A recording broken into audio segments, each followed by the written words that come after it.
Adventures in time and space, told in future tense. Dimension X.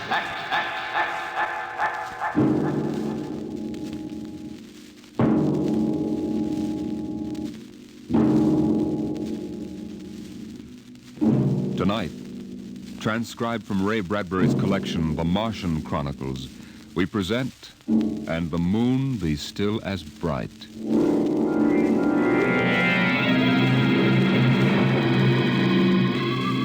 The first 3 expeditions to Mars left Earth in a mushroom of flame, arced through the atmosphere, and finally dwindled to tiny specks in the big eye of Mount Palomar telescope, and then were lost to sight forever. The prearranged landing signals flashed back to Earth, and then the radios went dead. One after the other, ships had disappeared and were never heard from again.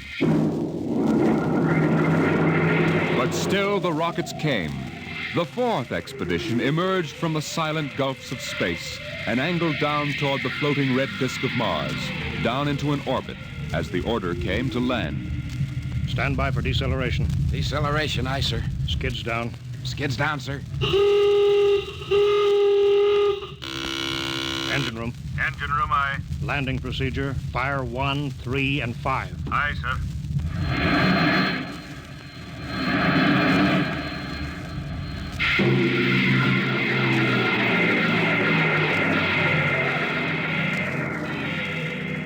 The last blast of the bow jets broke red against the blue desert sands, and the ship slid to a halt at the edge of a vast city that reflected the icy glare of the moonlight. For a while, all was still. All right, Parkhill. Open the airlock. Aye, sir.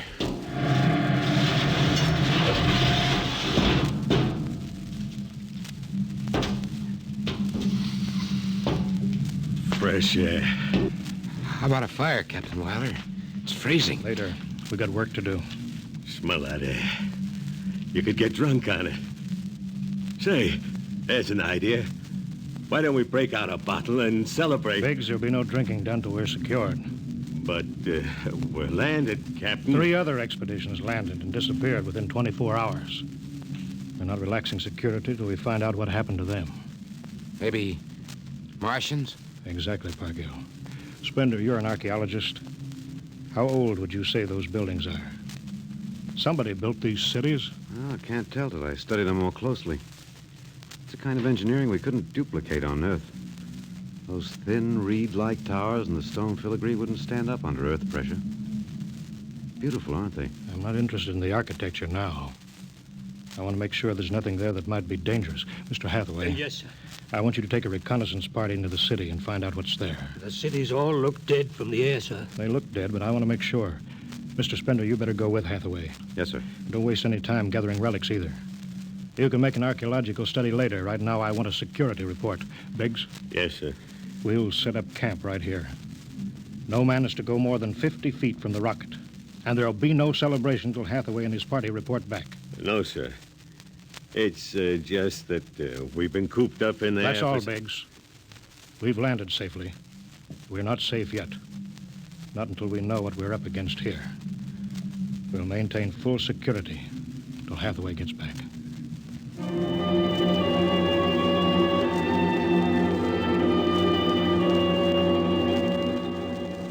In the sea bottoms, the wind stirred along faint vapors, and from the mountains great stone visages looked upon the silvery rocket and the small fire.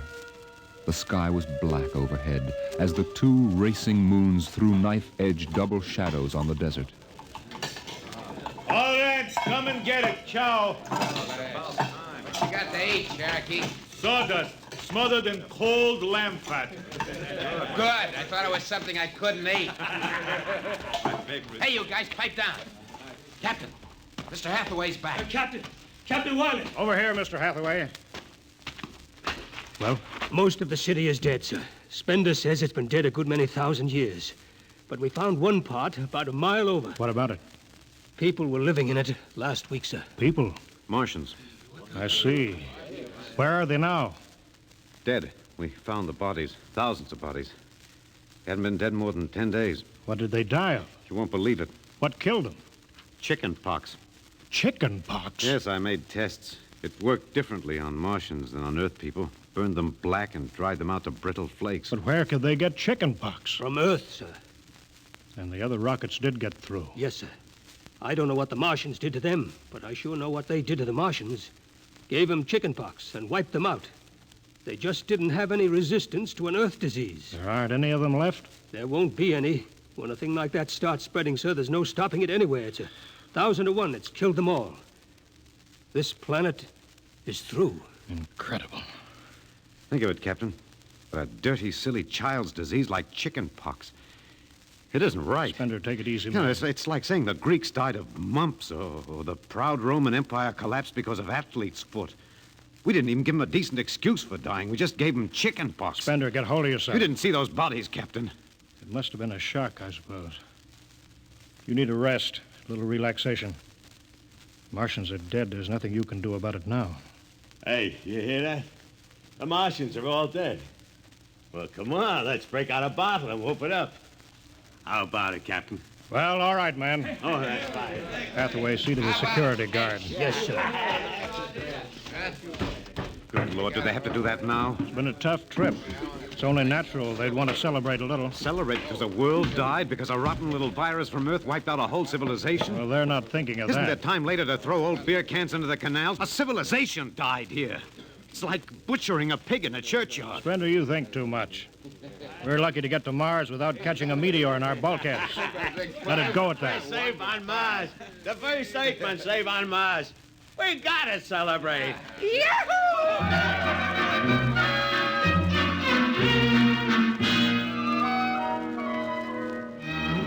Many bottles were opened and drunk. The voices got louder. The earth laughs and shouts echoing across the empty Martian There sands. was that time in New York when I ran into that blonde. Boy, what a blonde.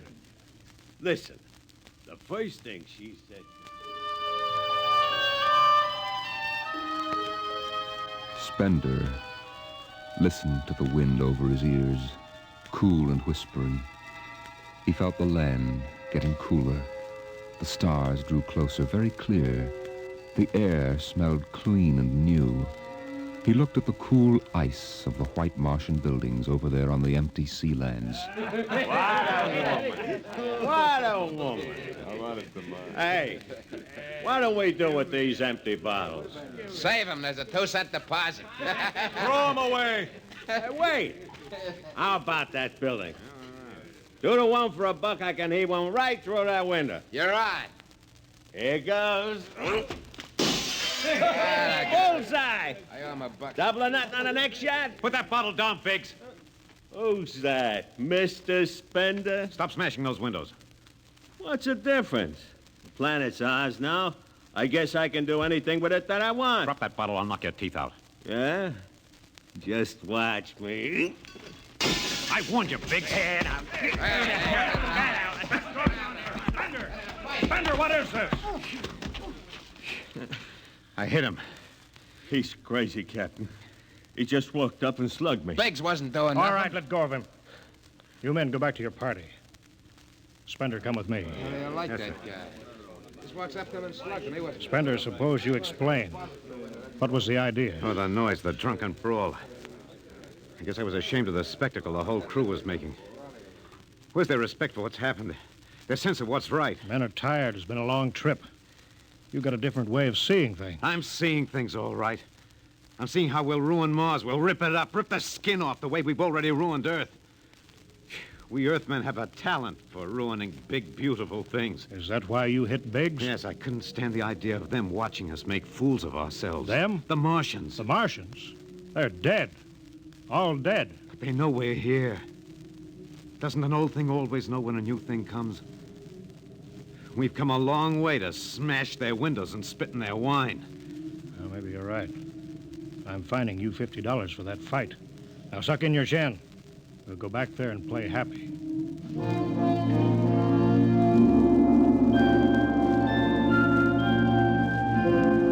Now the whole party moved out into the moonlight across the desert. They made their way into the dreaming dead city. The light of the racing twin moons glinted on the barrel of a pistol, the long blade of a machete, the round, gurgling shape of a raised bottle. Their shadows under them were double shadows on the ice-blue sand. They were waiting for something to stir in the dead city, something to rise, some ancient ancestral shape to come galloping across the vacant sea bottom on an ancient armored steed of impossible lineage, of unbelievable derivation. Look at it, Captain. Down those avenues in the mist. You can almost see them. The mind's eye populated the dead city. Each window was given a person who leaned from it and waved slowly, as if under some timeless water, at some moving form in the fathoms of space below the moon-silvered towers.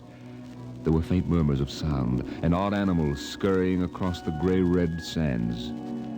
The wind blew in from the dead sea bottom and brushed through the silvery wire filigree of the towers. A strange music drifted down to the double-shadowed streets, a thin, haunted music that played as it had played through the uncounted years of time. Nobody moved. The moons held and froze them. The wind beat slowly around them. Hey, out there! You people in the city! Pigs.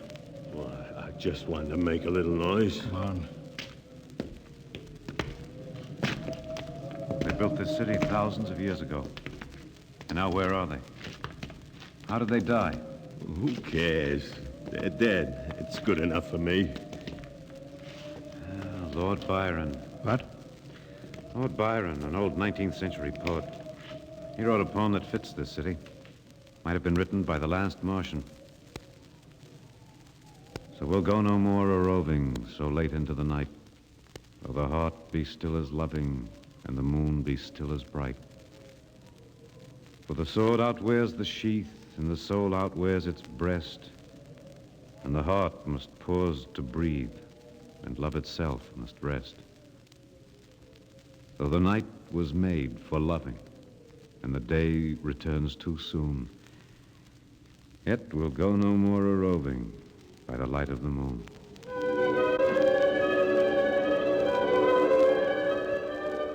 Without a word, the Earthmen stood in the center of the city.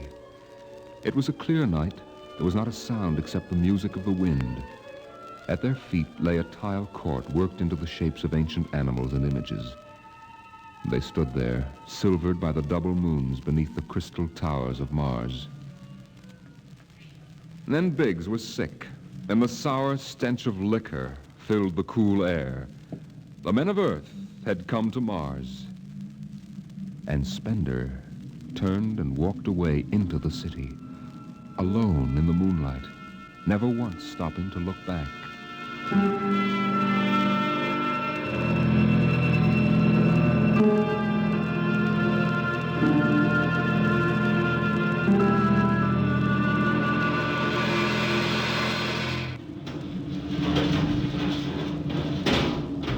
That you, Hathaway? Yes, sir.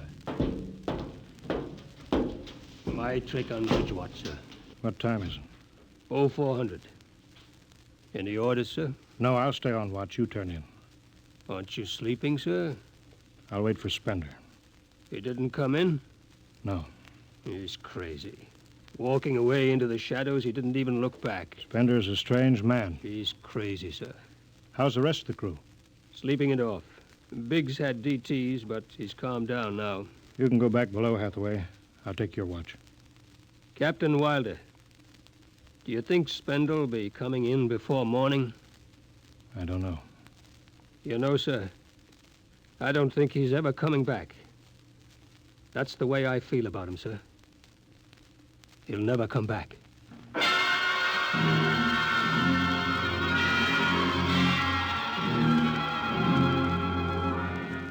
It was a morning that might have been a Monday, or a Tuesday, or any day on Mars.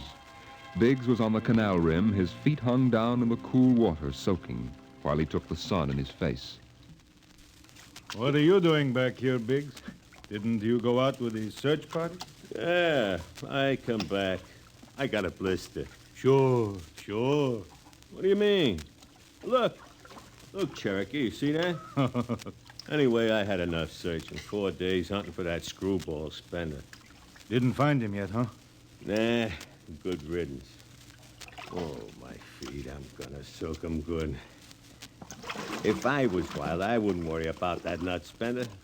Let him go. He's a crackpot anyway. A little foggy upstairs, I guess. Why don't you take your feet out of that canal, Biggs? I gotta make coffee out of that water. Coffee? You call that stuff coffee?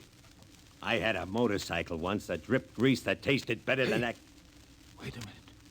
Biggs, look over there. Where? By that bush.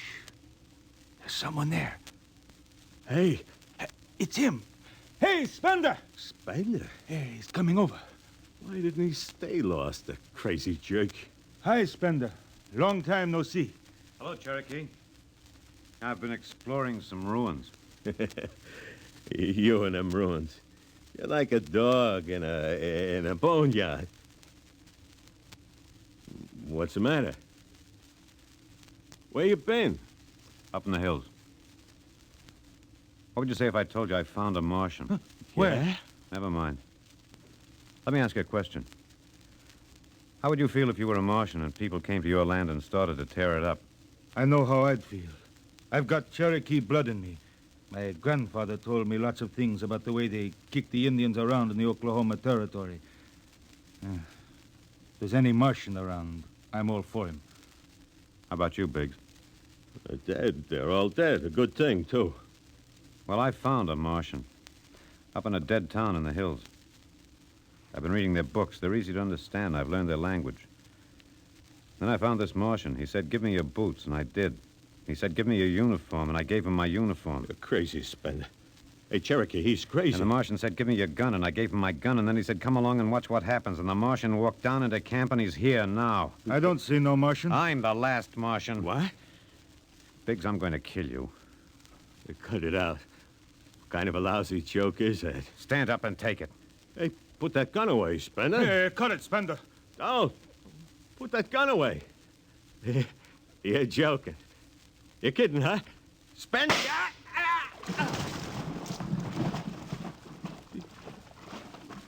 He's dead. You killed him. You can come with me, Cherokee. You know how the Martians would feel.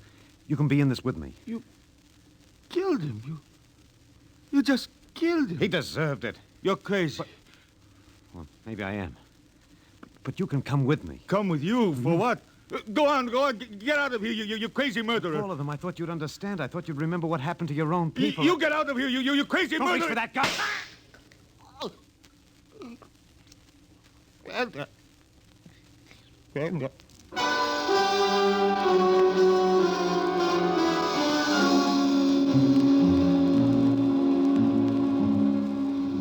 They're both dead, Captain Wilder.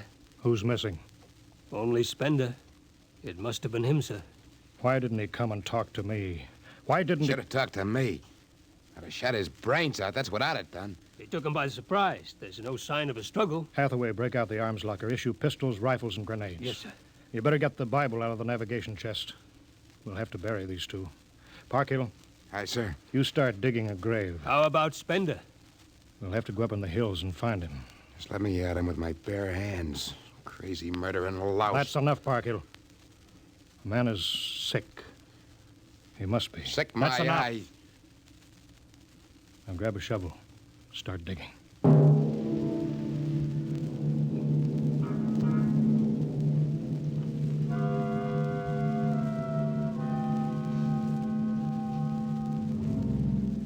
Spender saw the thin dust rising in the valley, and he knew the pursuit was beginning. The sun burned farther up the sky, and the blue sand drifted lazily across the sea bottom below. He sat beside a quiet pool 10,000 years old and held a silver book. Through the house played the strange wind music of ancient Mars, and he heard voices whisper in his mind. Earthman. I hear you. I've always heard you, even down there on Earth. Run. No, I won't run. What's the use? Run. Live, what for? To see them tear down your temples and put up hot dog stands? Run. They've seen me. They know I'm up here. Live. There's Wilder now. Got him right in my sights. It's funny he hasn't ordered me to use grenades. He could lob one right up here and blow me to bits. Yeah, maybe the captain thinks I'm too nice to be blown to bits. He wants my death to be clean. Yeah, just one bullet hole in me, nothing messy. And why? Because he understands me. Kill. He's the only one in the crew who ever did. Well, at least I can do the same for him. Just one bullet in his heart, a nice clean death. All I have to do is pull the trigger and then...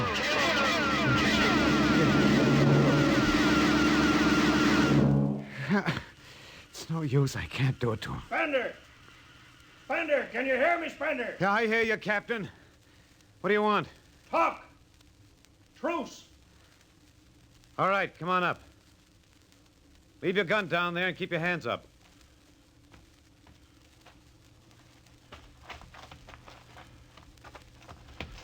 Spender, are you there? Over here. It's quite a climb. Mind if I sit down? Cigarette? Thanks. Light? Yeah, got my own. It's warm. Yeah, it is. You comfortable up here in the hills? Quite. How long do you think you can hold out? About 12 men's worth. Why didn't you kill all of us this morning when you had the chance? You could have. I know. I got sick. After I started killing people, I realized they were just fools and I shouldn't be killing them. But it was too late, so I came up here where I could get angry again. Why did you do it? Because I've seen that what these Martians had was just as good as anything we'll ever hope to have. They stopped where we should have stopped 100 years ago. They knew how to combine science and art and religion. They knew how to live with dignity and peace. And for that reason, you started shooting people? Look, when I was a kid, my folks took me to visit Mexico City. I'll always remember the way my father acted, loud and big. My mother didn't like the people because they were dark and didn't wash enough. I can see my mother and my father coming to Mars and acting the same way. Anything that's strange is no good to us. We aren't fit to take over this planet. But kill 2 men? What could I do? It's me against the whole Earth. Isn't it enough they've ruined one planet? Now they want to ruin this one. I'll kill you all off, Wilder. That'll delay the next rocket 5 years. And I'll kill them, too. If I'm lucky, I'll live to be 60. And I'll meet every expedition that lands on Mars. I'll be very friendly. I'll explain that our rocket blew up one day. And I'll kill them off. I'll save Mars for half a century. And by then, maybe the Earth people will give up. You got it all planned. Yes. Yet you're outnumbered. We already have you surrounded. In an hour, you'll be dead. I found an underground passage that'll take me back into the hills, Wilder. I'll go back there, and then I'll pick you off one by one. We'll see.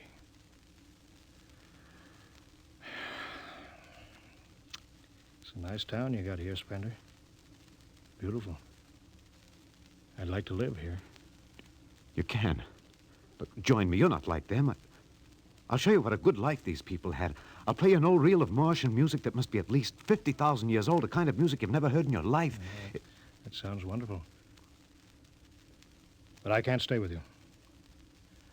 Sorry, Spender. I'm sorry this is happening. Guess you'd better go back now so you can start your attack. I guess so. But, Captain, I won't kill you. When it's all over, you'll still be alive. Then maybe you'll change your mind. No. There's too much Earth blood in me. I may even agree with you about all this. But that doesn't change what I've got to do. You won't stay? No. This is your last chance, Spender. You're sick. Come along with me quietly. No. Look, one last thing. If you win, do me a favor. Try to see that they don't tear this planet apart. Right. If it helps, just think of me as a very crazy fellow who went berserk one summer day. It'll be easier on you that way. I'll think it over. So long, Spender. Bye, Captain. Good luck. All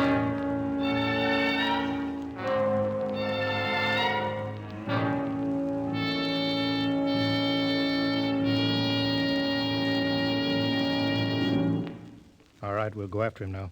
Hathaway, you take the right. I'll lead on the left. You have to kill him. He won't come down. Make it a clean shot if you can. Get it over with. I'll blow his bloody brains out. No, Park Hill. Through Bloody the heart. brains. You heard what I said. Through the heart. Now let's go get him. They spread out again, walking and then running on the hot hillside places where there would be sudden cool grottos that smelled of moss and sudden open blasting places that smelled of sun on stone. The men ran and ducked and ran and squatted in the shadows. Blow his brains out! Just one slug, that's all he needs. Captain Wilder hugged the rock warmed by the sun. He gasped, for the air was thin and not meant for running. Spender lay at the top of the hill, and a gap in the rocks showed the white of his shirt against the shadows. Wilder looked at the towers of the little clean Martian village like sharply carved chess pieces lying in the afternoon. He saw the rocks and the interval between where Spender's chest was revealed. Go on, Spender, get out. You've only got a few seconds to escape. Get out to the caves and come back later. Go now, Spender. Or I've got to end it. I've got to think I'm right and pull the trigger. Go now. Get out. I'll get him. A slug in the head. I'll blow his bloody... No, Park Hill. Put down that gun. I've got to do this myself. Spender. Why didn't you get out?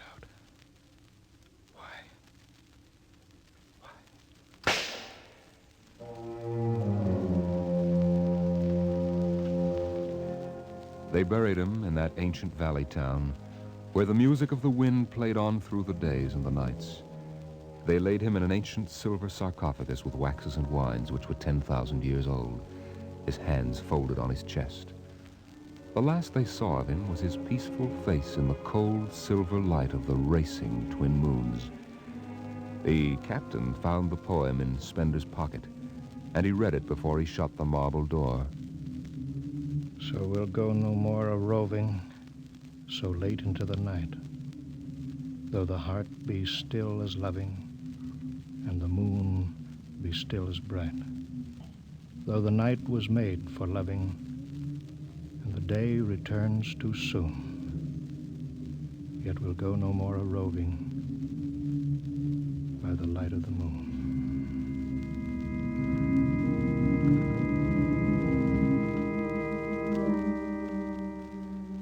The next afternoon, Parkhill did some target practice in one of the dead cities, shooting out the crystal windows and blowing the tops off the fragile towers. Captain Wilder caught Parkhill and nearly knocked his teeth out.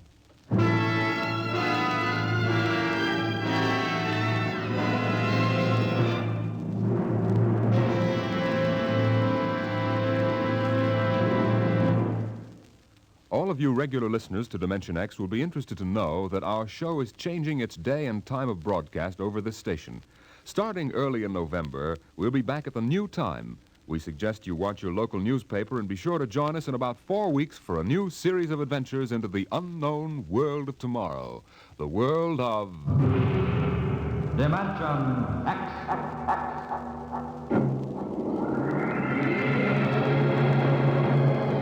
Tonight, Dimension X is transcribed, And the Moon Be Still as Bright.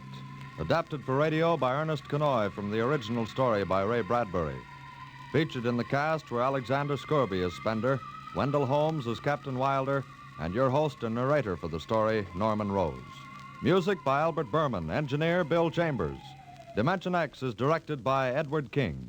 This is Robert Warren speaking.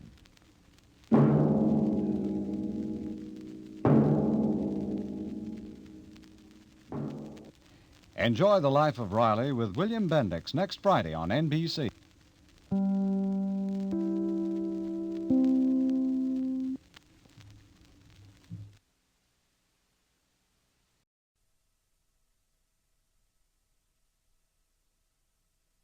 Described in future tense. Dimension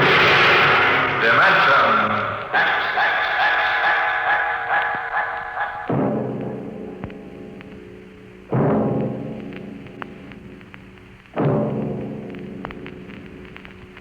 Can you predict what will come in 100 years? Or in 10? Or in the next minute? Some people think they can. Nuclear scientists, mathematicians, astronomers, biologists. They'll predict the shape of the future. Why? Because they make the future. Because they see beyond the known dimensions of time and space into the unknown, Dimension X.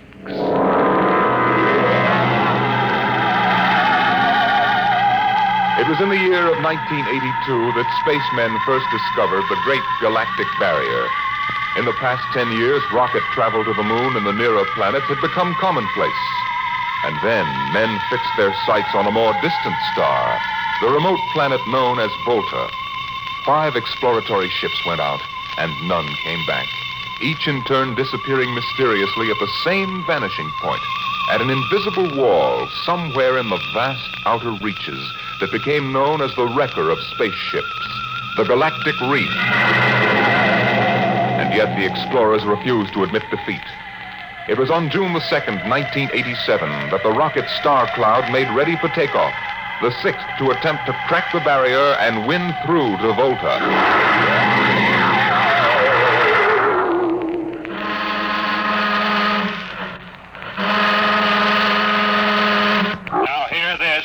Condition green.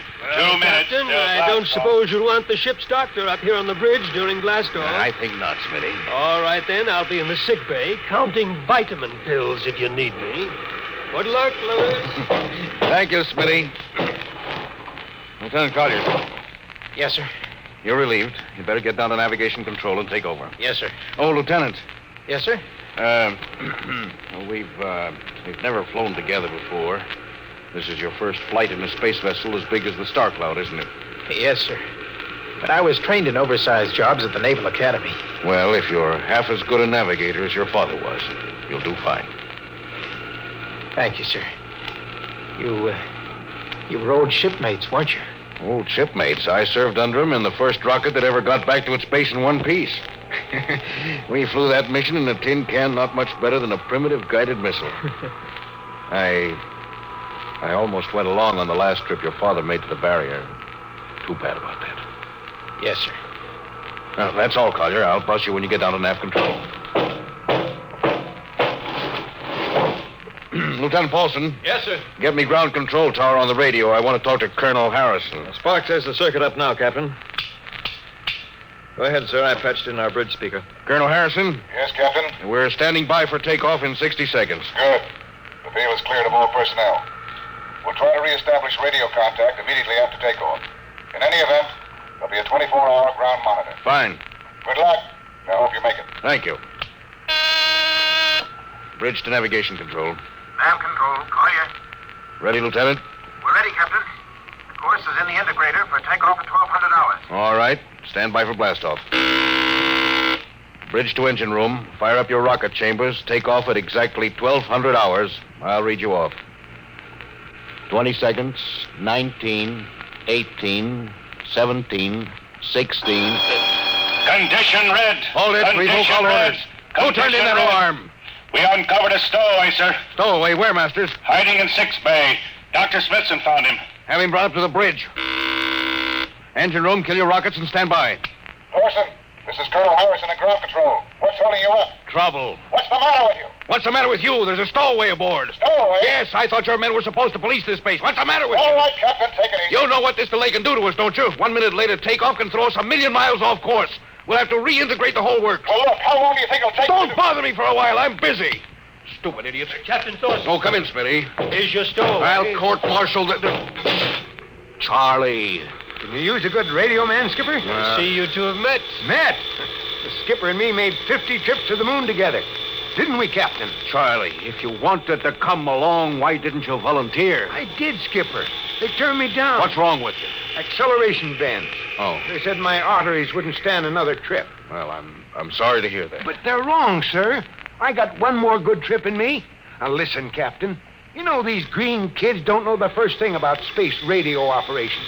You put a man like me on, I'll be getting you a bedtime story for Mars. Now, listen. Charlie, you know the regulations as well as I do. I can't take you much as I'd like to. Colonel Harrison will murder me for this. Oh, I'm sorry, Charlie. I'll have to put you aground. I'll tell you what. I'll ask Harrison to put you on his ground radio contact. It'll seem as if you were right here with us. He won't do it, sir. He'd better, or I'll have him busted to corporal for letting you sneak aboard. Now, you'd better be off, Charlie. Masters. Yes, sir. I'm sending this man aground. Give him time to clear the launching platform. Yes, sir. So long, Charlie. I'm really sorry. Good luck, Skipper. I thought you were going to have him drawn and quartered. If been anybody else, I would have, Smitty. But Charlie, well, he's kind of special. Been with me since my first command, when Giller run to the moon. If he wanted to come along this time, well, it's only through loyalty to me. You know, Lewis, I didn't realize it before, but you're almost human. Bilge. Navigation, Lieutenant Collier, you there? Nav control, Collier. Lieutenant, how badly are we fouled up? Can you recalculate the course, or shall I cancel the takeoff? I've already plotted a new course on the integrator, sir. Good. Can we take off in exactly 2 minutes? 2 minutes? Yes, sir. If we can, all we need to correct is for only a 1-degree deflection. I can do that before we breach the stratosphere. That's quick work. Are you sure? Positive, sir. Well, all right, Collier. I'm putting it in your hands. We'll blast off on your signal. Lewis, isn't that a lot of responsibility for a young green officer? Yes, but if he can't do his job, I'd rather find out now than at the galactic barrier. Bridge to engine room. Prepare to blast off on navigator signal.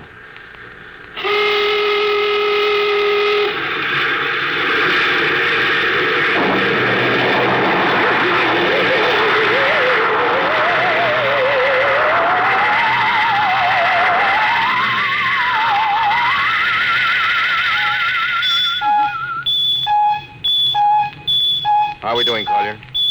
Coming on the bearings, sir. 4, 3, 2, 0. We've intersected the course vector. Good work, Collier. The course is corrected, sir. Ready to go into atomic overdrive anytime you say. All right, stand by. Now hear this. Now hear this. Prepare for maximum acceleration. Bridge to engine room. Kill your rockets. Rockets out. Fire up number 1 cyclotron. Number 1 ready. Fire up number 2. Number 2 ready. Withdraw your dampening rods. Aye. Fission chamber ready. Blast tubes cleared. All generators operating at capacity, sir. Right. Go into overdrive on the count of 0. 5 seconds, Captain. 3, 2, 2, 1, 1, 0. 0.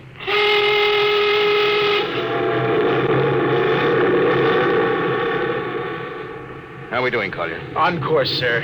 She's running hot and true. Well, my compliments, Lieutenant. Thank you, sir. This job would have done your father credit. He was one of the best navigation officers I ever saw. Thanks, sir. Now start your gyros and put her on robot control. The bridge is yours, Mr. Collier. If you need me, I'll be in Dr. Smithson's office. Yes, sir.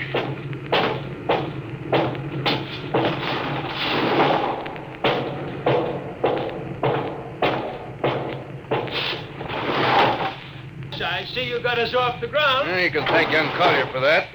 Chip off the old block. You knew his father? Matter of fact, I knew him very well. First-rate spaceman. Is he the one who, Yes. He was lost in the galactic barrier on the second ship we sent out to Volta. Lewis, just what do you think this galactic barrier is? Oh, your guess is as good as mine, Doc. All I know is that 5 ships have gone into it. None of them have come back out. How about Miss Strovik's theory that it's a time warp in space, that the ships reach it and slip into another dimension? Rubbish. My theory is that the galactic barrier is nothing more than a radioactive layer of some kind. What makes you say that? Well, we know that radar signals bounce off it like they were hitting an invisible glass wall. And we know that it destroys our ships and crews in some way. But there's no other logical explanation. What makes you think we can get through it, Lewis? Because we're ready for it. The others weren't. The entire hull is completely shielded with lead. We can crack through any radioactive cloud ever detected. Besides, we're equipped with some new UHF radio devices that should enable us to maintain radio contact with Earth. Nothing can happen. Absolutely nothing. Who are you trying to convince? Myself, I suppose. Lewis, You've had your share of glory. First skipper to reach the moon back in 1962. Yeah. You could have retired. Why are you risking this trip? Because 5 ships are missing. And men like Prentice and Marketson and young Collier's father. I'm tired of seeing good men fed into that meat chopper. Then why are we going? We haven't any choice, Smitty. We're in a race, the kind of race where men and ships are expendable. According to Interspace Code, the first nation to reach Volta can claim it. Personally, I want no part of it. Doc, there are a dozen nations who feel very differently about that. I know. You're right, of course. Well, at least it won't be boring. I'll have to play physician morale builder and mother substitute for 112 slightly nervous men. Your morale doesn't sound too good, Doc. As morale officer, I can state without fear of contradiction, it is terrible. And something tells me that as we approach that galactic barrier, I'm not going to be alone.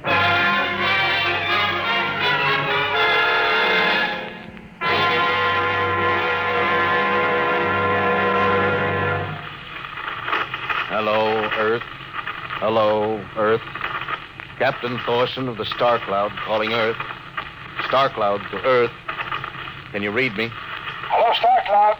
Hi, Captain. Charlie. Well, I see they haven't court-martialed you yet. No, sir. Thanks to you. That's good to hear you. You can read us the funny papers on Sunday morning. Right. How's our signal? Strong. Clears the bell. Well, here's our log report for Colonel Harrison. Ready? Shoot. June 2nd, 1987. 4 weeks out from Earth. Running true, no radiation. Operation normal. Still making our approach to the galactic barrier. That's all, Charlie. See you later. Good luck, Captain. I sure wish I was with you.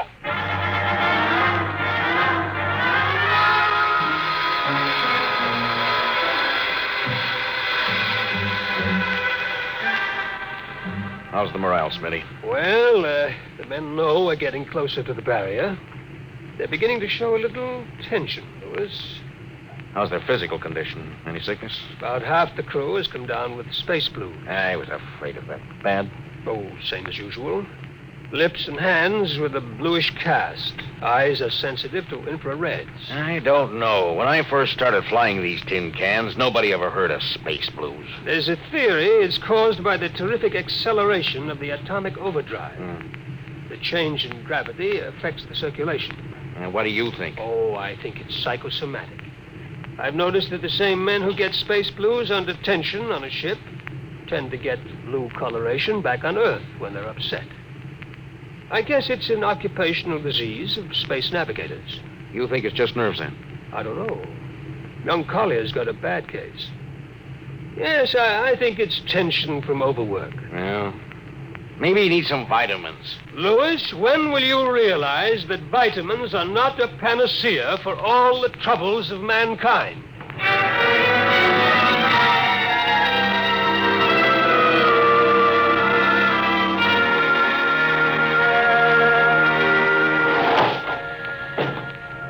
Sir, I understand you've relieved me from duty. Dr. Smithson says you aren't looking very well, Collier. I'm just giving you a rest. But, sir, I feel perfectly able to continue. Your lips are as blue as Minnetonka.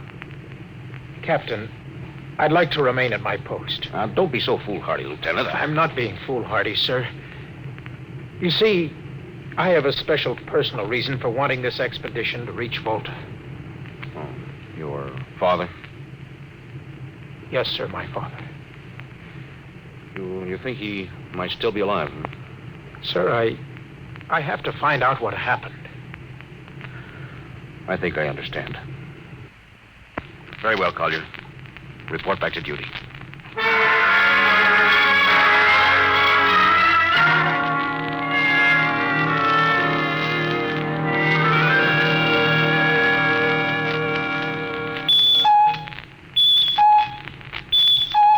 What's the reading, Paul? We're getting a Block 5 radar bounce now, sir. Coming off the barrier almost as fast as we send it out. What's the interval? 0.3 of a second. Shortening steadily. This rate will hit the wall in the next few minutes. All right. Alert the crew. Sound general quarters. Now hear this. Condition red. We are now approaching the galactic barrier. All hands to stations. All radiation detectors to be fully manned. Full security will prevail until further notice. That is all. Paulson. Aye, sir. Radar bounce is up to +6. We better try to make final contact with Earth. Is Spark still trying to raise the base? Yes, sir, but he's not having much luck. Seems to be some interference. Oh, that's the radio room now. Yes? You've got him? Well, cut in on the bridge speaker. The captain will take it from here. Hello, Star Cloud to Earth. Can you hear me, Earth? Hello, Skipper. I can barely read you. We're getting heavy static from sunspots. That's not sunspots. We're right on the galactic barrier. Getting a +7 radar bounce. Expect to hit the barrier almost any second now. Good luck, Skipper. Look, Charlie, stick with us, will you? We're switching to the automatic center now so you can track us in. Okay. If we crack the barrier and come through still in one piece, I'll try to get back to you on the high-frequency band. Gotcha, Skipper. Don't worry. I'll be waiting. So long, Charlie. So long, Star Cloud. We must be getting awfully close now, Captain. Echo's bouncing back so fast, it's almost beating the signal. And when they coincide, hold on to your hat.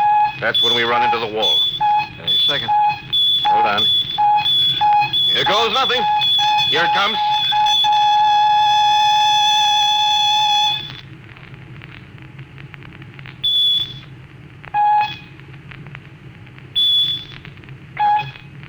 What? Nothing happened.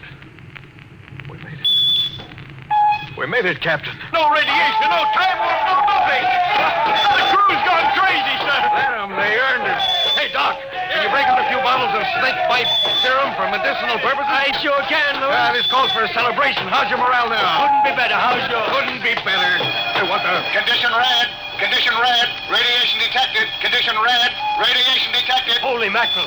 Look at the needle on that indicator. Paulson. I see it, Captain. We're picking up radiation like crazy. What's it like? It's a strong impulse. What kind? I don't know, sir. It's too long for a cosmic ray and too short for UHF. The ship's lousy with it. Man your battle stations! Paulson, track it down. Triangulate it and make it fast. I want a directional fifth. Yes, sir. Engine room. Yes, sir. We're picking up radioactivity. Is it the fission chambers? No leak here, sir. I'll check your gauges. Nothing here, Captain.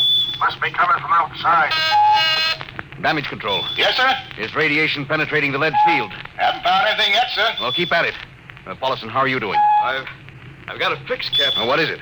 I'll have to recheck my figures. Hurry up. The angle is correct. Come on, man, for Pete's sake, what's the radiation from? It's coming from inside the ship. That's impossible. No, sir, I've checked it twice. Well, it's got to be the engines. If it is, we're finished. Engine room. Yes, sir. That radiation must be in the overdrive pile. No, sir. It isn't here, sir. Are you certain? Yes, sir. All right, keep checking. Well, only one thing left to do. Paulson, get a Geiger counter. We're going to start combing this ship inch by inch. Yes, sir. Turn it on. Yes, sir. Ready, Captain. We'll check the atomic guns first. Come on. We'll cut through the officers' quarters to ordnance. Yes, sir.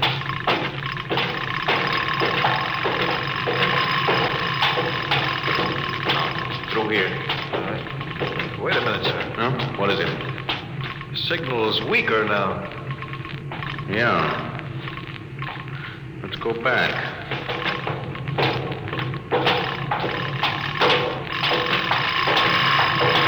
Hold it. Seems strongest right about here. Doesn't make sense. Whose cabin is this? Lieutenant Collier's. Collier! Oh, he's down in nav control, sir. Well, try the door. It's not locked, sir. Yes, it's in here, all right. Listen to that counter. It's strongest over here. Open that wall cabinet. It's locked, sir. I'll smash it. Shut off the Geiger counter. Well, what do you make of this, Paulson? Well, it looks like some sort of portable transmitter, sir. Must be foreign manufacture. I don't recognize the calibration symbols at all. I've never seen anything like it. Which raises a small question. What is Lieutenant Collier doing with a transmitter in his cabin? I don't know, sir. Well, I intend to find out, Paulson. Get down to nav control and bring Collier up to the bridge on the double. Well, hadn't we better find some way to shut this thing off first? I know a way.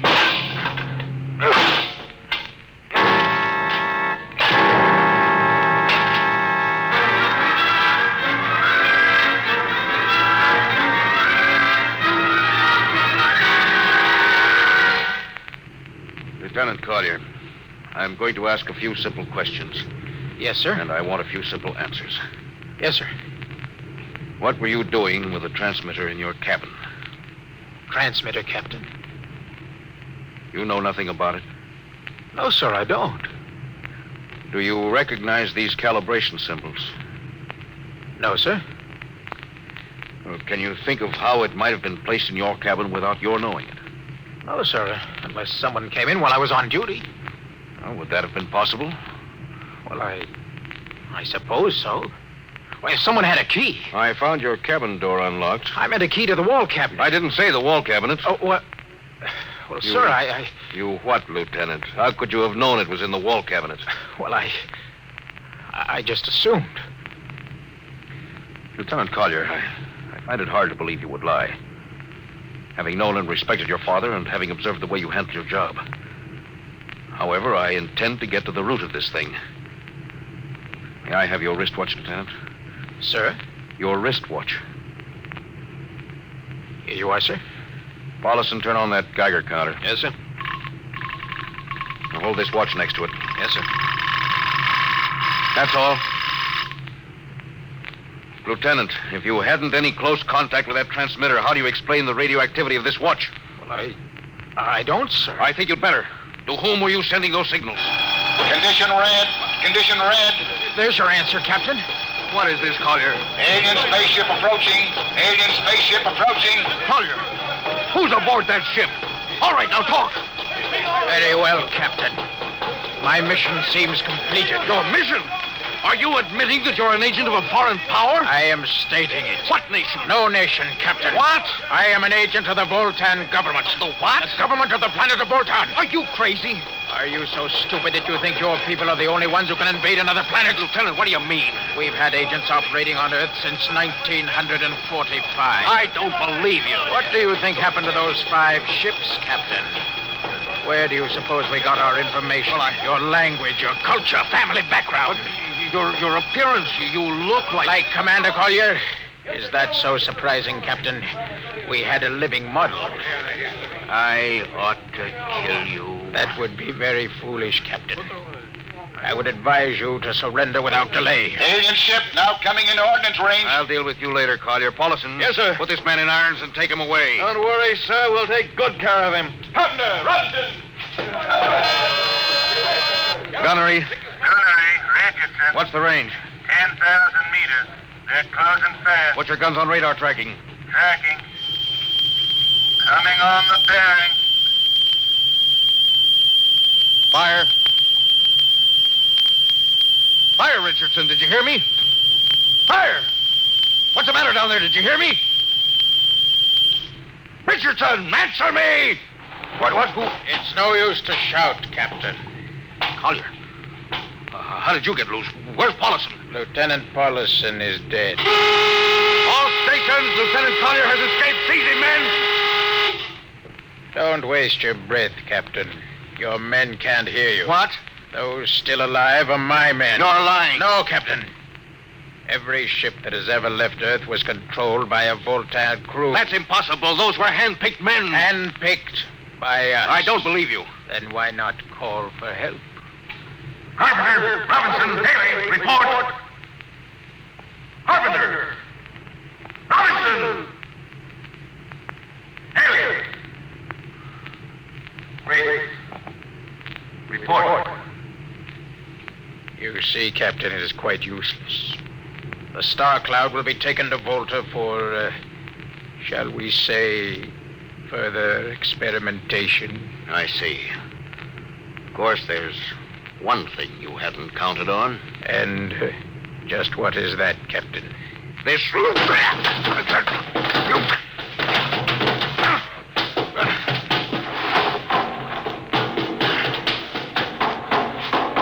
Carpenter! Are you in there, Lieutenant Carpenter? They can't all be dead. There must be one alive. Smitty! Dr. Smithson! Smitty! Oh, Smitty. What have they done to you? Lewis. Those dirty... Don't talk. I must leave, Lewis. Not much time. Lewis, Space blues. Space blues? What is it, Smitty? What are you trying to tell me? All men with space blues. Voltans. Here, let me help you. No, Lewis. Get message back to Earth. Voltan, 5th column.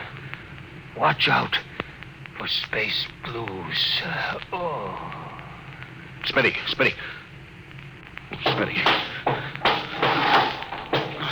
Captain Thorson, you can't hide from us now. Come back to the bridge and surrender, or my men will come and get you. Oh, yeah? Captain Thorson, you can't come. Hello. Star Cloud calling Earth. Please, God, let me through before it's too late. Hello, Star Cloud to Earth. Come in, please. Come in, please.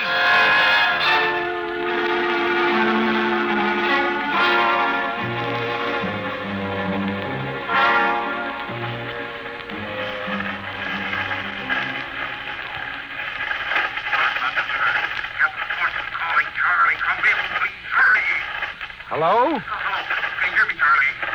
Skipper, is that you? You getting my signal? It's, coming in a little louder now, Skip. Keep sending. Thank God, Charlie. Now listen to me. Not much time. Get word to Colonel Harrison. Crew, mutinied. Most of crew members, Voltans. What? Voltans. Spell that. V-O-L... Voltans? That's right. They're from the planet Volta. Skipper, are you all right? Look, Charlie, this is serious. They'll be here any second. Now listen, they have a 5th column on Earth. They're planning to invade you. You don't mean it. Of course I mean it. Now tell Harrison. Posing as humans, you can detect them by space blues. You got that? Only Voltans get space blues. Charlie, can you hear me? Space blue. I get you. That's right, Charlie. It's the signal. You warn everybody. Captain? I'm off the door.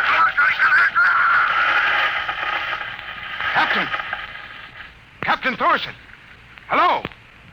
Hello, Star Cloud. Come in. What's the trouble, Sergeant? I was just trying to raise the Star Cloud, Colonel. Had me luck? No, sir. No contact. No contact? No, sir. Nearly an hour since they hit the galactic barrier. I don't understand why they haven't tried to get a message back. No, sir. Neither do I. All right. I'll take over for a while. Yes. You do that. You go right ahead, sir. Right. Oh, Charlie, you'd better go out and get yourself some coffee. You look a little blue around the gills.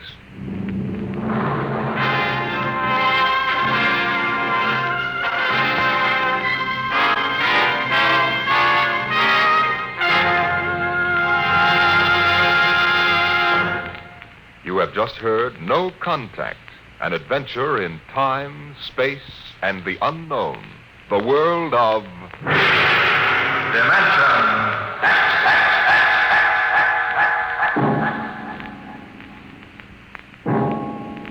Next week we have a cheerful little tale that starts with the disappearance of Grant's tomb. It's about a veteran newspaper reporter and a strange little man who calls himself the world's greatest genius. You'll hear all about it next week at this same time when we present The Professor Was a Thief.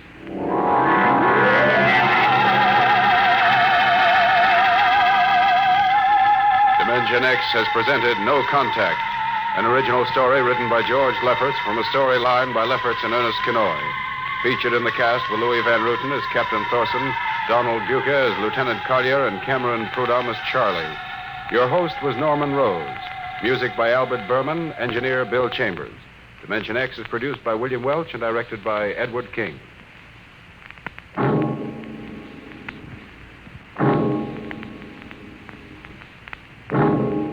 Stay tuned for the remarkable Quiz Kids on NBC.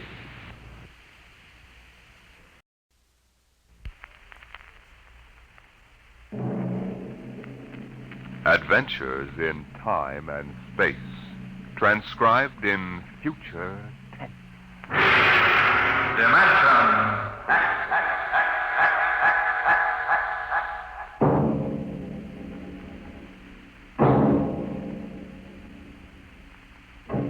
Can you predict what will come in 100 years?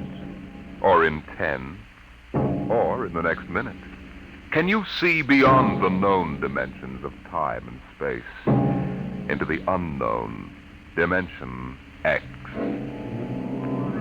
Today we tell you a story of America's largest city, a story that began in the bustling city room of a New York metropolitan daily.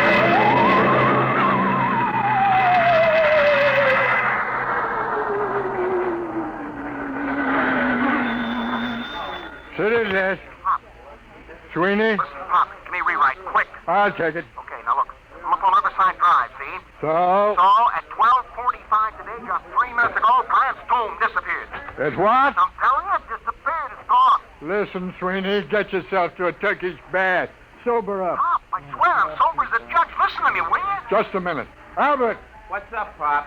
call the Honda's detective precinct. Find out if anything's been reported missing. Like what? Like Grant's tomb. Go on, make it snappy. Okay, Pop. All right, Sweeney, now give it to me slow.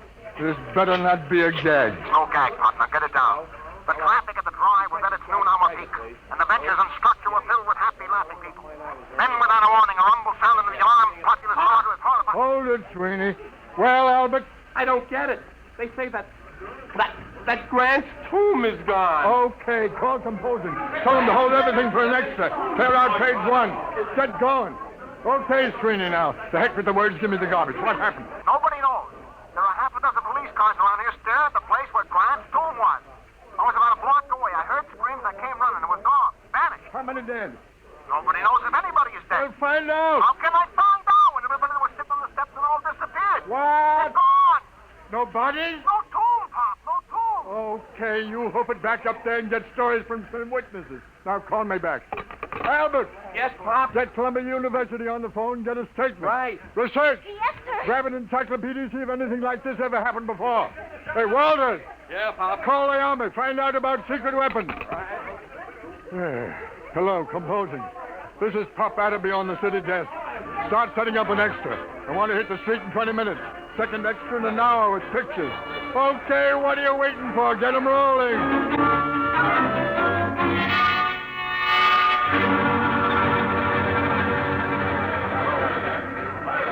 Pop.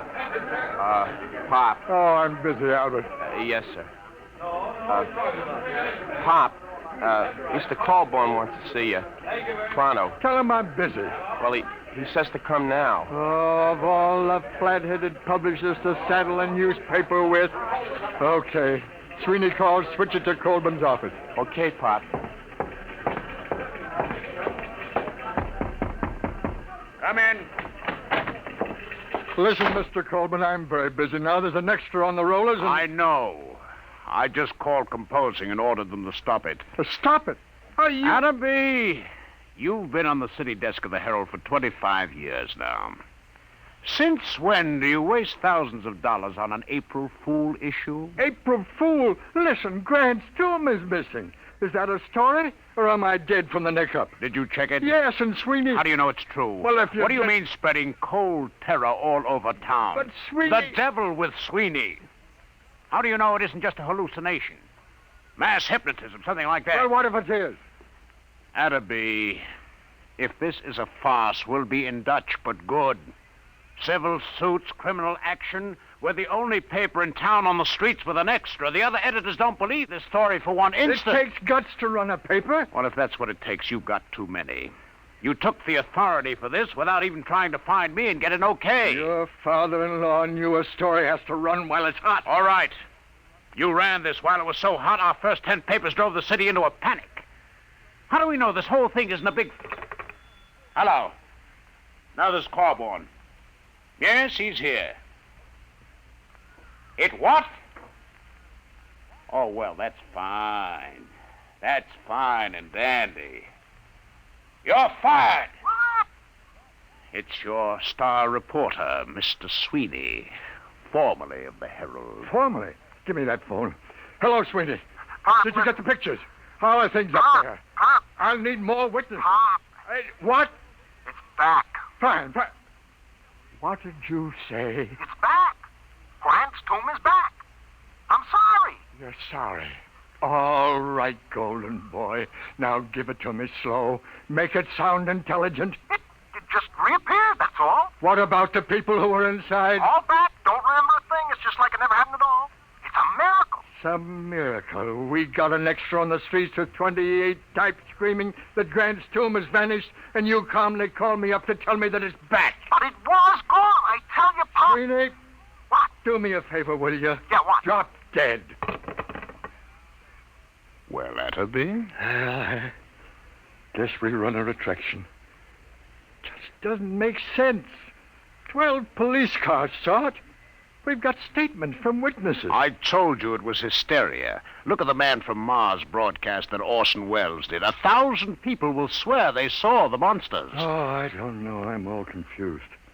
Well, let's look at it this way, Atterby. Maybe you've had enough. Enough what? You've been on the city desk 25 years now. That makes you, let me see, 55? 54. What are you driving at, Mr. Colby? I mean, maybe you ought to retire. Retire? We need new people, new ideas. I've been thinking about it for some time now. With Social Security, you'd get... About $20. Fine. Now, you listen. I brought this paper into the world, and it's going to take me out. I was on that city desk before you ever heard of a stick of type. Then you come along and marry a publisher's daughter. That's enough. I made a mistake, okay. Anybody can make a mistake. I still think there's something in this story. Sweeney's been around too long to blow one like this. Even when he's drunk, he's a better newspaper man than most. I'm sorry. Effective today, you're relieved as city editor. Sanford will take over. Sanford? Why, he's green as grass. If you want to stay on in some minor job... Such as? Well, how about science editor? Science editor. You could have the office right next to mine. It'll pay the rent. Well? Oh, I don't know. I don't know what I'll do. Been on the city desk so long. Well, maybe it's too much excitement for a man your age. Stop writing me off, will you? I'm sick. I'm 54. And a man at 54... is no longer a boy. Oh, I don't know. Maybe I am losing my grip. Gotta go somewhere and think it over. All right, Atterby. Take your time. I'll be across the street at Burley's bar if you need me. I'll let you know before the bulldog hits the streets.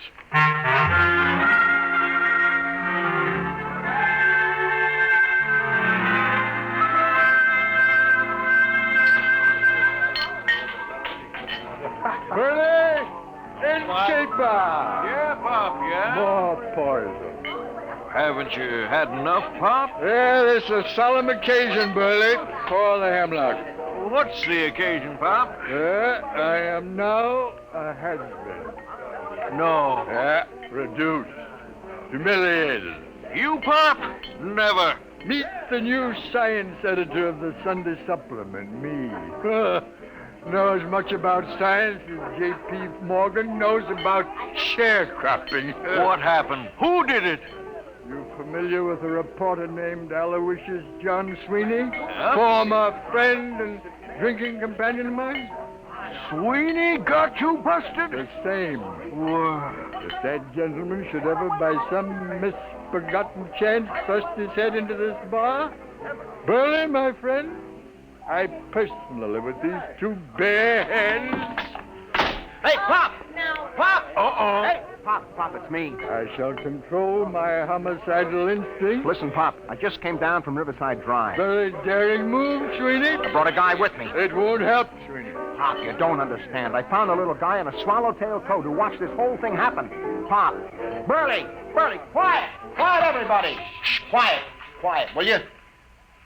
How do you do?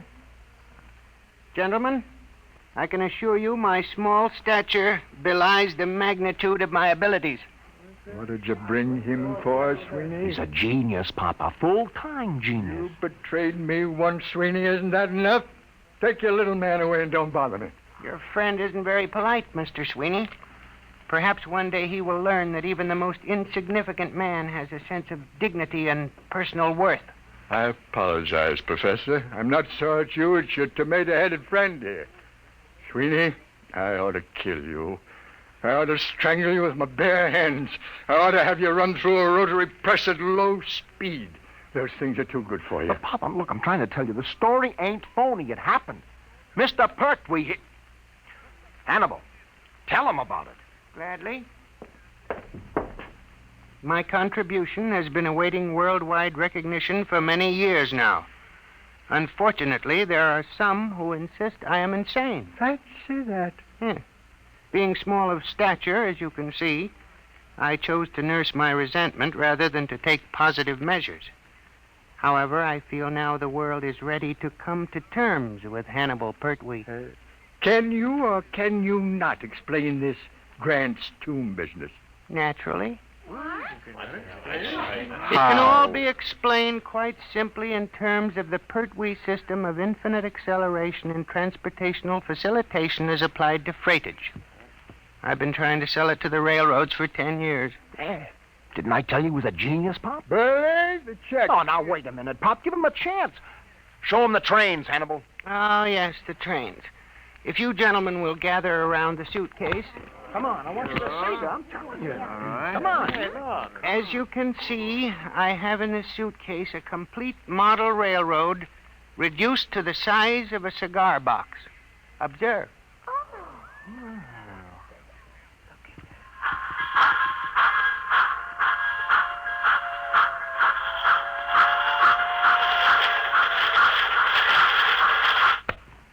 That's enough, I think. They run!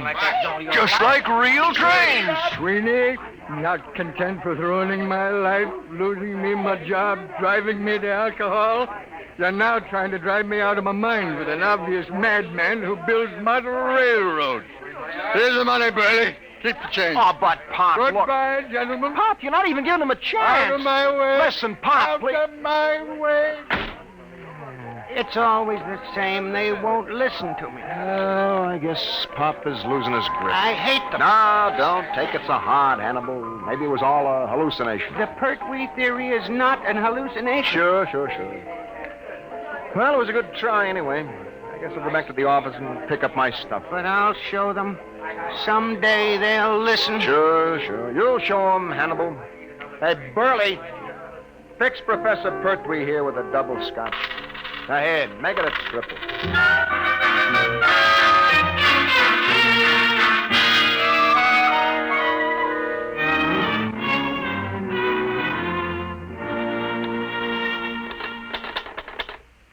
The newest use of the isotope will enable medical experts to trace with accuracy the growth of Oh, nuts.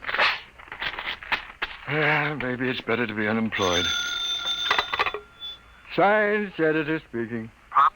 Yeah? Sweeney, listen, I got a story. I thought Colburn canned you. Can't fire me. Listen, you know Burley's bar? Does DiMaggio know Yankee Stadium? What about Burley's bar? It's gone. Oh, sweet. On the level, Pop, just a few seconds ago. Take a look at the window. Sweeney, I warn you. Take a look. Okay, Sweeney, hang on. Albert? Yes, Pop? Do me a favor. Stick your head out of that window and tell me if anything unusual is going on at Burley's Corner. Okay, Pop. Holy jumping catfish! Huh? It's gone. Come here and look. Well, I'll be a monkey. Where's Colburn? He went to a polo match out on Long Island. Who's on the city desk? Young Stanton. Come on. That's the city desk. Okay, I'll give it to rewrite. Just a second. City desk. What? Are you nuts? What? Everybody listen to this, will you? It's Martinson down at 34th Street. He says the Empire State Building has disappeared. Can you feature that? What are you going to do about it?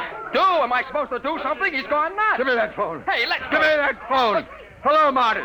This is Pop. Pop, what are you doing on the desk? Never mind. What happened? Well, I'm down at the precinct.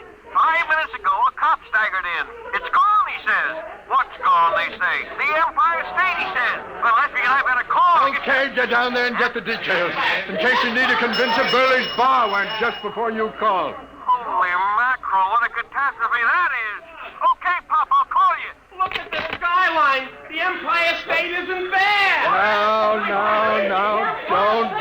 panicky. Don't get panicky. It may come back, just like Grant's tomb. Okay, Pop.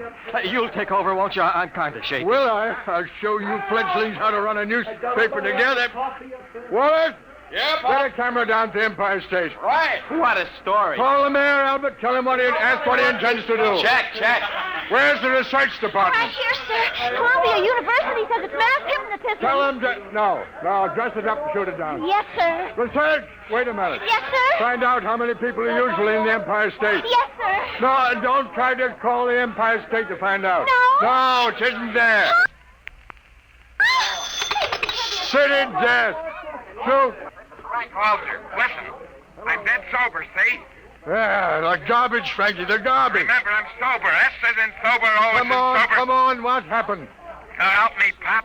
Penn Station just disappeared. Vanished. Thin air. Jumping turtles. The people too? People trains the works.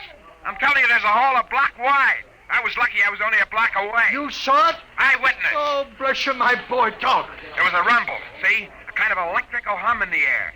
And all of a sudden, the station seemed to cave in on itself. Wango. Nothing. Any statement?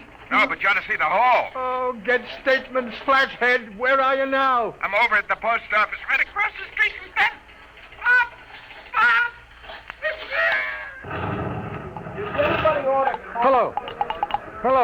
Hello, Frankie. Frankie, operator. Pop, we got a flash. The United States Post Office just went. The whole darn city is going piece by piece. Don't lose your head, Albert. Hello. This is the composing room about that Empire State Building story. Well, it's old news. We've just lost Penn Station and the post office. Get out a new banner head. New York City vanishing. What about copy? You don't need copy for a story like this. Tell that linotype operators to use their imagination. Albert! Pop? Anything else missing? Chrysler Building, maybe? Nothing yet, Pop. Oh. Anything reappeared yet? No word on anything. Maybe things are stabilizing. Call composing. Tell them to start rolling. Right, Pop. And find Sweeney. Telephone from downstairs a while ago. I forgot all about him. Tell him he's hired again. I'll print any statement that isn't immoral. Uh-oh, Pop. Here comes Mr. Trouble. Oh, now take it easy, Colburn. Adam B., what are you doing at the city desk? Where's Sanborn? What's going on here anyway? Has everyone gone out of his mind? Listen, the Empire State, the Penn Station, and the post office have all been missing for almost 5 minutes. Get away from that desk, you. Drop that telephone. Listen. I don't care if Washington, D.C. has been bombed by the Martians. I want you out of this office in 2 minutes. Albert, cancel those extras.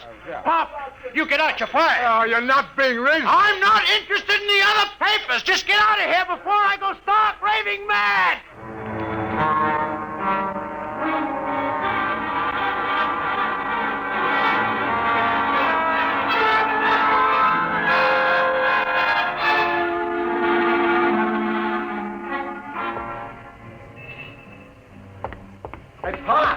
Hey, Pop. Oh, hello, Sweeney. Where have you been? I've been trying to make up my mind whether to come up or not. When you left me hanging on the phone, I thought you was insulting me. Hey, how come you aren't on the desk? Oh, I'm canned. Are you kidding? Oh, it's been coming. I really had the place jumping. You should have seen me, Sweeney. It was like the San Francisco earthquake. Oh, I need a drink. How about... keep forgetting. Isn't any Burleys anymore? No. Just a big hole in the ground. Let's walk over. I want to browse around. Oh, Pop, there's nothing to see. Well, let's take a snoop anyway, just for old time's sake. Well, okay, Pop, let's cross. We got the light.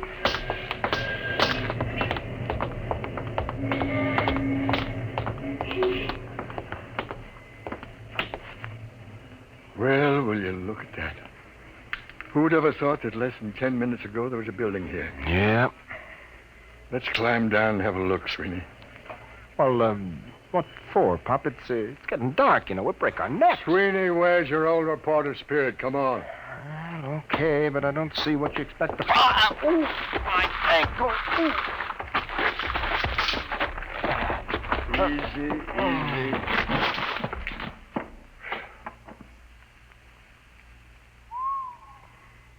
Clean as a bone. Well, let's walk around a bit.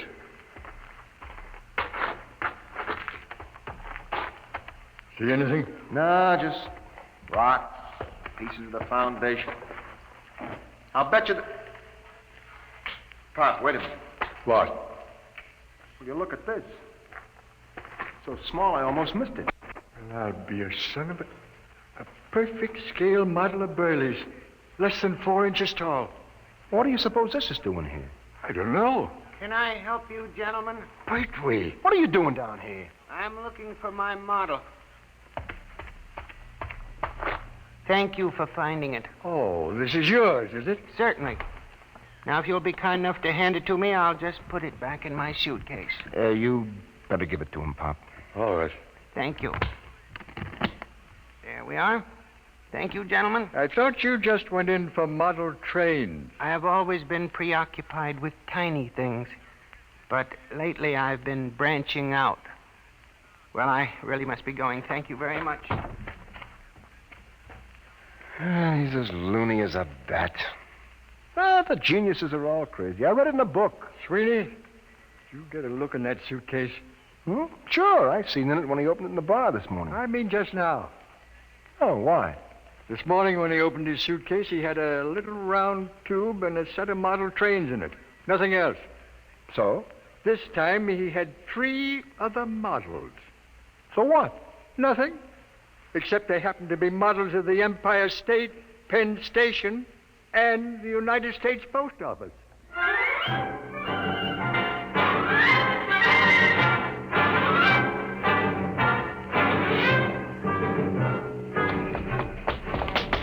There he goes down the block, Pop. Pertwee, come back here. He's starting to run. Here's a cab. Come on. What to, Mac? Catch up with that little guy running down on the block. Make it fast. Okay, Mac.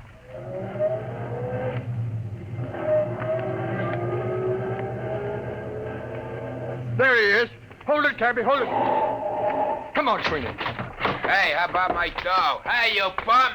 Stop, gentlemen. Stop, I warn you. Hey, Pop. He's got that little tube out of his suitcase. He's pointing. Grab him, Sweeney. All right, give me that thing. Let go of my arm. Give it to me. There. I warn you. Never mind the warnings. Just you come along with us. We're going to have a little talk. Take him up to the office, Sweeney. Pop. What? Where's the taxi? What? The taxi. If you look at the curb, you'll find your taxi.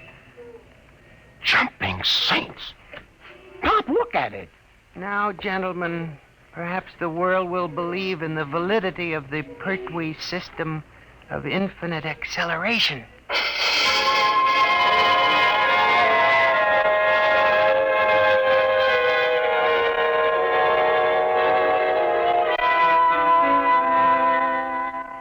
All right, Hannibal, now you start talking. I won't. Hold his hand, Sweeney. That's a pleasure. Well, Hannibal? Let me out of this office. Talk. Never. Sweeney, where's the tube? It's right here, Pop. Now, Hannibal, I give you 5 seconds to talk, after which I'm turning this tube on you for a taste of your own medicine. Now, think it over. 1, 2. No. 3. I hate them. Why should I save them? 4. All right. Put it away, please. That's better. Now, how did you do it? Many years ago, Einstein posed the theory that if an object were sufficiently accelerated, it would gradually flatten out and eventually disappear altogether. Working on this approach, I evolved a method of accelerating the atoms within the molecules, setting an object spinning in 4 rather than 3 dimensions. For many years, I tried to sell my idea to the railroad for condensing freight and storage. And you start the thing spinning with this little tube? The tube sends out a whirling ring of electrons which engulf the object. Why did you turn it on those buildings? I was driven to it. Only something dramatic could shock the world into realizing my greatness. But you'll restore them. You brought back Grant's tomb. I can restore them, yes. Not can, Hannibal. Will. On one condition. Well? That your paper give me full credit for my scientific achievement. Front page, pictures, a complete story. It's a deal. Wait a minute, Pop. We don't even work for this paper anymore, remember? We'll take care of that little matter, Sweeney. Mr. Colburn, this is Pop Atterby. You've just rehired me. Now, if you'd care to step down the hall into my new office, I think I can show you something make your hair stand on end. I have 3 missing buildings in my desk drawer. Well? He's on fire. Says he's coming down here to have me committed to an institution. Fine. All right, Atterby. All right. What's going on here? I fired you. I ordered you off these premises. If this is a joke, Well, Mr. Colburn, you see these models? What about them? What would you say if I were to tell you that these 5-inch models are actually the Empire State, Penn Station, the United States Post Office, and Burley's Bar, and a taxicab, all compressed 500 times, that there are people in them so tiny they can't see them, that even time is so compressed inside these buildings that movement is impossible. This is insanity. Who is this man? Sit down, Colburn. The show hasn't even started yet. Sweeney, put the taxicab out in the middle of the floor. Okay, Pop. Now, stand back. Hannibal, here's the tube. Now do your stuff. Stand back. Now. Good Lord. I don't believe it. It's getting bigger. I reversed the polarity of the spin very gradually. What's the idea of blocking traffic, you lousy bum? Hey, where am I? Hey, what happened? How did my cab get in this office? Take it easy, George. What is this? Who are you? Hey, ain't you the fare that skipped out on me? Hey, what is this, a bug house? Well, Mr. Colburn? I don't understand. But you do believe. Well, yes, I saw it right before my eyes. Okay, well, then here's the deal. You give our boy Hannibal a front-page spread with pictures. He'll take these other buildings back to the original sites and restore them just like they were, with our cameras getting exclusive shots. Now, is it a bargain? Is it a bargain? I may not be the best newspaper man in the world, but this is the biggest thing since Noah's Ark. You're rehired as city editor at your old salary. My old salary? All right, plus a 500 bonus. There's a deal. Sweeney, call composing. Tell them to double the size of the front page. Have them hold it for a red banner full-page headline. Got that? Right. Hello, Albert. This is Pop. Listen, I want all photographers up in my office right away. Call research. Tell that girl to have Columbia send a battery of big shots over to the former site of Penn Station. Copy, Mac. Copy, boy! Hey, Mac. I'm busy, George. Sweeney, what's the word? What messed up? All right. What is it? All I want to know is, how do I get my hack out of this office?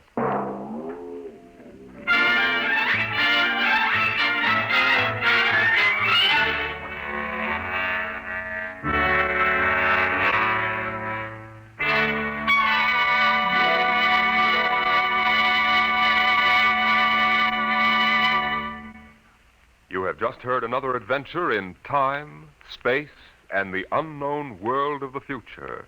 The world of... Dimension X.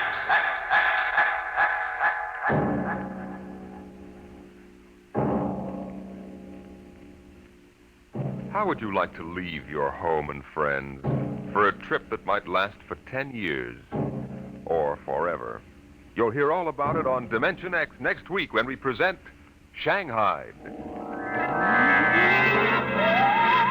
Today, Dimension X has presented The Professor Was a Thief, an adaptation by George Lefferts of a story by L. Ron Hubbard. Featured in the cast were Arthur Maitland as Pop, John Larkin as Sweeney, and John Gibson as the Professor. Your host was Norman Rose. Music by Bert Berman, engineer Bill Chambers.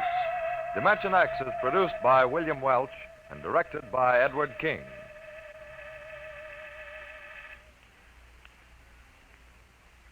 Three chimes mean good times on NBC. Tonight is the time for the premiere of NBC's gigantic Sunday night broadcast, The Big Show. Every Sunday evening, starting tonight, you'll hear an hour and a half of the greatest stars in radio. Performers like Fred Allen, Jimmy Durante, Ethel Merman, Frankie Lane, Meredith Wilson, and many, many more. And your MC will be the lady who invented the snappy retort, Tallulah Bankhead. It's The Big Show. Hear The Big Show later today on NBC.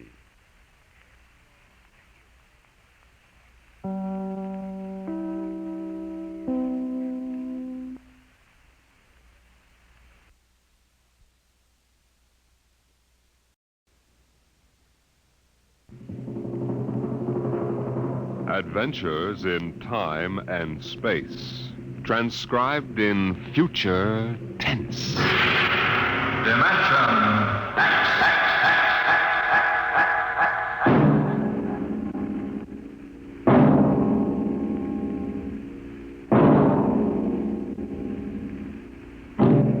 Can you predict what will come in 100 years? Can you see beyond the known dimensions of time and space into the unknown dimension X? In 1987, Atlantic Spaceport was established on the site of old Fort Devon outside of Boston.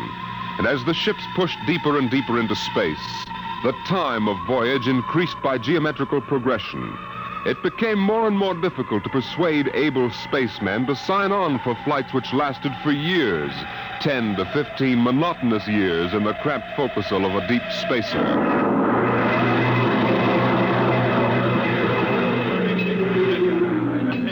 The bar rooms and one-armed joints in Scully Square in Boston were plastered with recruiting posters for the deep space star runs. Flashy four-color signs with a blue-eyed young man gazing into a star-studded sky. Seek your future in the stars.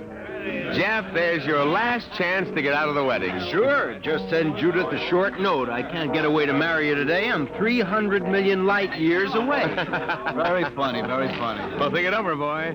Tomorrow, the shackles of matrimony. But tonight, the stars. The mystery of the galaxy. Eat, drink, and be merry, for tomorrow you commit matrimony. Oh, come on. We came here to have a little fun. We might as well be at Mother's Music Hall on Commonwealth Avenue. Please. Ah, the problems of the rich. Hey, Jeff, just where does the coffin fortune come from, I guess it started in Nantucket. My great something or other used to be a whaler. A whaler? There she blows! A dead whale or a stove boat? Watch my trusty harpoon! Ouch! Look out with that fork! Where's the money now? Oh, I don't know. We've got a lot of commercial holdings, mills, import, export outfits, rocket lines, you know. Mere trivia. Hey, why don't we get out of this dump? We could go up to the Copley Plaza. It may be stuffy, but at least the glasses are clean. You're the condemned man. All right, you guys go ahead and get a taxicopter. I'll settle. Meet you out in front. Right.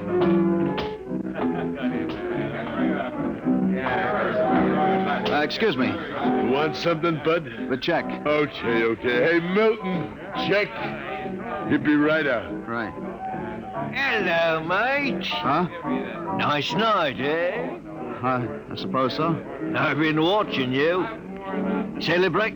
Sort of. Well, so am I. Just got off a deep space run out to Centaurus. Centaurus? That's a 15-year run, isn't it? 15 and 3 blooming months. How'd you know? You a spaceman? No, not exactly. Hey, barkeep, where's that check? Hang on to your hat, Bud. Milton is slow, but he's sure. Fill it up, Charlie. Say, why don't you join me, mate? Here, Charlie. No, thank you, no. Oh, come on, won't take off on Mo. Celebrate whatever it is you're celebrating on me. Come on, pour it, Charlie. Yeah, sure. Well, I guess I might as well. Thank you. Cheers. Cheers. Was that varnish? Charlie's special brand, eh, Charlie? Yes. Hey, look, could you get that waiter out here? I've got to meet my friends. They're waiting what's outside. your hurry, mate? You got plenty of time. Sure. Sit down. Take it easy. You don't look so good. I don't feel so good. Well, here now, you sit right here. You'll feel chipper as a blooming grasshopper in a second. Gotta get outside. In a hurry. Where's the check? Check! Oh! All right, come on. Get him out the back before his mates turn up. Grab his other leg. Let's go. In a hurry, is he? That's what he thinks. Where he's going, he's got plenty of time.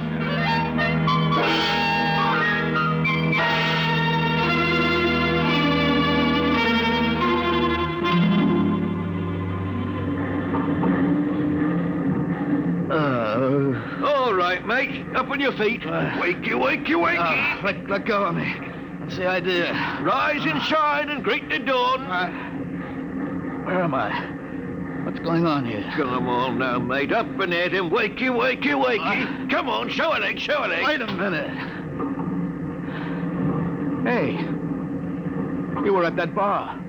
Scully Square. Come on now, up to the power room or you'll be in trouble. Power room? What are you talking about? Where am I? Well, that's hard to say exactly.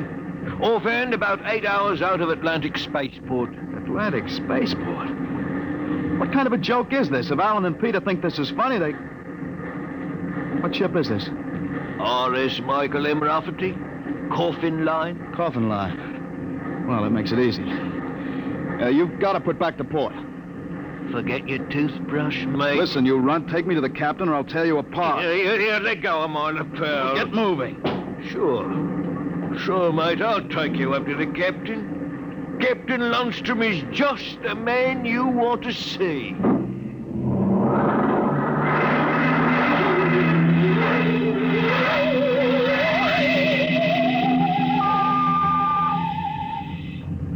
Martin, what the devil are you doing on the bridge?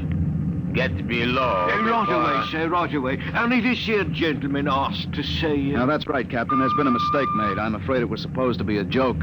Oh? Yes, you see, I'm going to be married today, and I suppose my friends thought it would be funny to make me miss the ceremony. I'm sure it won't be too much trouble to have you drop me off back at Atlantic. What? Martin, what is this? Oh, it's simple, Captain. He wants you to turn the ship around, that's all. If there's any trouble with your superior, I'm sure I can fix it up. You see, I'm Jeff Coffin. Yes? Well, you don't understand. My father is Cyrus Coffin. He owns this ship. He does, eh? I can understand you're not believing me, Captain, but I can identify my... Hey, where's my wallet? My. Look, Captain, all you have to do is radio back and check. Mr. Black, remove this man from the bridge. Aye, sir. You heard the captain, Buster. Wait a minute. Let go of me. This is no way to treat a passenger. Passenger? Wake up, sonny boy. You're one of the crew. What?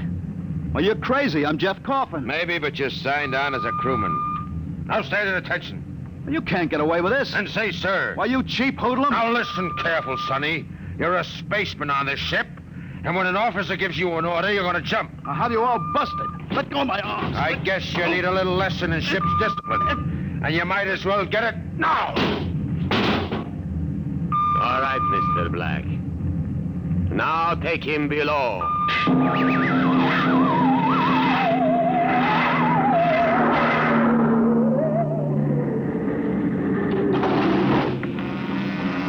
All right now, mate.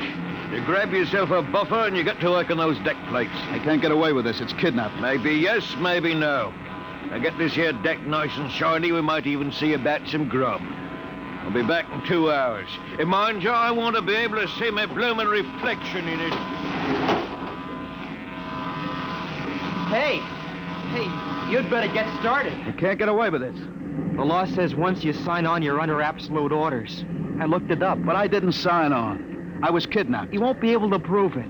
Come on, mister, please. I didn't get anything to eat today. Give me a break. All right. You run the buffer over it, is that it? Yeah, that's right. Like this. Yeah, okay. You sign on? Yeah. I ran away from home. What? How old are you? 16. I'll be 30 when we get back. What do you mean 30? We're headed for Mars, aren't we? Only to refuel. We're bound out to Centaurus. But no, we can't, but that's 15 years. Martin! I've got to get back. It's no use. I'm getting married. She'll think I'm dead. Martin! Now what's up? You want me to call Mr. Black again? He'll give you what for? No, listen. Now, listen, I've got to get back. I can't disappear for 15 years. How is that a fact? Look, we stop at Mars, right? Yes, and you'll be below decks under lock and key. Listen, I can make it worth your while if you get me off at Marsport. Jumping ship? Why, that's real naughty, mate. $1,000. Why, what would I tell me poor old mother in Battersea? $2,000? 5. In advance. What do you mean in advance? I'll bet you're the one that rolled me for my wallet. As a way. They don't believe you're young Coffin. Maybe I know better. All right? It's a deal? All right. Look, Mr. Coffin, can you take me with you? I didn't realize what it would be like. I'll pay my share. I could work it for you, or maybe borrow money. I couldn't stand 15 years. I'd go crazy. He'll cost you another 1,000. You cheap swindler. Here now, Mr. Coffin. I'm all what stands between you and a lovely pleasure cruise for 15 years, so I'll thank you to treat me with the respect and politeness what a gentleman like myself deserves.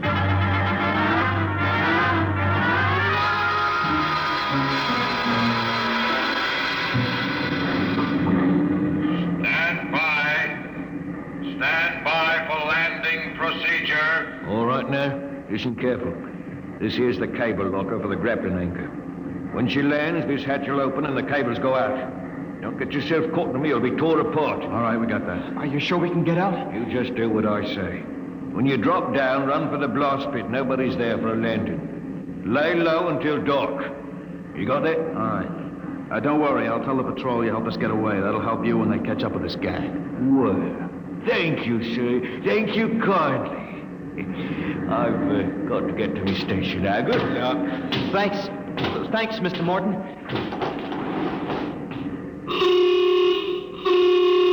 There's the landing horn. Yeah. Keep clear of that cable, Joey. Here comes a deceleration blast.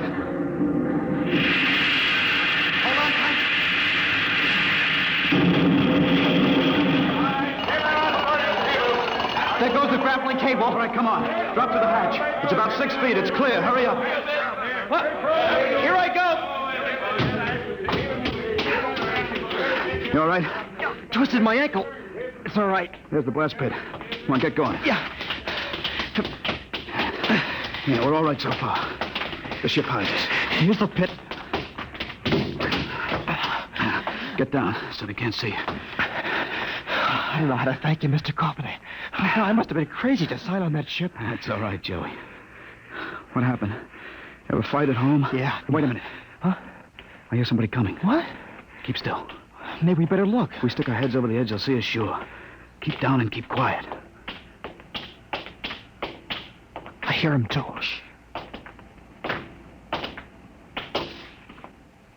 Well, well, well. Look what we have here. 2 little babes in the wood. You two move and I'll shoot you each once in the belly. Morton, you got good eyes. I told you I saw him come this way, Mr. Black. Jumping ship. Why, that's a terrible thing to do. You double-crossing rat. You got paid in advance, didn't you? Then turned us in. I'll see the port police about this. Yeah? We already turned your papers over to the port police as ship jumpers. Papers? I didn't sign any papers. You just don't remember signing them. We got them stamped nice and legal. It's no use, Mr. Coffin. We haven't got a chance. My, jumping ship. Well, don't worry, mate. You'll see your girl again in 15 years.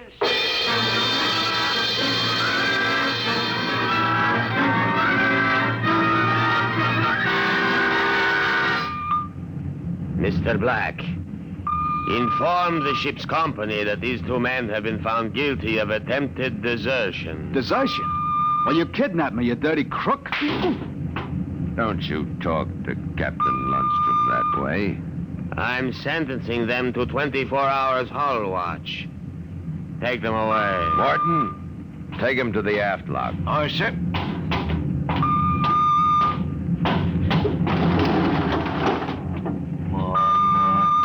Ship jumping. If you didn't have that gun, I'd break you in 2. Double-crossing rat. You calm down after 24 hours hull watch. What's hull watch? Very simple. We put you 2 in spacesuits and shove you through the airlock on the end of a line. You sit out there and you watch the hull for 24 hours. You can talk to each other on the wireless intercom, but no food and no water. And the heating units in those suits are just a little bit defective. Makes it interesting long about the 18th hour. I'll bet. Well, here we are, gentlemen. The airlock.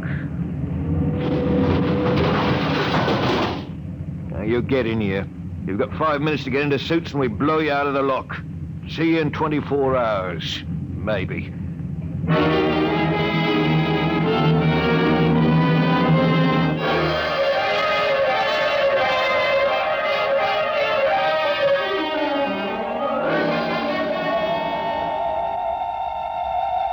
Joey. Joey, can you hear me all right? Yeah. It's getting awful cold. How much longer we got? I don't know. I suppose that's part of the fun. Guessing. I'm awful thirsty. It can't be too much more. Hang on, kid. It's cold. It'll probably get colder. We'd better snap the safety hook. Jeff, what would happen if we drifted away from the ship? We'd keep going in the same direction till the oxygen gave out. Yeah. Will it get much colder? I don't know if I can take it. We haven't got any choice, Joey. Just hang on. It can't last forever.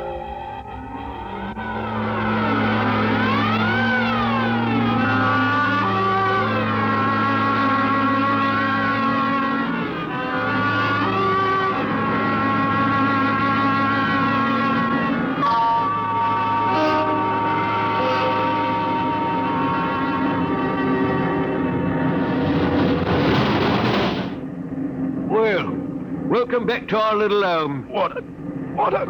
Thirsty? Get water. Right here. Here. Slopping like a bloody animal.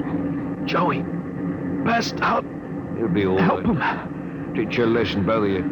Just take my advice and behave yourselves. You've got 15 years to go on this here ship, and you might as well make the best of it.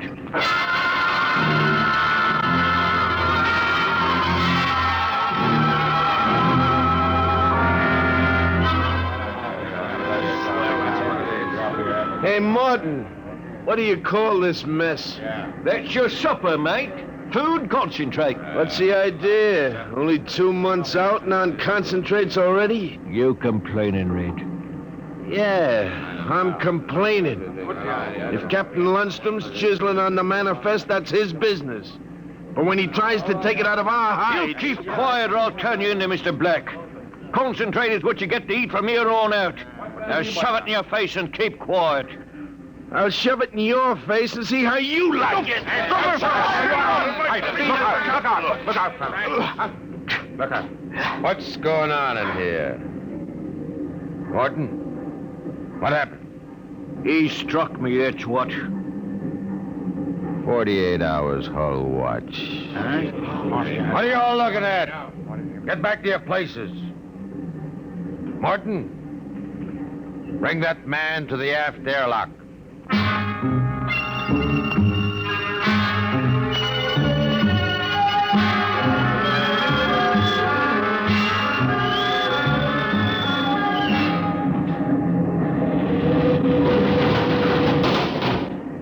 All right, Red. Come on out of there. Your time's up. Come on. You, mate. Go in and get him. Come on, Joey. Gee, 48 hours out there. Unsnap the helmet. Careful. Get it off. Come on now, hurry up. Bring him to. I can't. What? He's dead. Get him undressed. Hang up that spacesuit. He must have had a heart attack. Heart attack. He's frozen to death. Mr. Black will be fair heartbroken. Red was a first-class jet man. Hurry up with that suit. It's cold in here.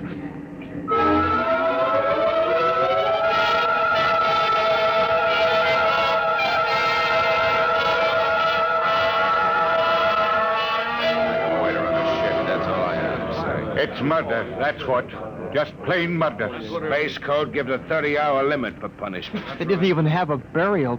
Just shoved him out of the lock. Well, if the owners knew about this, they'd stop it. Fat load of good that's going to do us for the next 15 years. Oh, wait a minute. Wait a minute. If we could get the ship back to Mars... Oh, look, that's no good, son. 2 weeks after we landed, we'd be hung. That's what Space Code says about mutiny.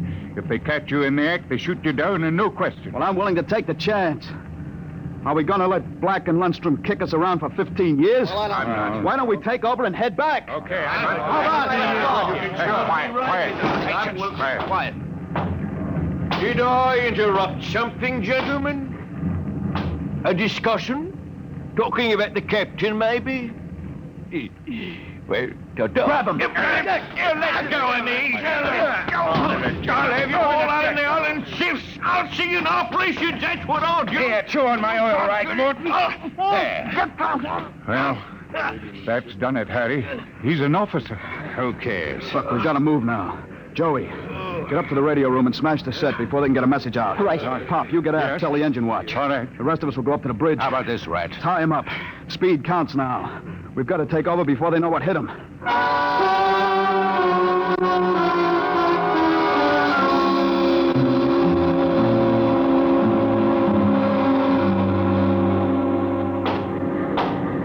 Careful.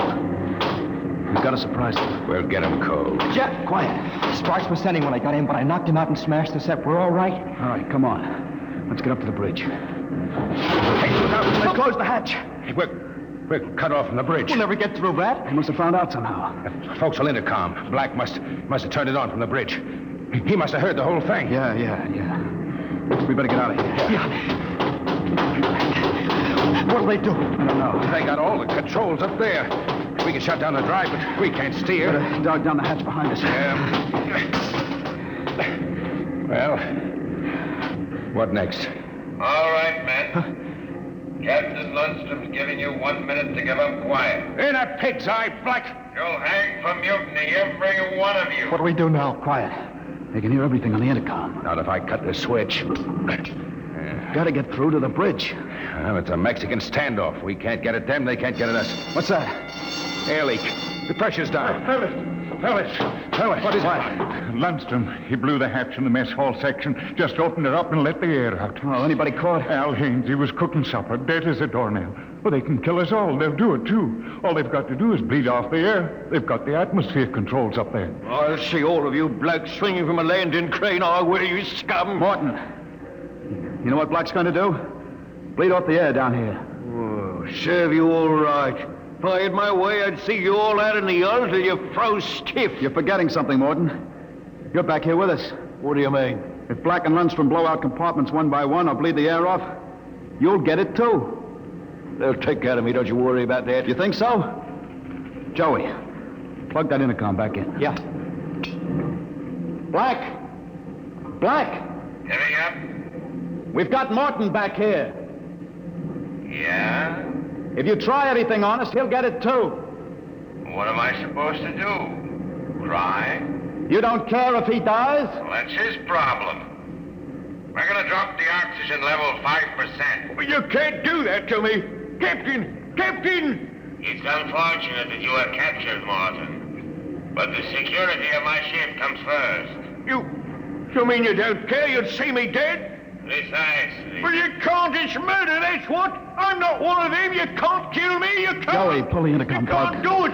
I always followed orders. I did the dirty work and pulled He can't hear you anymore, Morton. Morton. You can't do this. Shut up. Morton, they'd kill you as soon as look at you. Now listen. We've got to get through to the bridge. You know this ship. There must be some way. We're your only chance, Morton. Get us through that hatch and up to the bridge. All right. All right, why shouldn't I? They'd kill me. And there is a way to get through? Emergency release. Works by hand. I don't tell crewmen about it to keep them from breaking through in an engine blast and leaking radiation to the bridge. Let's get going. We've got to get through before Lundstrom cuts the air down and gets us all.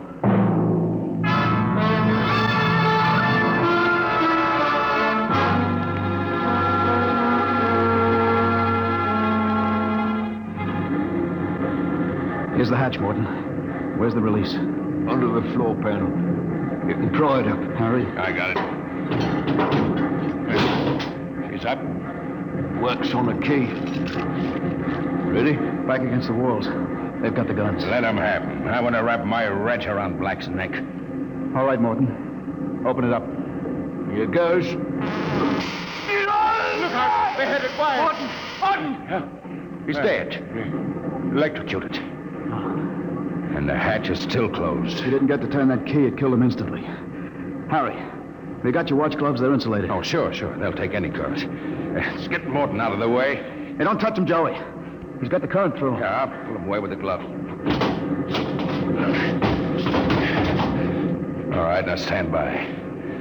Here goes the key. Let's go! Get him! Hey, back there! Stand by! Like this! Drop the gun! Johnny, look out! Oh, let go of that gun, Lundstrom. Hold them both. You don't have to worry about Black. I got him square with a wrench. Anybody else hurt? I am. In the side. I think it just grazed me. We'd better tie Lundstrom up. What do you think you are going to do now? Turn around and go back home. I don't think so. I have burned the navigation tapes, and none of you can recalculate them. You'll just wander in space till the fuel gives out. You'll die right here on the ship.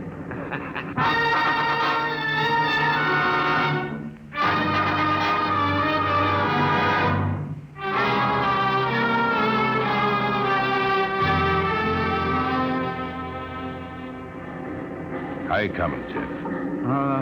It's no use. I've had a little space math, but not enough to compute a flight. Sooner or later, you're going to beg me to let you surrender. Jeff, the interceptor screens went on. Meteor? No, it's a ship. A patrol ship coming up on us. They must have got off an SOS. No, we don't have to worry. We can just tell them the truth. Sure. You are not familiar with the space code, young man. Mutiny is punished by immediate execution on the ship itself. In other words, they don't ask questions, they shoot. He's right, Jeff. We're through. Can we get away? Not from a patrol ship. They've already sent us a heave-to flash. If we run, they'll blow us out of space.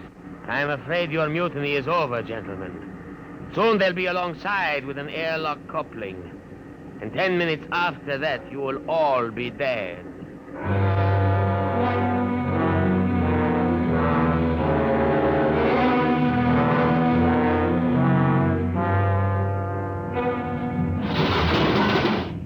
Nobody move. Sergeant, take a squad and secure the ship, collect all weapons, and post a guard in the engine room. Yes, sir. You, Brown, Williams, Kokoski, Kelly. I'm delighted to see you, Major. I was not sure that an SOS had gotten through. Oh? You're Captain Lundstrom? That's right. I can swear out the affidavit of mutiny and... I don't think a mutiny charge will stand up, Lundstrom. Not with a relief of command warrant out for you. I think we'll just forget about it. You're under arrest, Captain. Oh, you can't do that. Space code is clear. You recorded my SOS. SOS? Of course. How else did you get here? They sent us after you to get Jeff Coffin. Where is he? I'm Jeff Coffin. We had a missing persons alarm for you, and then when a check you signed turned up at Marsport... A check? That's right. I gave one to Morton to help me get away. And he sold it to a fence for half face value. We traced it back to this ship. Coffin, I've got orders to escort you personally. We're taking you back to Earth, son. Major, can I send out a message? Of course. Oh, that reminds me, I've got one for you. From your fiancée. Oh? She said to tell you that she didn't object to a bachelor party in principle, but well, she did think 6 months was stretching it a bit.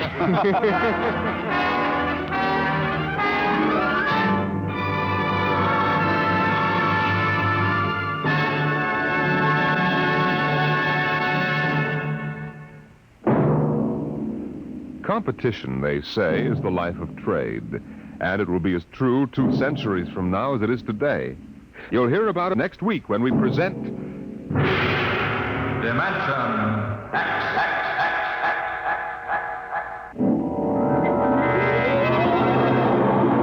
Today, Dimension X has transcribed Shanghai, an original story by Ernest Kenoy.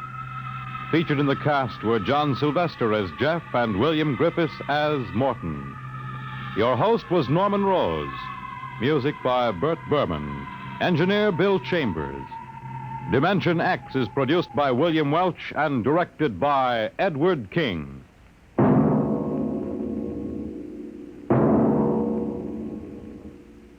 3 chimes mean good times on NBC. Tonight, it's The Big Show on NBC. Your stars will be Groucho Marx, Ezio Pinza, Jane Powell, Fanny Bryce, Frank Lovejoy, Meredith Wilson, and many, many more.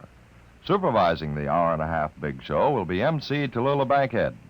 Incidentally, when unpredictable Tallulah meets unconventional Groucho, look out. It's the big show every Sunday on NBC. Now the Quiz Kids, and later hear Tallulah and the big show on NBC.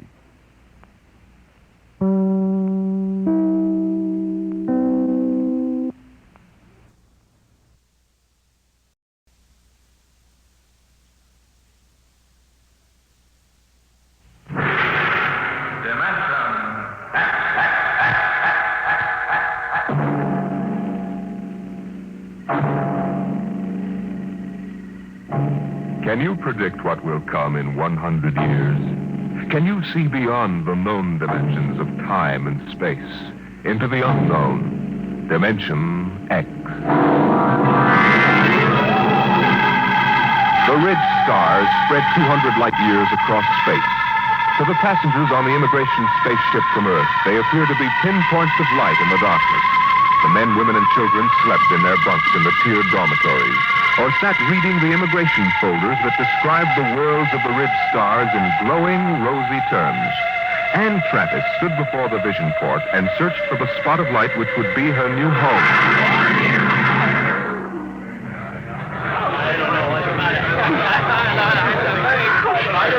You can't tell which is which, can you? Well, I asked the steward for mine. There it is, you see? That nice, bright little star up in the left-hand corner. That one? Yes, Alka 3. I'm going to meet my son there. He sent for me. Harry always was a good son. I used to say to my husband just before he died, Harry is a good son. I'm going to Dora 3. My sister's there. Oh, isn't that nice? It's a wonderful thing for a young girl like you to start life way out here. I used to tell Harry's father that if he had any spunk, he'd be out on the ridge stars making a fortune. He was assistant buyer at Bloomingdale's kitchenware. I see. Maybe if I asked the purser, he could point out Dora 3. Oh, well, you go ahead, dear. You've paid your fare like everybody else. What did you say your name was? Anne Travis. Well, I'm Lottie Elders, Mrs. Harold E. Elders, though, of course, I don't use Harold's name now. Are you all alone? Yes, my folks died last year. That's why I'm coming out to live with my sister. Oh, why, you poor child, traveling halfway across space with nobody to talk to. Attention. Attention, all passengers. There it is. I just know it. You are now within the Ridge Star quadrant. The trip is almost over. Captain Braxton wishes me to inform you that a vote will shortly be taken to determine on which planet of which sun every passenger of this ship will be landed. What is he talking The about? majority will decide, and all must abide by the decision. I don't understand. What did he say about a vote? I don't believe it. He said everybody had to go to the same planet, didn't he? But Harry's on Alka 3. Look here, Mrs. Elders, they can't get away with this. They can't just set us down anywhere. I've got to meet my sister, but what can we do? I don't know, but I'm going to find out. I'm going to see the captain right now.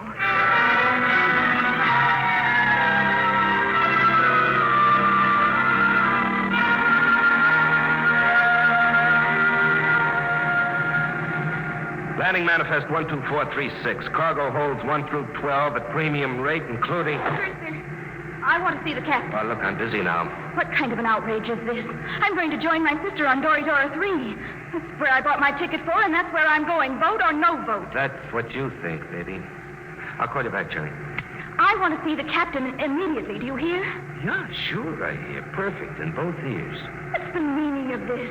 What are you people trying to get away with? We're not trying, sister.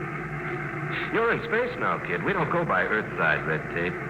But my ticket... Oh, you can paste that in the scrapbook. That's all it's worth. Where you're going, kid, fortunes are made and lost every day. The rich stars are wide open, and what the big operators say goes. But my sister's waiting for me. Oh, she'll get tired. It's a game, kid, and you're it. The folder said you were encouraging immigration. Oh, sure.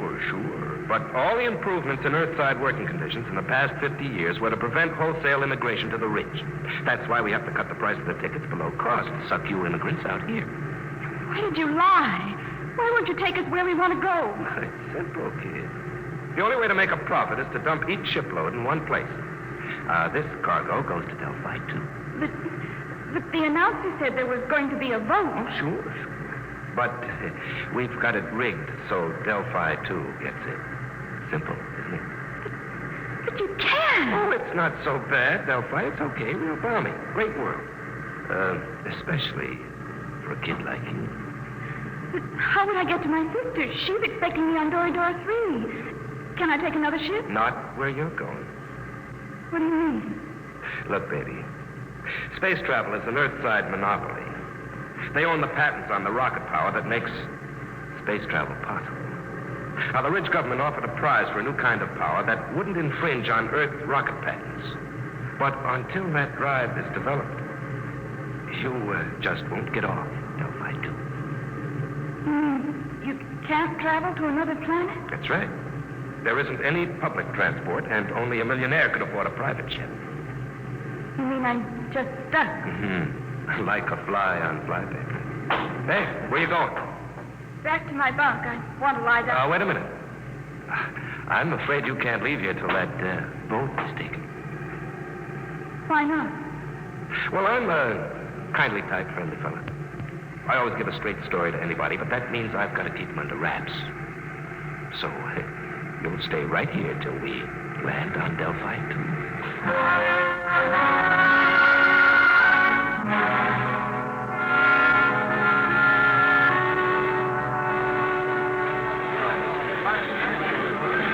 All immigrants who have not been cleared, please report to the inspector under the first letter of their last name.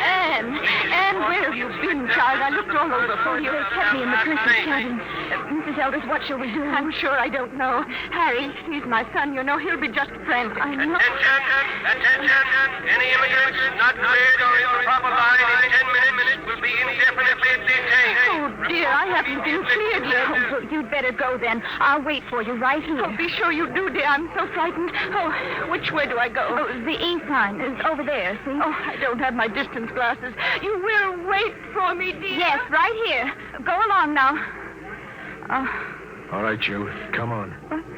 Who are you? Never mind. Come on. Grab her, Al. Come on. Let go of me. What's the idea? Let go. Get her. Who are you? Let go. Let go. We can't take any chances, Al.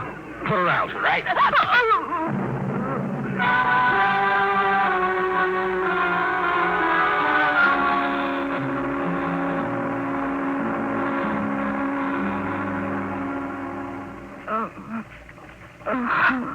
Come on, up.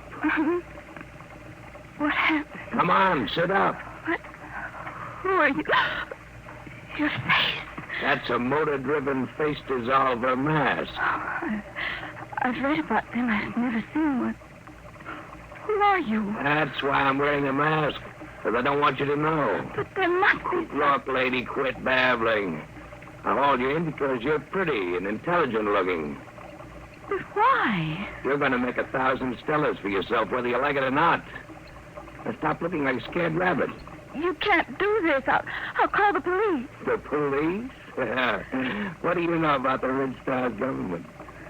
Nothing. Obviously. Around here, things are different. Now, listen. You go to the New Sol Hotel. As soon as you're registered, you go to the Fair Play Employment Agency. They'll take care of you. Now, take this. It's a tape reel. Play it back in your room. It'll tell you what to do. After it's played once, it'll destroy itself. Is that clear? I don't understand this at all. Have you ever heard of the 7-day poison? I don't think so. Well, it's an interesting device. It feeds on the blood.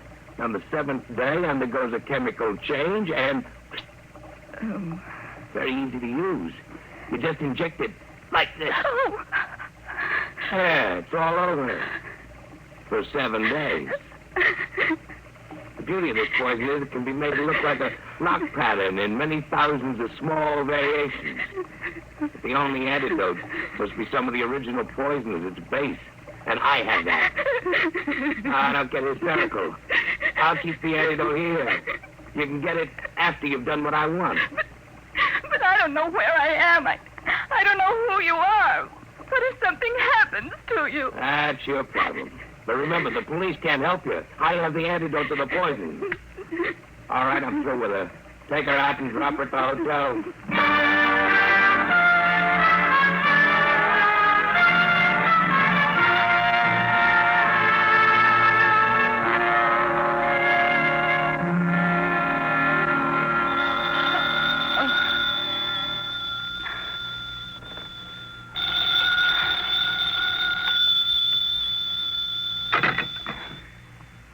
this room 2635? Yes? And Travis? Yes? Who is this? Play that tape reel and get started. We'll be watching you. Hello? Hello? Hotel News Hall desk. Can I help you? I was cut off. Someone was speaking to me. I'm sorry, there was no incoming call on your line. Can I help you? No, never mind. I'd better play that tape. Guess you push this button. You will find in your purse a full cigarette case. Half of the cigarettes are doped. Tomorrow, you will be hired as private secretary to Arthur Blord. When you're alone with him, you will give him one of the cigarettes. The case he checks 2 at a time. The outer one is doped. When he's unconscious, push the brown knob on the case. That will call my men, and they will come for you. You must come with them if you wish the antidote to the poison. After that, you'll be transported to any Ridge Star you wish. As soon as you've played this reel, go to the Fair Play Employment Agency. There's no time to waste. Tomorrow, the 7-day poison will have only 6 days to go. Now that the reel is finished, it will destroy itself. Why do they have to pick me? Oh, the reel. Come on, Travis. You've got 7 days.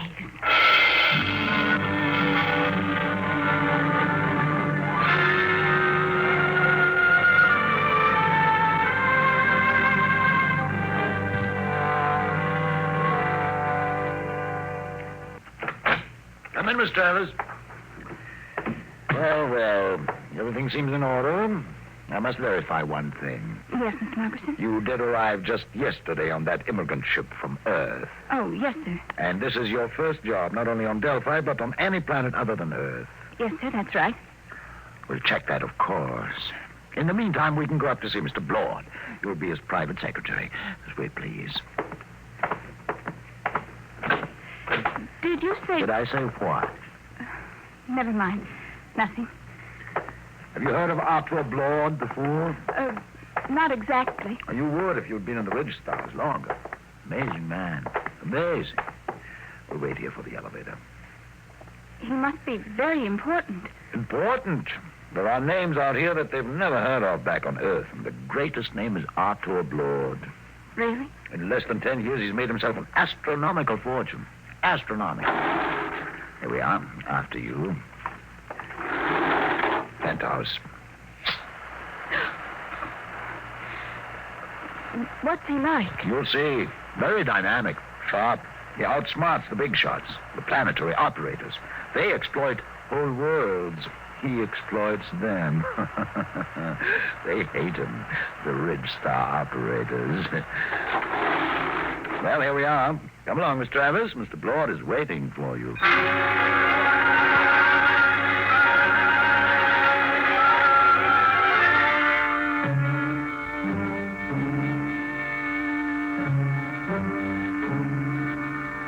Mr. Blord, this is Ann Travis, her record and references. Not interested. You check them. Margerson, get out. Yes, Mr. Blord. Ready, Miss Travis? Yes, Mr. Blord. Take this dictation. Chromium field on Transion 4, value 100 billion stellars. Just plain slogging. Let somebody else do it. Trigona 7, forest, all treasure wood, priceless. Dennis Carey, operator, hard, cruel, brilliant. Should be interesting if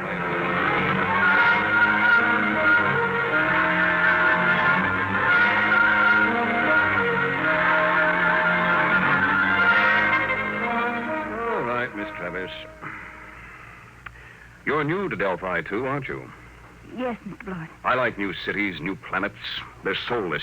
They have no culture, no institutions with hardening of the arteries. Yes, sir. Now, I came out here as a wiper in an Earthside liner and jumped ship at Transion 4. That was 10 years ago. You couldn't do that on an old world. Earthside, they developed the science. Out here, we use it. The great developments today aren't in science. You don't believe that, do you? I'm not sure, sir. Will there be any more dictation, Mr. Blord? Nope, that's all. Don't leave yet. Mind if I smoke? No. Like a cigarette? I, sir? I asked if you'd like a cigarette. Oh, thank you, but I have my own. Oh? Earth cigarettes? Would you mind letting me have one? They're very rare out here. Of course. That's an interesting case. Eject 2 at a time, huh? Here, Mr. Blewett, take one. Yes, thank you. Haven't smoked one of these in years. Light, Miss Travis? Thank you. Oh, drop the lighter under the desk. I'll get it. Sit back in your chair. Should be down here. Miss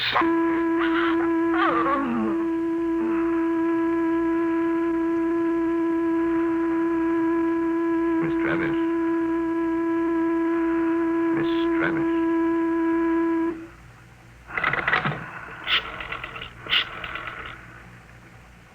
Hello, Dr. Gregg. Lord. I've got a girl here I want you to examine. No, she's out cold. Nope. Had her sitting in that wired chair, and I just threw the switch. There was something phony about her from the beginning. The pickup needle from her chair was jumping like a kangaroo, and when I mentioned cigarettes, it practically blew a fuse. That's what I want to find out. Why she should be carrying doped cigarettes. I want her examined. The full hypnotism treatment if necessary. I want to find out who sent her. I want to know who's gunning for me.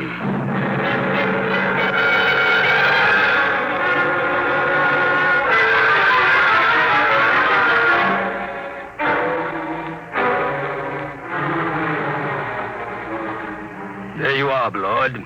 That's the best I can do, short of a full-length narco-analysis. You sure about that 7-day poison? Absolutely. She's got less than 6 days. And she was right off the immigrant ship. This is the first time I've had a plant. Somebody found out I hire 'em fresh from Earth. I've got her memory track on that face dissolver mask.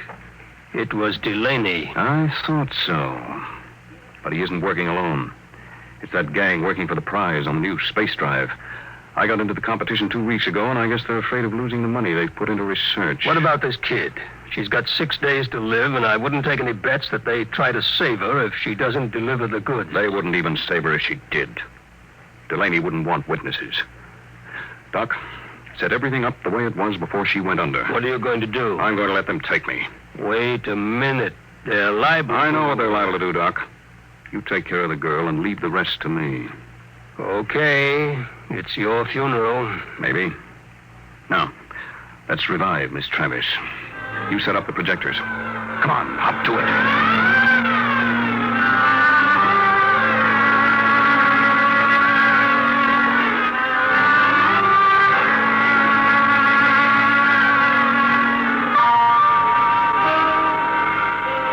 All set now. When you reverse the field, she'll come to, and she won't even know anything happened. You remember exactly what you were doing when you knocked her out? Sure. I was looking for the lighter under the table for that doped cigarette of hers. Well, I'll be going. Good luck, Artur. You'll need it. I'll be seeing you, Doc. All right, Miss Travis. Now let's take up where we left off. Oh, I felt faint for a minute.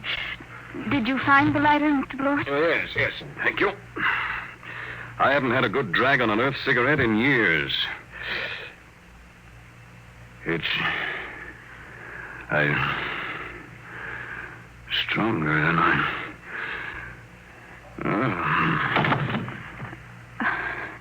I've got to call those men now. Let's see the brown knob on the case.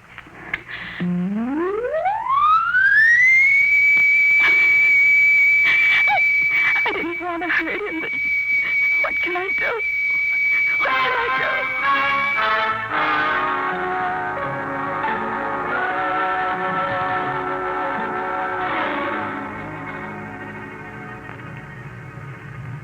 How's Blewett, Hal? I'd like a light. This dame sure fixed him. do? Where are we going? What do you care? Tell her. In 6 days, it won't matter. The boss give orders. What's the difference? These two are dead ducks. What do you mean? You think the boss will give you that antidote? He promised. Al, he promised. Did he really? But did he give his scouts honor? You know, spit twice and cross his heart. Please, stop it. What will happen to him? Blewett? Oh, you got me. Last 3 guys I brought over here ended up in the disposal unit. mean they'll kill him? Wouldn't be surprised. Oh, no, they couldn't. They don't play for marbles out here in the rich stars. But the police. That's just like Earthside, sister. Police take their cut and arrest a couple of bindle stiffs every night to make it look good. Lord was playing around with some pretty big men. He knew what he was getting into. Oh, I didn't think they'd kill him. I don't know anything about the Ridge Stars. Oh, that's tough, lady. Real tough. There's the beam. We're hit. All right, fasten your straps. I'm taking her down.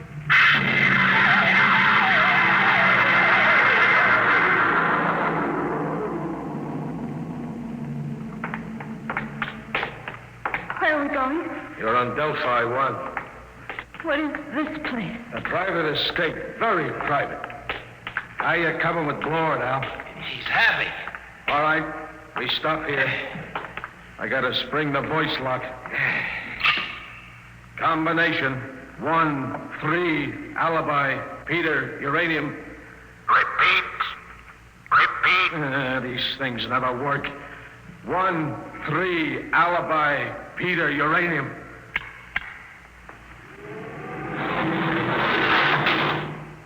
All right, drag him in now. Where do you want him, boss? Clamp him in the chair. Give me a hand, will you? Yeah. All right. Get his feet straight. Now throw the clamps. Inject the key stimulant. Right, boss. Tear off his sleeve, Al. All set, boss. Do we have to keep on the masks? I got a cold. No, I think we can do without them. Shut off the power. There we are. He's coming to. Delaney. What am I doing here? I think we can get down to business, Blord. We represent 90 companies. We've entered the Ridge government contest to develop a space drive that won't infringe on Earthside patents. Oh? Well, Delaney, I've got news for you. Unless one of you has a power drive that's 25% faster than an Earthside rocket, you're licked. What do you mean? You must know, Delaney, you said... Quiet. Can't you see he's trying to get us arguing? When I heard some of the low speed you boys were using... Shut up! All right. You have the floor, Delaney. 2 weeks ago, you entered the contest.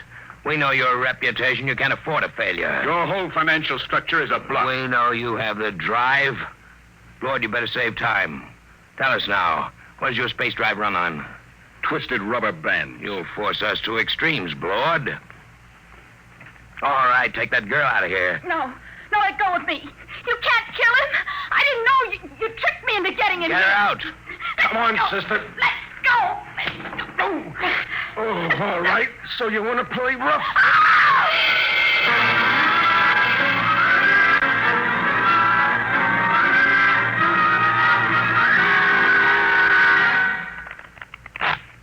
Okay, that's 23 you owe me. Your deal. Cut. I trust your deal. Oh, she's coming too, huh? That's nice. Deal from the top.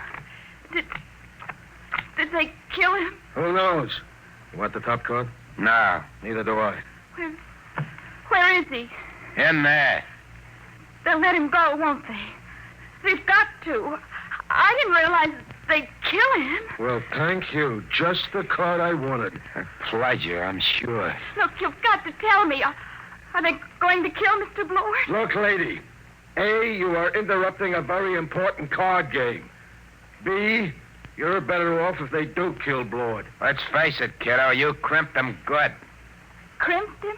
You think he's going to like you for doping him and getting him into this mess? Blord's a tough guy. When he first come out to the ridge, he killed 3 men in the mining camp over on Transition when they double-crossed him. Sure, if he ever gets out of this, I wouldn't bet a lead slug on your life. I'll go with 10. Please. Tough luck, Sonny. I got 3. And double for spades. Yep, if Blord gets loose, I wouldn't want to be in your place. But I didn't understand. They tricked me. I don't think Blord will sympathize. Deal the cards, will you? Hold it. Blord, you're a crawling rat. I'm a realist, Delaney. He's alive. You got me, so I'll make a deal. Now, look. We form a joint stock company. Each of you signs over his patent rights to the new firm, and we split the shares. You hear that? You get my space drive. I get 25%. Delaney runs the new company.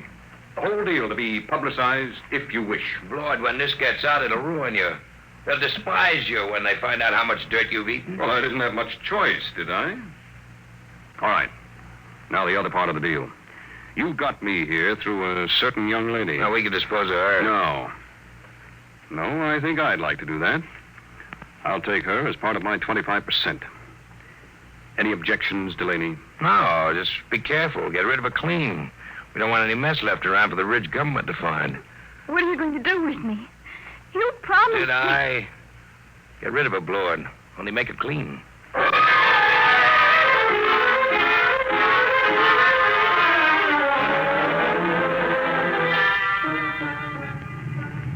You can loosen your strap now.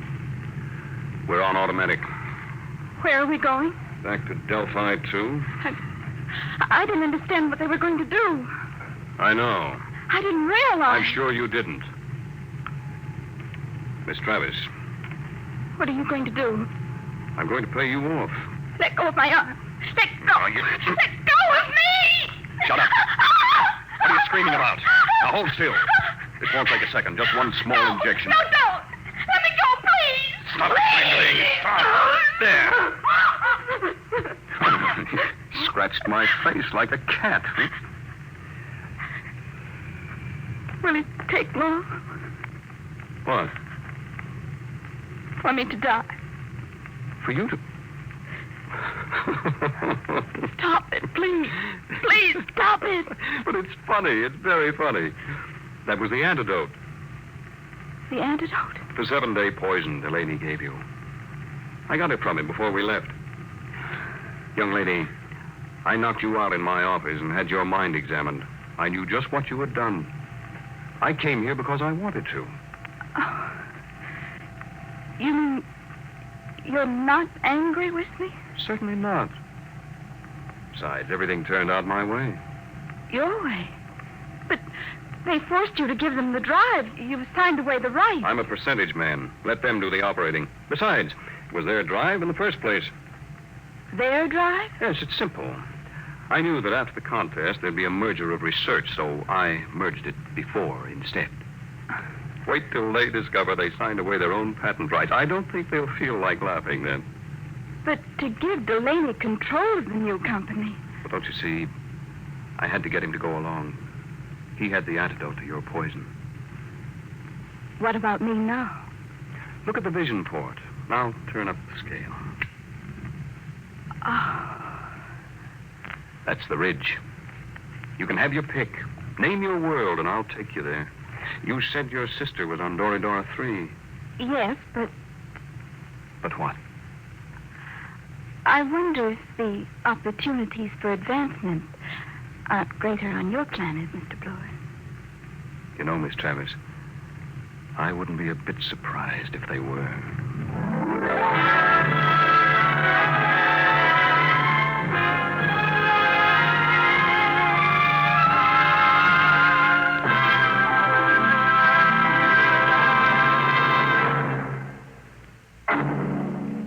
How would you like to live in a world no larger than a single gigantic rocket ship? You'll find out more about it next week on... Dimension Today, Dimension X is transcribed Competition, adapted for radio by Ernest Kenoy from a story by E.M. Hull. Featured in the cast were Elaine Rost as Anne and Les Tremaine as Arthur Blord. Your host was Norman Rose. Music by Bert Berman, engineer Bill Chambers. Dimension X is produced by William Welch and directed by Edward King.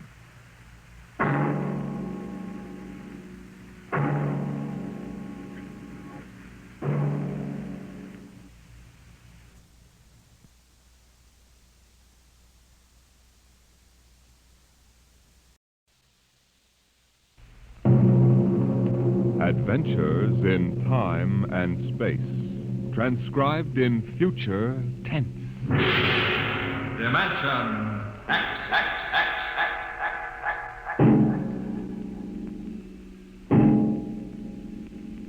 In the beginning, there was Jordan, thinking his lonely thoughts. Out of the loneness came a longing. Out of the longing came a vision. Out of the dream came a planning. And out of the planning came decision. Jordan's hand was lifted, and the ship was born.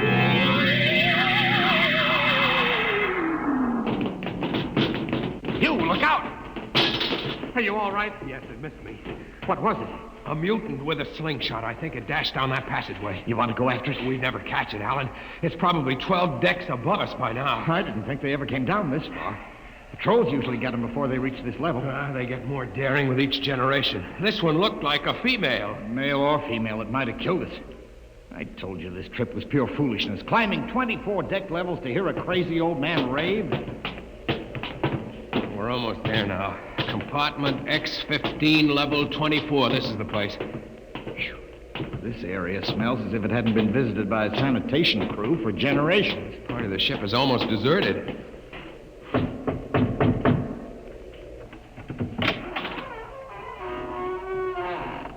Yes? This is the compartment of John the Witness. Who are you? My name is Hugh Hoyland. I'm a cadet from the scientist barracks. This is my friend Alan Mahoney. What do you want of John the Witness? Only to talk. Are you a believer in Jordan? Naturally. I have heard that there are those among the younger scientists who doubt the word of Jordan. To doubt is death. We're not heretics. Enter. I have brought a gift of tobacco, grown on the richest level.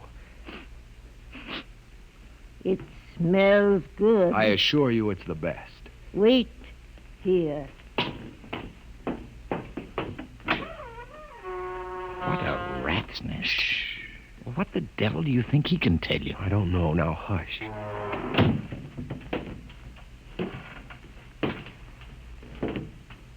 Well? You are John the Witness? I am. Good eating to you. I am Hugh Hoyland. This is my friend, Alan Mahoney. What brings a gentleman of the scientist class to my humble apartment? I have heard that you and your parents before you have long been keepers of the legend of the ship. Since Jordan gave the word. I am anxious to hear the word as Jordan spoke it. Why? You see, among the young scientists, there have been some who talk against the word. Regulations against such heresy? Some of them say the ship has no purpose. They say that we're here accidentally. That we have no more grace in Jordan's eyes than the most deformed mutant who dwells in the highest level of the ship. What shall I say to you? I wish to hear the word from the mouth of one who knows, that I may become more convinced. Sit. You have gift for the witness? The finest tobacco. Good. I will dim the light.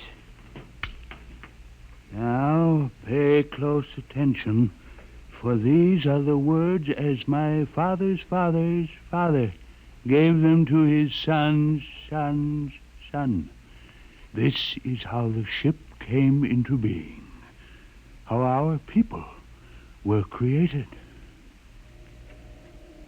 In the beginning, there was only Jordan, thinking his lonely thoughts. In the beginning, there was darkness, formless and dead.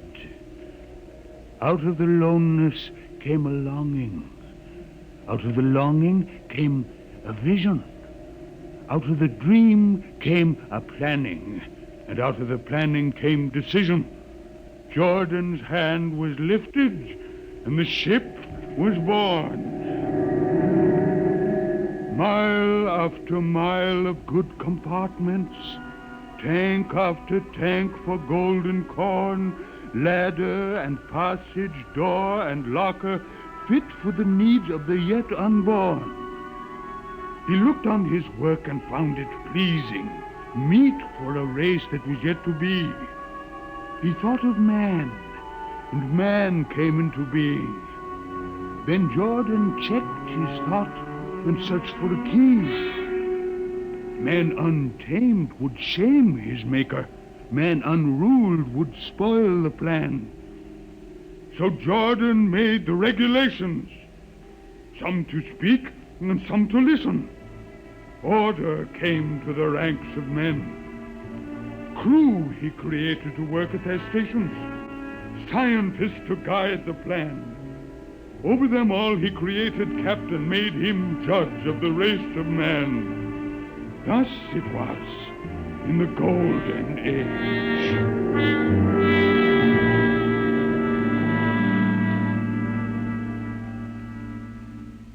These are the true words? As my father's father taught them. But what of the strange beast-like people on the upper levels of the ship? Surely Jordan did not create them. Jordan is perfect.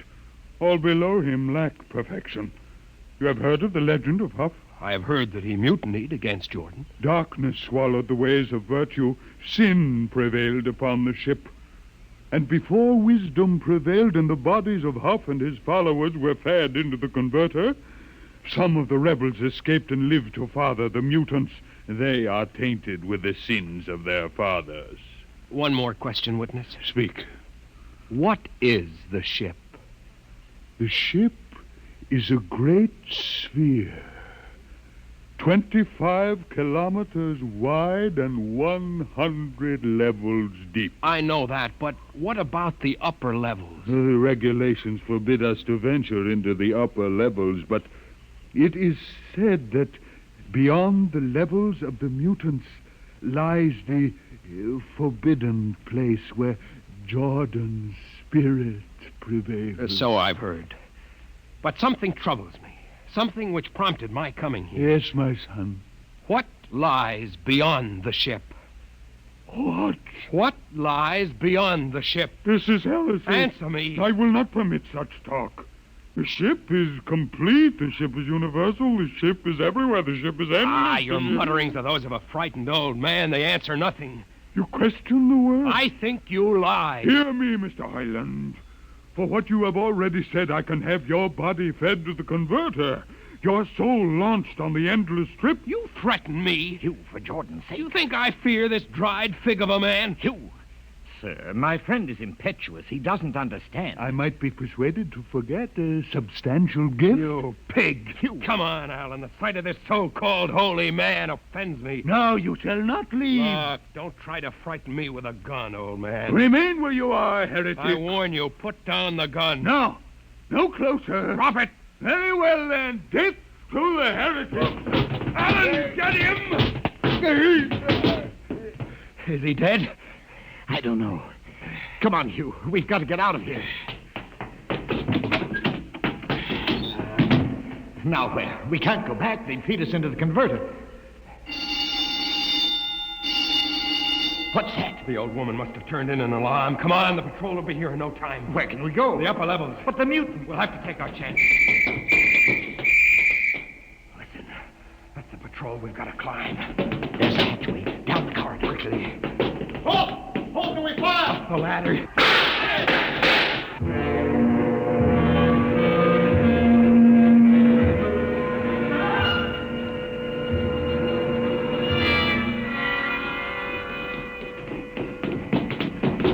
Hugh, wait.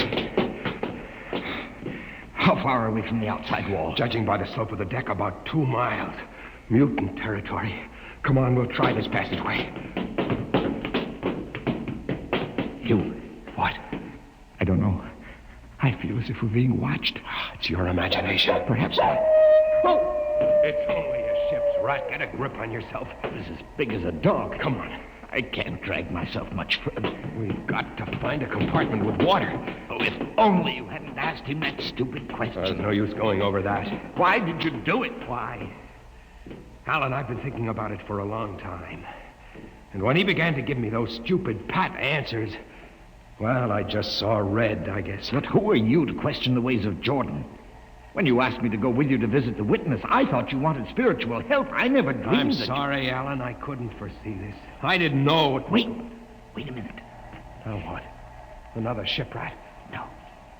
I thought I saw something move near that bulkhead. I didn't see anything. Maybe my eyes are going bad still. Listen. You behind? Alan, look out!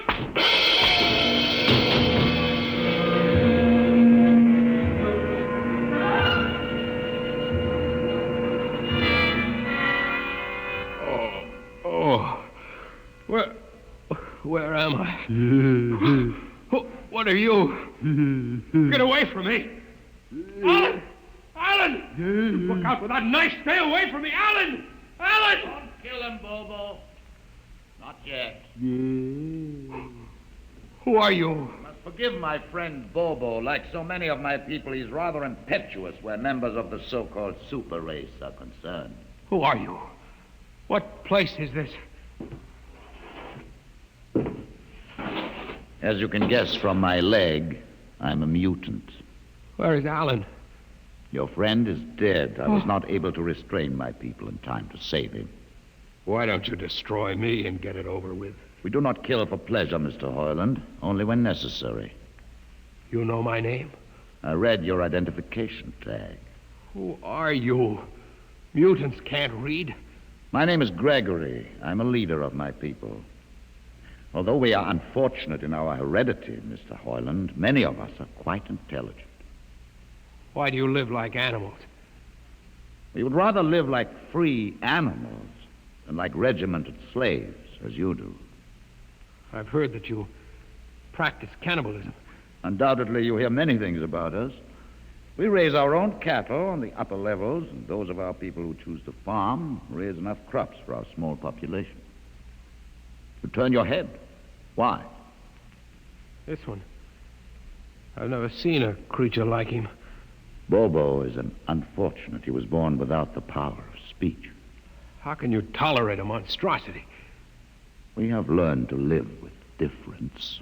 If we began to destroy our imperfects as you do on the lower levels, there would soon be no one left. It violates the regulations. The word of Jordan You know, states... Mr. Hoyland, your people are really primitive and barbaric. You dare say that to me? I dare say a good deal more. Let us go to my compartment and speak further. I'm always interested in information of the lower levels.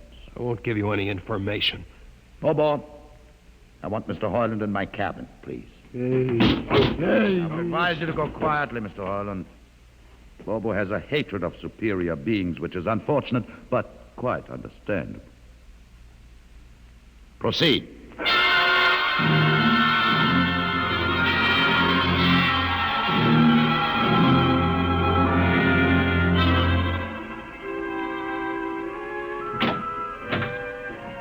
Enter, Mr. Hoyland. This is where you live? Yes. But you have books. Stolen from your libraries, Mr. Hoyland. Compton's Astrophysics. The Philosophy of Interstellar Navigation. Celestial Mechanics. You have read these? Most of them. Why did you bring me here? What do you intend to do? Do you believe in Jordan, Mr. Hoyland? There is no other belief. And the trip? I suppose you believe in the trip, too. Well, what else is there to believe? When you die, your remains are fed to the converter, and your soul makes the trip. And where does the trip take you? Why, to Centaurus, of course. And what is Centaurus? Why, Centaurus, mind you, I'm just telling you the orthodox answer. Centaurus is where you arrive when you've made the trip. A place where everything is happy and everybody's happy and there's always good eating. It's mythological, of course. And you believe this? The peasants believe it, literally, but many of the younger scientists like myself know that it's figurative, symbolic. Why do you ask? Didn't it ever occur to you, Mr. Hoyland, that the trip is exactly what your peasants believe it is? That the ship and all the crew were actually going someplace, moving? The ship can't go anywhere. It already is everywhere. Imagine a place bigger than the ship, much bigger, with the ship inside it, moving inside. But there can't be any place bigger than the ship. There wouldn't be any place for it to be. Oh, for heaven's sake. Listen, you know the lowest level? Yes.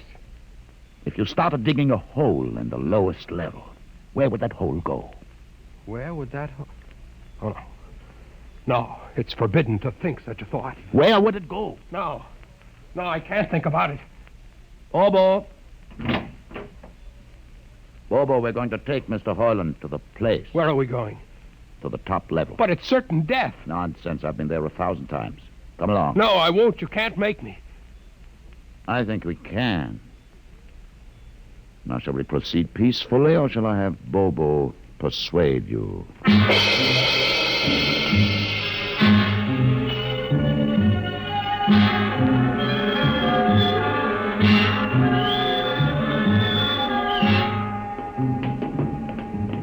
Open the door, Bobo. Inside.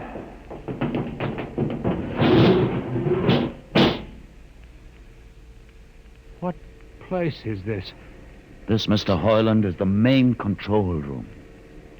Why, Mr. Hoyland, you're trembling. It isn't true. There is no such place except in mythology. Oh, you younger men are so wise, Mr. Hoyland, except for one thing. This happens to be the main control room of the ship. But it's nothing but a huge room with an instrument panel. What did you expect?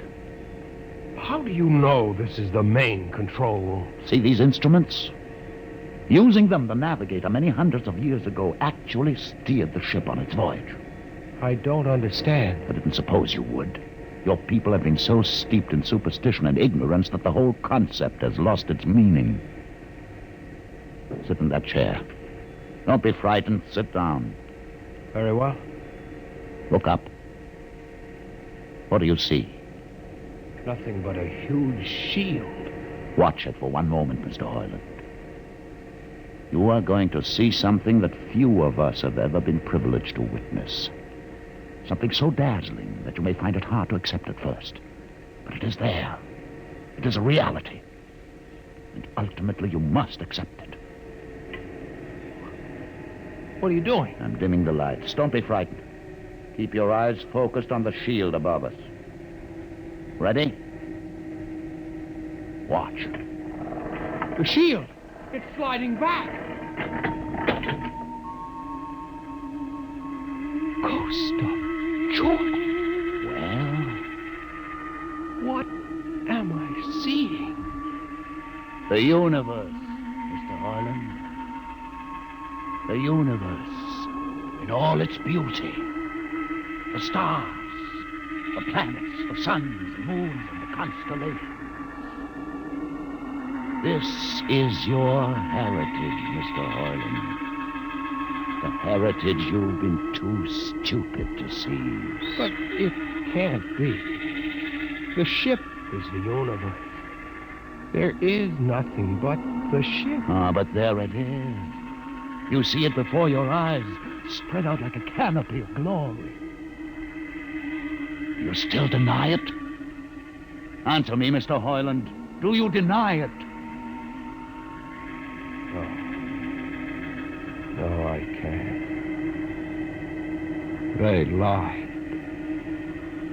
They lied to us.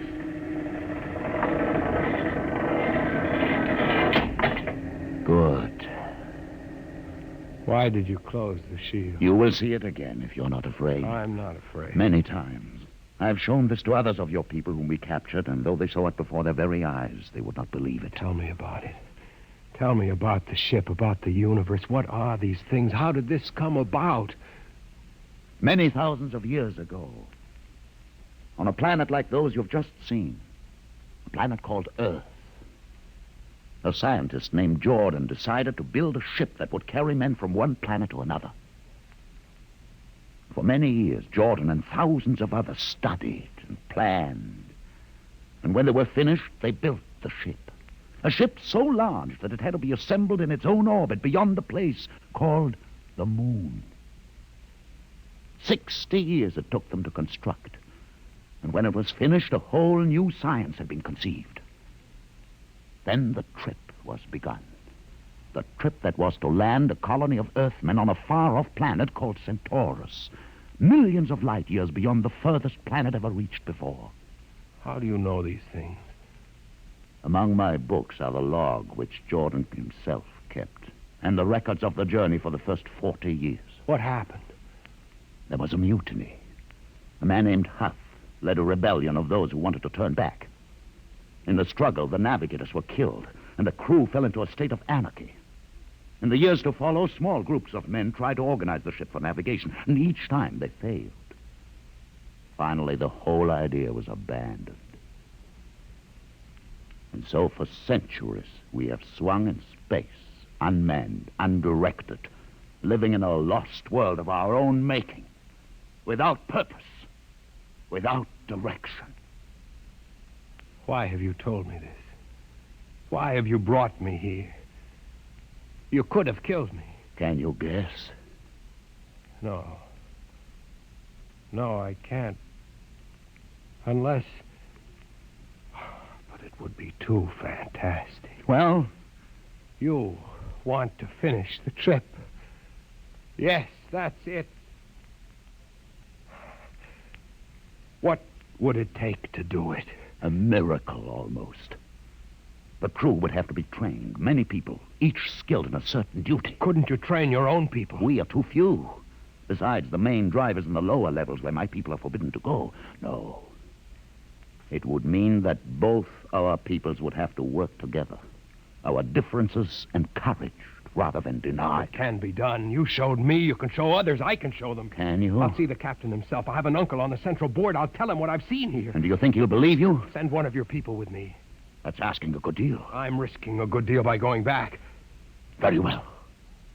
Bobo will go with you. He can't talk. There will be no need for talk. I will write a message guaranteeing safe conduct for a group of unarmed scientists to visit the main control room. Bobo will take you safely through our territory.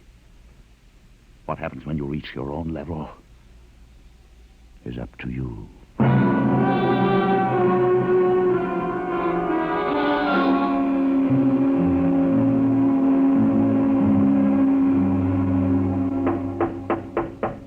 One moment. Yes, what you... Quick, Uncle Edison. But this mutant... He's harmless, please. Now, what is this? You're wanted I know all about that. Listen, Uncle, I must see the captain. The captain? Are you mad? You're a council member. You can get me to see him. They'll kill you. You're wanted for heresy. I don't care. I must speak with the captain. You're close to him. You can arrange it. I don't understand why... Uncle, listen to me. The ship is moving. I can prove it. Do you understand there is a purpose in the ship? I don't understand what you're babbling about. Never mind. Just talk to the captain. Tell him I have information of tremendous importance. Tell him I've arranged a truce with the mutants. A truce? Here, show him this paper signed by their leader. Do it, Uncle, for my sake. I don't know. Please, Uncle. If I'm to die, let this be my last request to you. Very well. I'll speak to the captain. I'll try.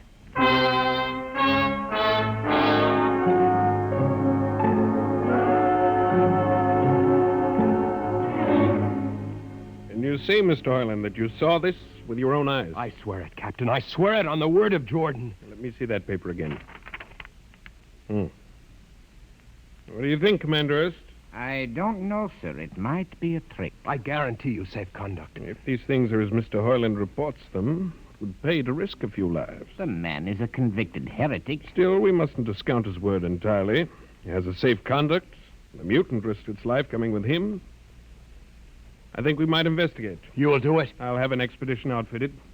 Dismiss, Mr. Hoyland. Thank you, sir. Thank you. Captain, do you... Commander Erst. Sir. You'll make the necessary arrangements for an expedition. I trust you understand. Perfectly, sir. Perfectly.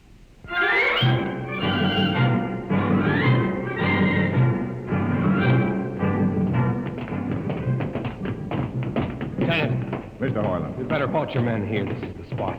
Patrol, halt. I see no welcoming party of mutants. There will be none. Their leader will meet you inside the main control room. You don't say. And just where is this main control room? Beyond that door. I see. All right, men. Ready arms. Why do you ready arms? In case of ambush. Ambush? Don't you think they could have ambushed you on the way up here a good deal more easily? You know, Mr. Hoyland, I think you're a mutie lover. They have a place in the converter for that kind. Lieutenant, are you mad? No, Mr. Hoyland. But most certainly you are. To think that we could be lured up here to be slaughtered with a fantastic story about some mythical control room. Guns ready, sir. Lieutenant, I warn you, these people have acted in good faith. If you break that faith your now... mutants to open the control room, Mr. Hoyland. No, not until those guns are dismounted. As leader of this expedition, I order you to call them. I refuse. You cannot do this thing. This is no way to keep a truce. Very well, if you refuse. Oh, there! Mutant! Come out! For Jordan's sake, Lieutenant. Too quiet for comfort. Mutant! Open the door! Please, Jordan, don't let anything happen. Please don't. It's opening. Ready, men. Someone's coming out. Look at his leg. Horrible. Steady. He's walking toward us. I can't stand this. Look out! Gregory! No! You fools! You've killed him! Here come the rest of them. Fire!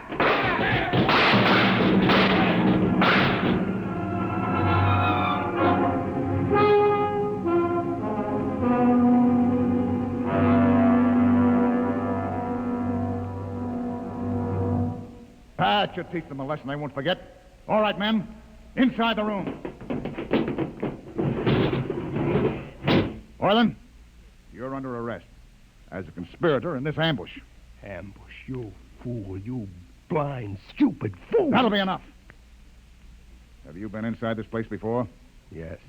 What's all this machinery? These are the controls he would have used to steer the ship. He's gone out of his mind, Lieutenant. Steer the ship? Who? The leader.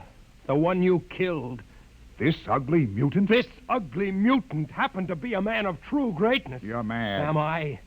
This man had a vision which could have saved you, but you chose to kill him because you couldn't stand the sight of his difference from you. I'll not listen to these ravings. Close your ears. Shut your minds against the conscience that tells you it's wrong to kill. That tells you that your need to be arrogant only proves your inadequacy to yourself. Shut him up. Don't listen to him, man. You can't shut your ears. My words sting you. You cannot shut your mind. And you cannot shut your eyes. Don't! To this! The roof. It's moving back. Look. Let the vision of this confound your ignorance and blind your eyes. This is the heritage you tried to stifle in your own breasts. This is the heritage of stars and open skies for which men have yearned for centuries. Try to destroy this, and you will only destroy yourselves. Death to the heretic. Kill me if you choose. But I say to you that this you cannot keep from our people, that they will seek it out, and the ship will be manned, and the ship will be steered, and there will be freedom and purpose and respect for ourselves. This is your heritage. Look upon the universe. Kill him! Kill him! Kill him!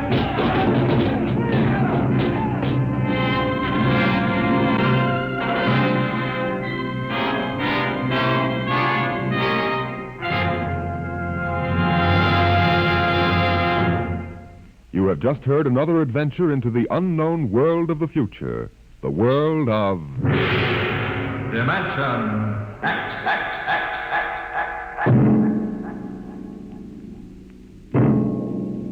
This has been the concluding broadcast in the current series of Dimension X. If you're interested in the continuation of this series, please write and tell us so. Your ideas and suggestions will be given the most thoughtful consideration in determining the future of this program. Just drop a letter or postcard to Dimension X, care of NBC, Radio City, New York. Today, Dimension X is transcribed Universe, written for radio by George Lefferts and based on a story by Robert Heinlein. Featured in the cast were Mason Adams as Hugh and Peter Capell as Gregory. Your host was Norman Rose. Music by Bert Berman. Engineer Bill Chambers.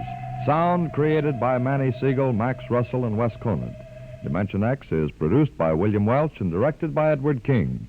Ed Archie Gardner tangles with Tallulah Bankhead on The Big Show.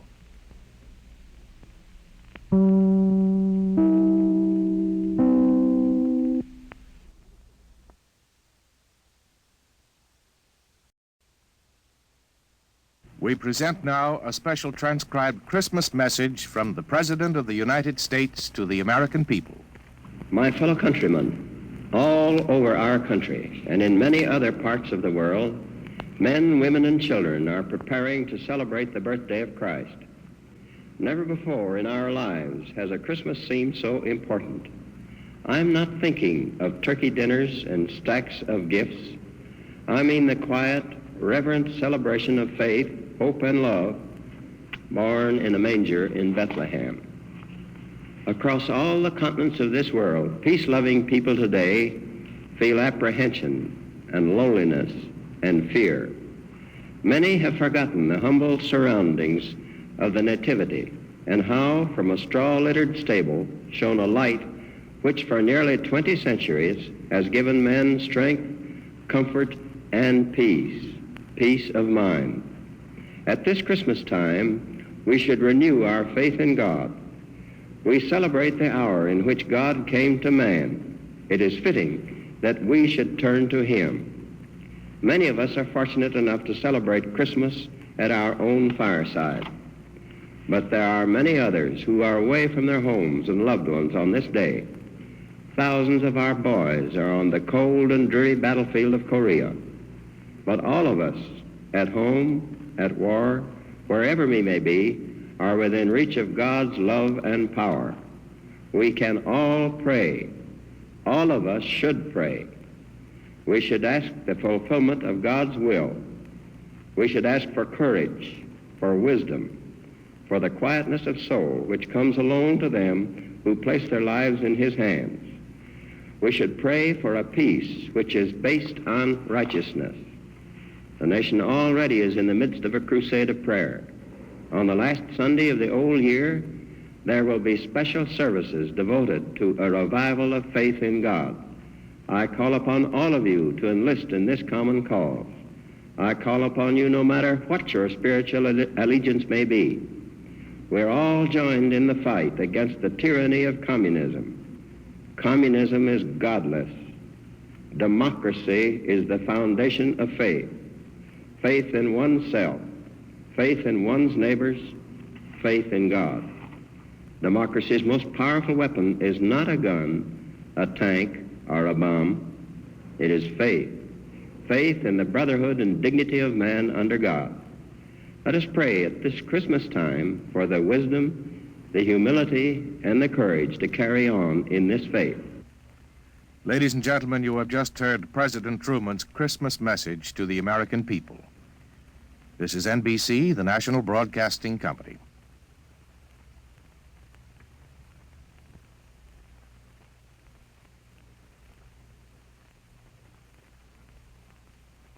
In answer to many thousands of requests from its listeners, the National Broadcasting Company is happy to bring you Adventures in Time and Space, transcribed in future tense. Dimension X.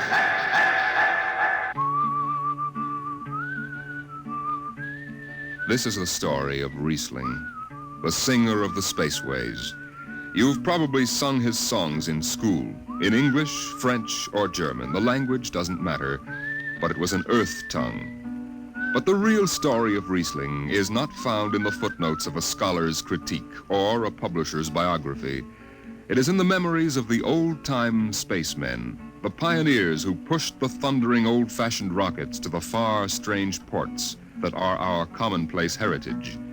These men know the true story of Reesling.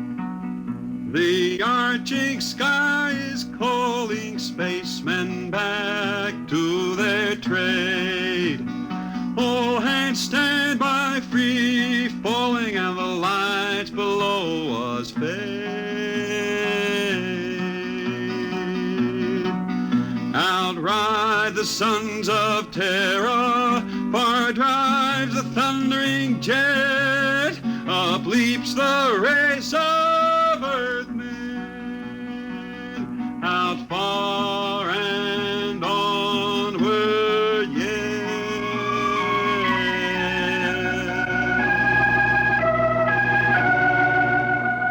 When I first met Reesling, he was hustling drinks in the Twin Moons Bar at Drywater, Mars.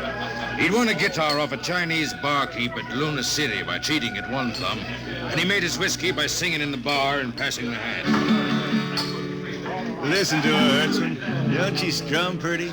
Like a 16-year-old gal. Say, how much you collect on that last song? $3 Martian and a slug. Al grabbed it from my bill. He don't trust me no more. Funny, never did have no luck with hound dogs nor Martian barkeep. Hey, Reesling, look over there by the bar. There's an Institute 4 striper giving you the eye. Know him? Captain Hicks off the Goshawk. He's sure giving you the once-over. Maybe he's got a job. They don't make never no mind to me. I've been blacklisted. Hicks logged me for making up a song on watch. Right fine song, too. Hold it. Here comes the brass arm. Riesling, I've been looking for you. I've been right here, Skipper. You saw to that. I need a jetman on the Goshawk. Interesting. Real interesting. Well? I got news for you, Skipper.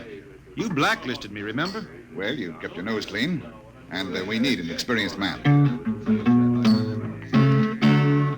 Been a little changing down aft in the Goshawk, ain't there, Skipper?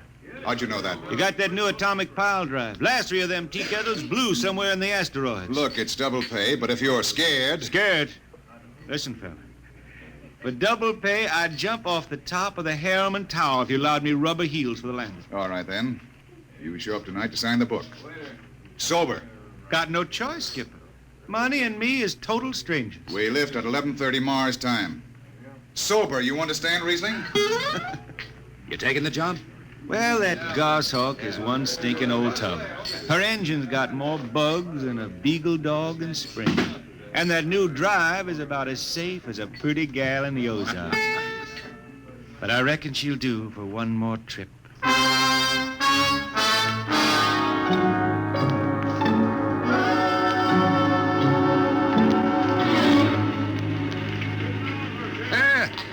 Welcome home, Reesling. Hi, Jimmy Legs. Meet my friend Hertzman. He's signing on as a wiper.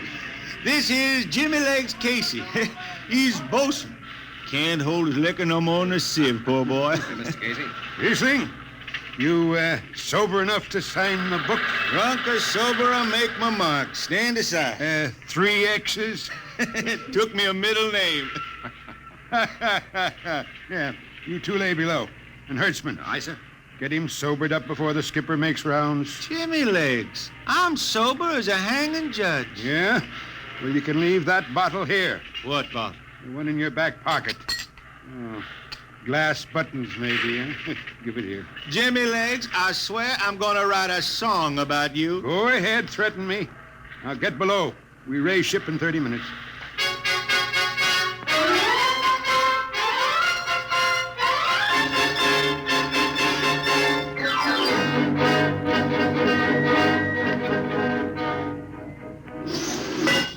Hi, Skipper. Riesling, what the devil are you doing up here on the bridge without permission? Figured I'd take a little stroll. Riesling, get below before I have... Hold on, Skipper. You'll have that gold braid just crawling up your arm. I'm up here on business. Well? That number 2 jet ain't fit. Cadmium dampers are warped. Why tell me? Tell the chief engineer. I did. He says they'll hold. Well? He's wrong. He's wrong.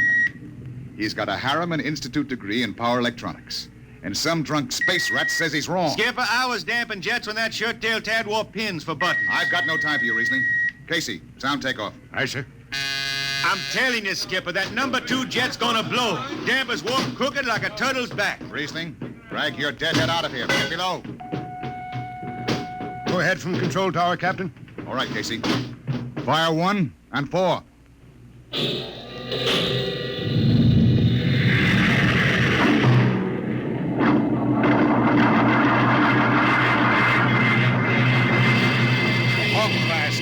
Had to blast for 3 watches before going into free flight. Reesling and I had the second watch. Damping was done by hand in those days with a multiplying vernier and a danger peeper. And as long as the peeper ticked off slow and steady, we knew the ship was safe. For a while. Hey, Reesling, you better stow that guitar. If Jimmy Legs catches it, he'll blow a gasket. Don't worry, I can damp this tea kettle in my sleep. How's number 2? All right so far. Did you ever hear that song about Hicks, the one that got me blacklisted? Oh, the skipper is the father of his crew, a gentle guiding light to me and you.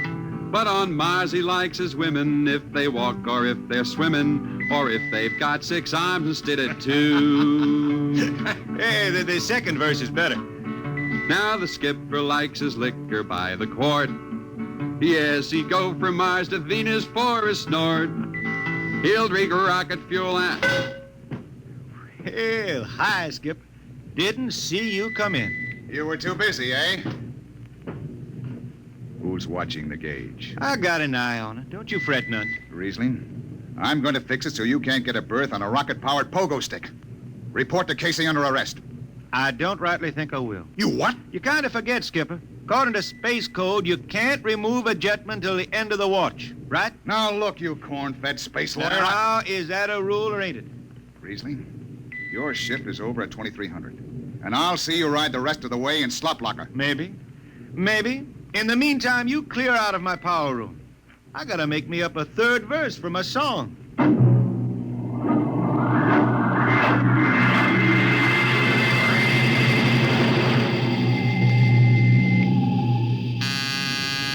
I got it. Power room. Damp number 2 a point. Number 2, all right. Hey, let me have that mic. Jimmy Legs, is that forced dry boil up there? Give me that, Casey. Riesling, I've taken just about enough from you. And I've got a little news for you, Skipper. Number 2 jet is bulging like a fat lady in a satin skirt. Listen, you clown, that's Skipper, I think I'm gonna junk my song and start over. I could do much better on you. This is the last time, Riesling. Damp number 2 a point. Why, sure. Look out, Hurts. I'll take it. You watch the gauge. Now.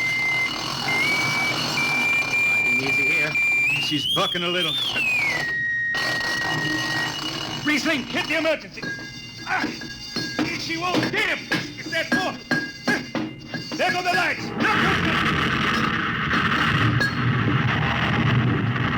Riesling, stay down behind the baffle. I've got to take a look. It's radioactive. Look out. I've got to piece the hot stuff out of the tube. What's going on down there? Shut up, Jimmy Legs. I'm busy. She's tight now. What happened? Number 2 blew, you lunk-headed space rat. You all right? A little sunburn. The lights are gone. What's the matter with the emergency circuits? Reesling. Jimmy Legs, get some lights down here. It's dark. Get the emergency light on. They're on, Reesling. They went on after the blast. The lights are on. What are you talking about? Jimmy Legs. Jimmy Legs, turn on the lights. It's dark. Turn on the lights.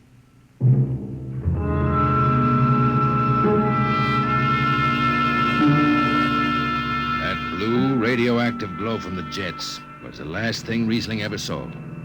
His optic nerve was burned out in an instant. He was in sick bay on the rest of the trip, and on the swing back, we set Reesling down at dry water Mars.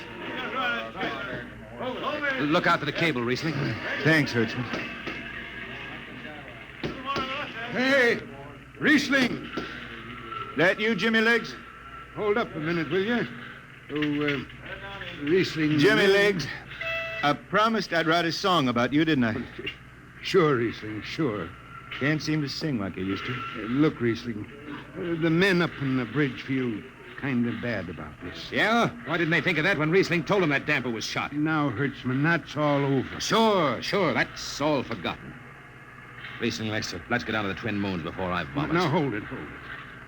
The skipper feels pretty bad about the whole thing, Reesling. Kind of late for that, Jimmy Legs. Feeling sorry don't hold no corn. The boys passed the hat. The skipper kicked in half a month's pay. Did he now?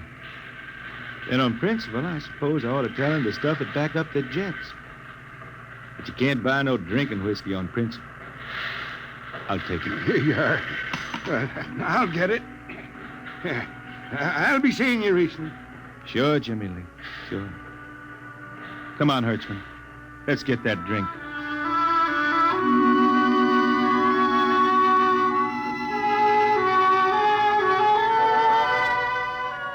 That was all. Just another space bum who didn't have the good sense to finish before his luck ran out. Well, Reesling holed up at the Twin Moons till his money was gone. Then he hooked a ride on a crawler over to Marsopolis. It was a boom town then, with an industrial district mushrooming between the Lesser and Grand Canals. I ran into Reesling about 2 months later, playing his guitar on a jetty that ran out into the canal. He had a dirty rag tied over his eyes with a jetman's knot, and his hat was on the wharf beside him. Reesling! Who's that? Wait a minute. Hertzman. Yeah, how you been? Passable. Say, is this a Venusian dime? Ah, it's a slug. I figured. Well, how's it going? Singing again? Some. Working saloons, mostly. I've been thinking some funny songs, Hertzman.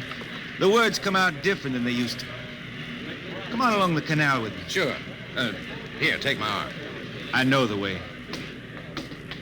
That's a funny thing, Hertzman. I figure I know it better than other folks. Look back there, towards the city. What do you see? Factory towers. Smell them from here. But it don't seem that way to me. I remember them old buildings, old before Bible times on Earth. Thin and graceful like the fairy palaces my Grammy used to tell about down home in the hills. Well, they've torn them down now, or else blocked them up with cinder bricks. Hertzman, when I stand out here on the canal, I can see it the way it used to be. The water, ice blue with the stars shining up out of it. Way off there, the city with the towers sweeping up like a bird flying off a tree. I can see it. It's the dirtiest stinkhole in the system. Not always. Depends on how you see it. Bone tired the race that raised the towers, forgotten are their lores. Long gone the gods who shed the tears that lap these crystal shores. Slow beats the time-worn heart of Mars beneath this icy sky. The thin air whispers voicelessly that all who live must die.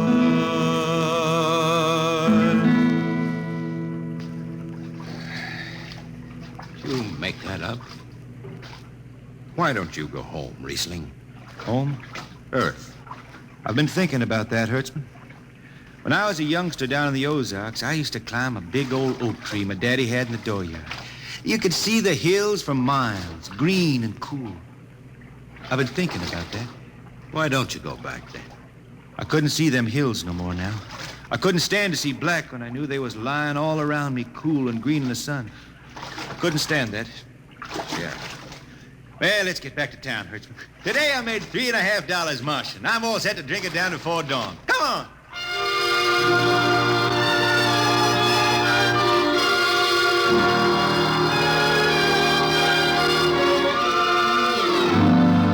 I lost track of Reesling after that. I shipped out on a slow freight of the Condor class for Luna, and he hitchhiked a ride to Venusburg on an ore ship in the Tri-Planet run. So he beat around the system, Venusburg to Layport to Drywater to New Shanghai and back. Any spaceport was his home, and no skipper had refused to lift the extra mass of Reesling and his battered guitar. He made up his songs, sitting out watches down in the power rooms with old shipmates, while the monotonous beat of the jet shook the hull plates. Hear the jets, hear the jets, hear them snarl at your back when you're stretched on the rack. Hear the jets, feel the pain in your ship, feel the strain in your grip. Hear the jets, feel her rise, feel her drive, strand steel come alive on her jets.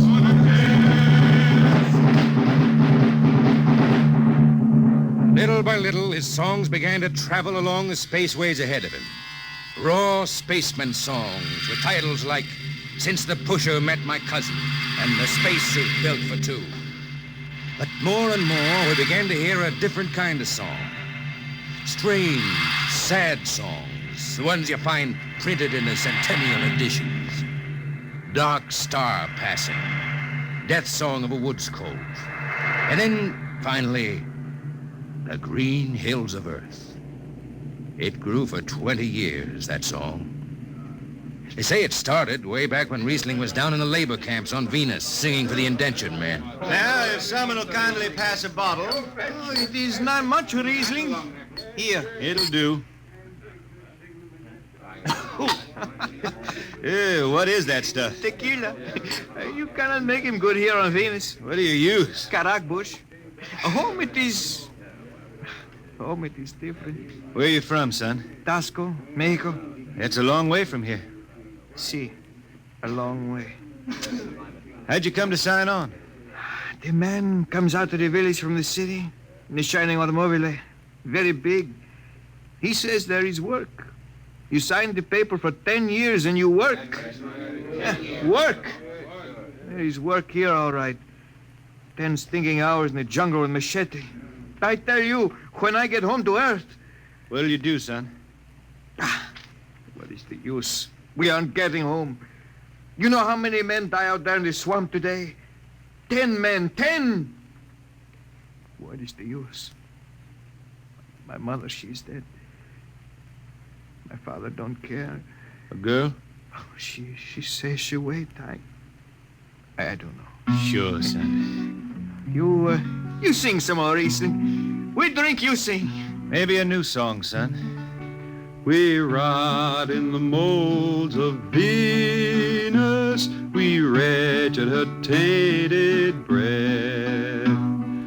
Foul are her flooded jungles, a crawling with unclean death.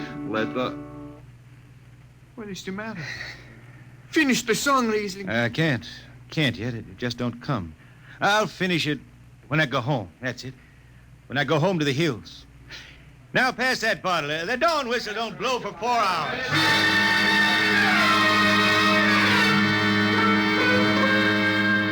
That's where the Green Hills started. And I was there when it was finished. It was 20 years after that. And there wasn't a man flying or on the beach hadn't heard of Reesling and his songs.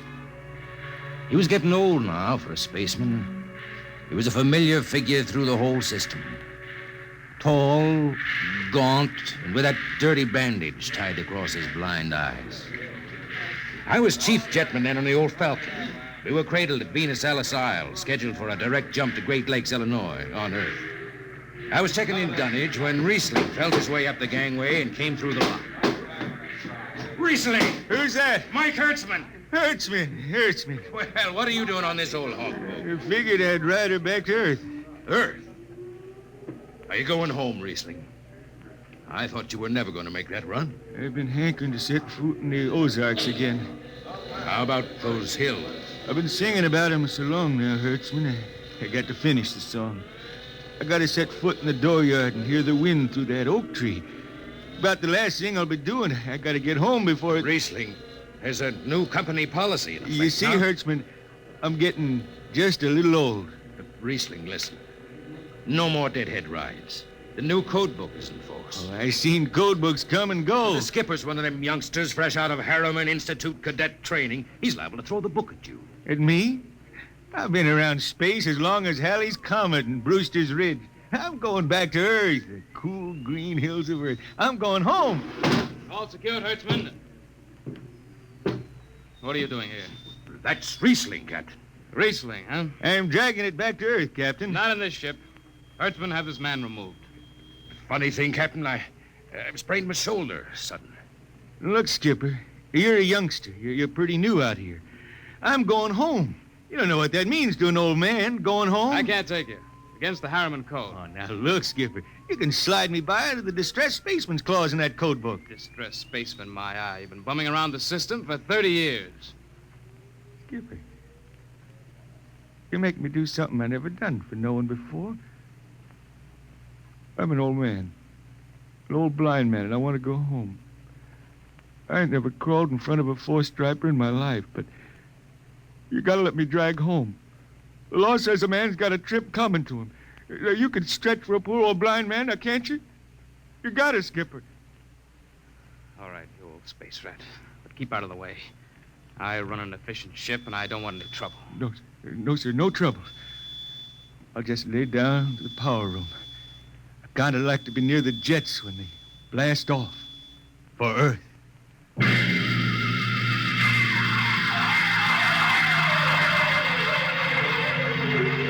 Sit down, Reesling. Take a load off your feet. Thanks, Mac. Stand by for lift. Stand by. Best seat in the system. Power room and an old Hawk class ship. Power room, fire 3. Aye, sir.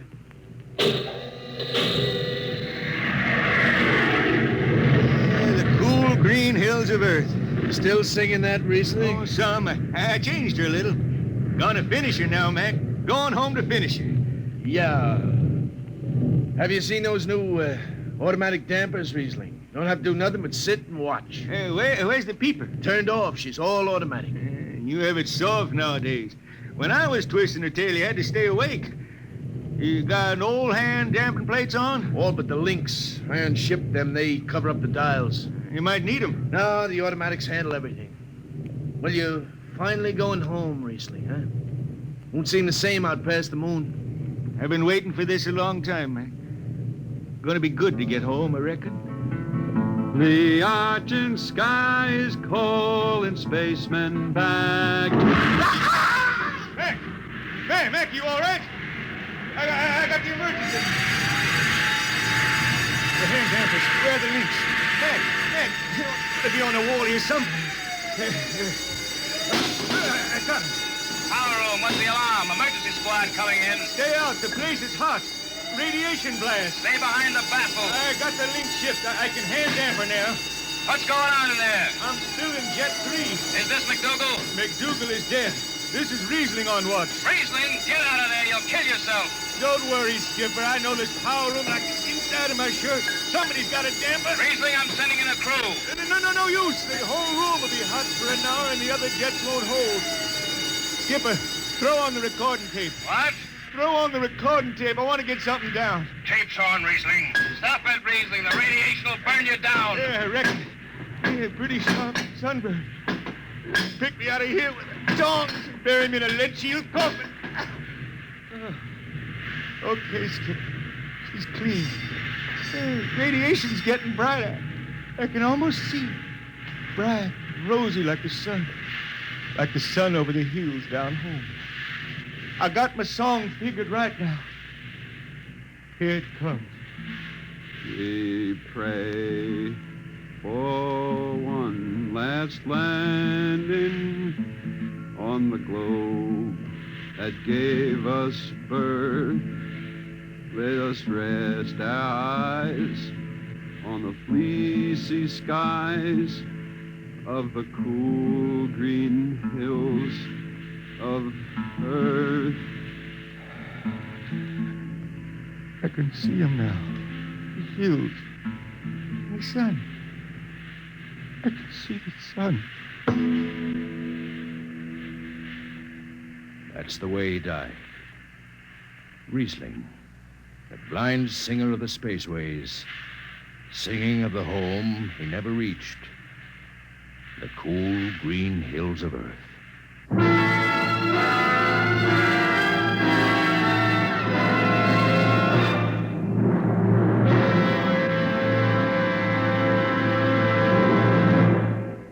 Next week, we bring you another story many of you have requested that we repeat. It's the strange tale of man's first visit to another planet and why he decides that Mars is heaven. Be with us at this same time next week for another adventure into the unknown world of Dimension X. This program was transcribed. Now, dynamic Tallulah Bankhead brings you The Big Show on NBC.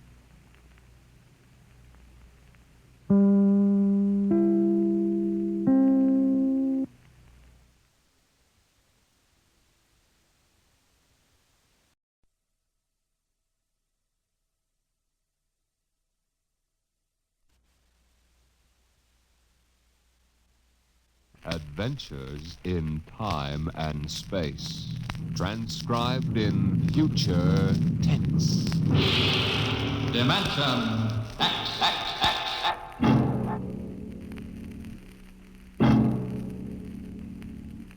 When the first space rocket lands on Mars, what will we find? Will we be welcomed with open arms, or will the Martians treat us as invaders? Only one thing is certain. Someday a giant metal ship will take off from Earth to travel through the black velocities, the silent gulfs of space, to descend at last into the darkness of the upper Martian atmospheres. And on that day, man will finally know the answers. The day we first land on Mars.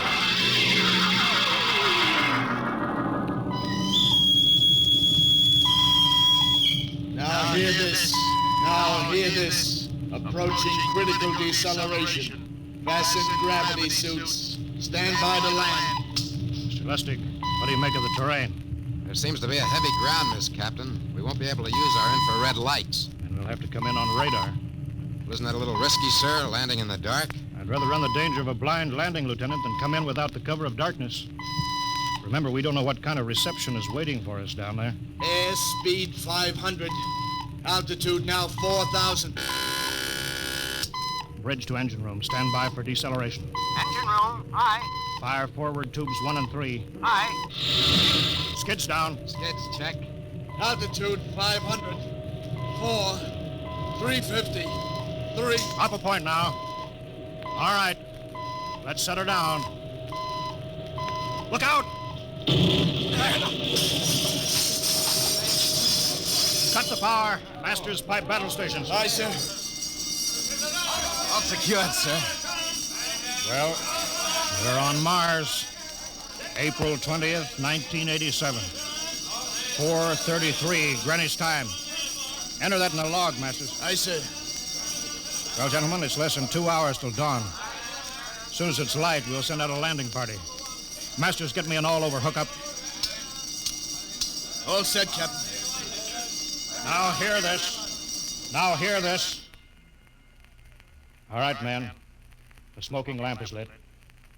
We're 17 men on an alien world. And it's up to us whether we ever get home again. Next few hours should tell the story. And I want instant obedience to all commands. I'll court-martial the first man who doesn't jump to when he's ordered. And one other thing. We may be on Mars, but this is still a United States naval vessel. Officers will conduct a personal and weapons inspection in 1 hour. That's all. Inspection, Captain. Now? Mr. Lustig, we've got an hour and a half to sweat out before we find out what's outside that airlock. I'd rather have a man worried about his stripes about what's waiting outside on Mars.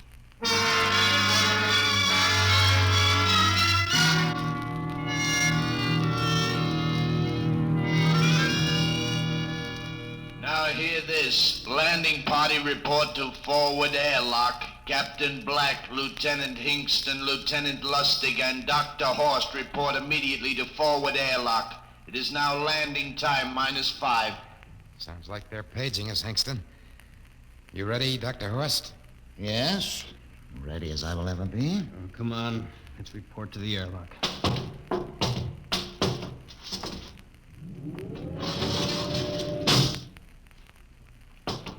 4 minutes to go. Hey, where's the captain? Who knows? What difference does it make? Just want to get it over with, that's all.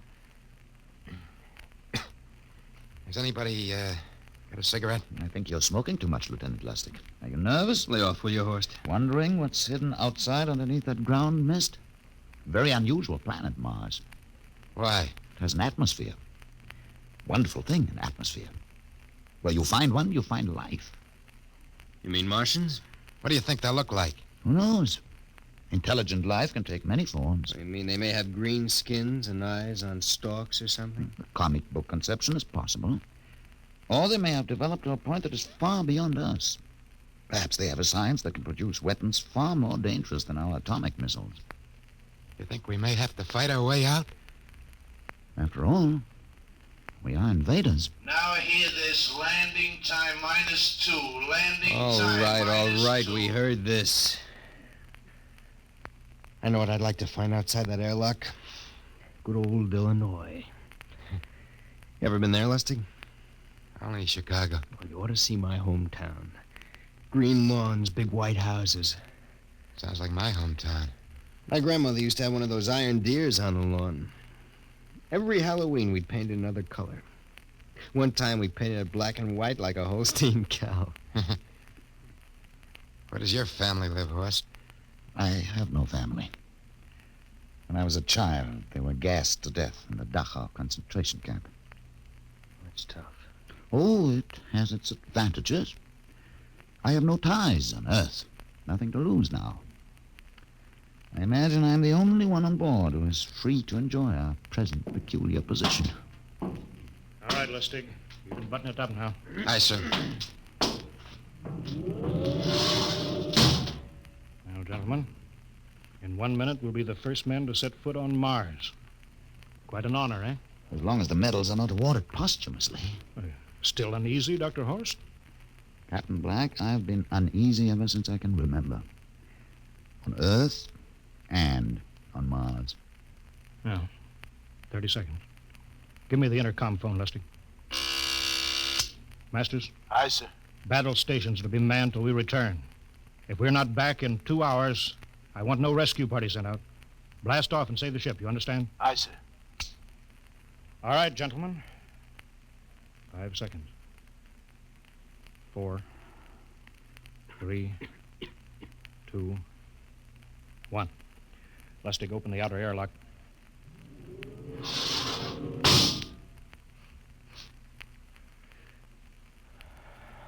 Fresh air. Let's go. Hold it now. It's too dark to move fast. Quiet, isn't it? Not even a wind. You can't see anything through this ground mist. Quiet. We don't know what's out here. Come on.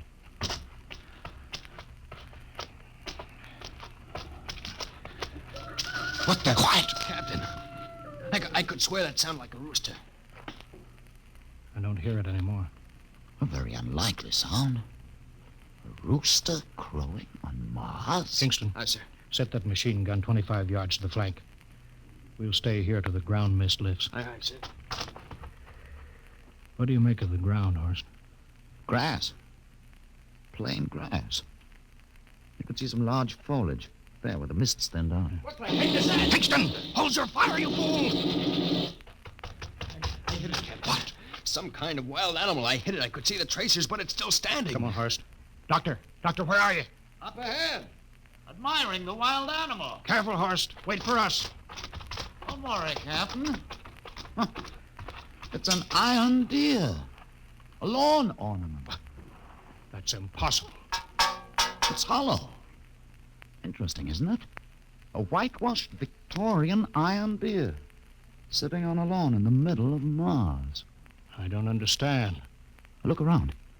The mist's lifting. Captain, look there. A house, a regular old-fashioned house. On Mars. Good Lord. I haven't seen carved scrolls and gingerbread like that in years. Look at that port swing. The geraniums. There. I told you it was a rooster, Captain. Give me the glasses, Lustig. I want to take a look through that front window. What? There's an upright piano. Some sheet music on it. Lustig, it's beautiful Ohio. Beautiful Ohio? That can't be. Look here, Horst. Do you think that civilizations of two planets could be identical? I don't know. That specific variety of geraniums is only 50 years old on Earth. Is it logical they should develop in Mars? How about that port swing, that piano, and beautiful Ohio? No, it's impossible. Captain Black, this looks like the town I was born in. Well, it looks like my hometown, too. I've thought of something, sir. It's the only solution. Maybe we're not the first ship to reach Mars from Earth. That's the only answer. That's impossible, Lustig. If there'd been space travel, it couldn't be secret. Do you have any idea what ships cost, what industrial power is needed?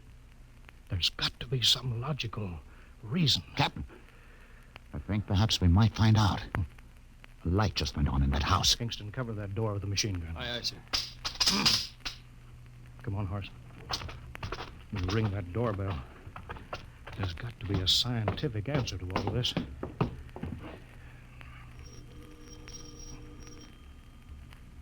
There's something moving in there. Stand back, Horst. Give me a clear shot. Maybe a Martian. Can I help you? We We were looking... Well, if you're selling anything, it's much too early. No, wait a minute. What town is it? What do you mean? Are you census takers? No, we're strangers here. We want to know how this town got here. Is this a game? No, it's not a game. We're from Earth. From where? From Earth. Do you mean out of the ground?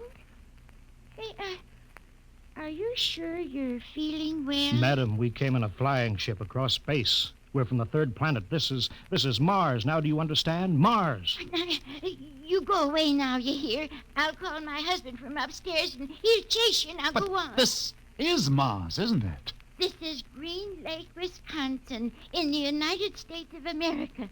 Bounded on the east by the Atlantic and on the west by the Pacific. Now, go away. Goodbye. Horace, do you suppose it's really possible that...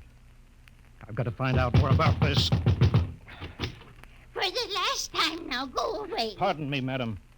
What year is this? Year? Well, 1928, of course. Oh, for goodness sake. You hear that, Horst? And we know it's 1987. And we know it's Mars. Is it possible that we got fouled up, made some tremendous blunder, and circled around and landed back on Earth? In 1928? Well, maybe some switch in time or dimension. Could we have shifted somehow and gone backward in time? Horst, it won't hold water. It's not logical. We've checked every mile. We went past the moon and out into space. We're on Mars. Find out anything, Captain? No, we're going back to the ship till I figure out some logical explanation for all this. Lustig, out at point. Aye, sir. Hingston in the rear. Keep that gun at half load. Aye, sir. Horst, there's got to be some cold, logical solution. Captain. What? That house down the street. The white one with the green shutters. Lustig, what's the matter? I never thought. Thank God. Thank God. Lustig, come back here. He's running for that house. That crazy fool, after him quick. Lustig, stop. Come down off of that porch. Grandpa! Lustig, what the devil do you think you're trying? Grandma and Grandpa, it is you. Lustig, what's going on here? Albert, why, it's been so many years. How you've grown, boy. Oh, it's so good to see you. Lieutenant Lustig. Oh, Captain. Grandma, I want you to meet my friend. This is Captain Black. Captain, I want you to meet my grandfolks. Howdy. Any friends of Albert's is friends of ours. How long you been here, Grandma? Oh, good many years. Ever since we died. Ever since you what? Oh, yes, sir. They've been dead 30 years. What? You mean to tell me that Mars is heaven? Oh, nonsense, no. All we know is here we're alive again. And who are we to question God's infinite ways? Lustig, we're going back to the ship. But, Captain, I want to talk to my Lieutenant grandfolks. Lustig, I don't like any part of this. You'll come back with us. I have to club you and carry you. Yeah, but, sir, That's they're enough. my... Heaven only knows what they've run up against back at the ship.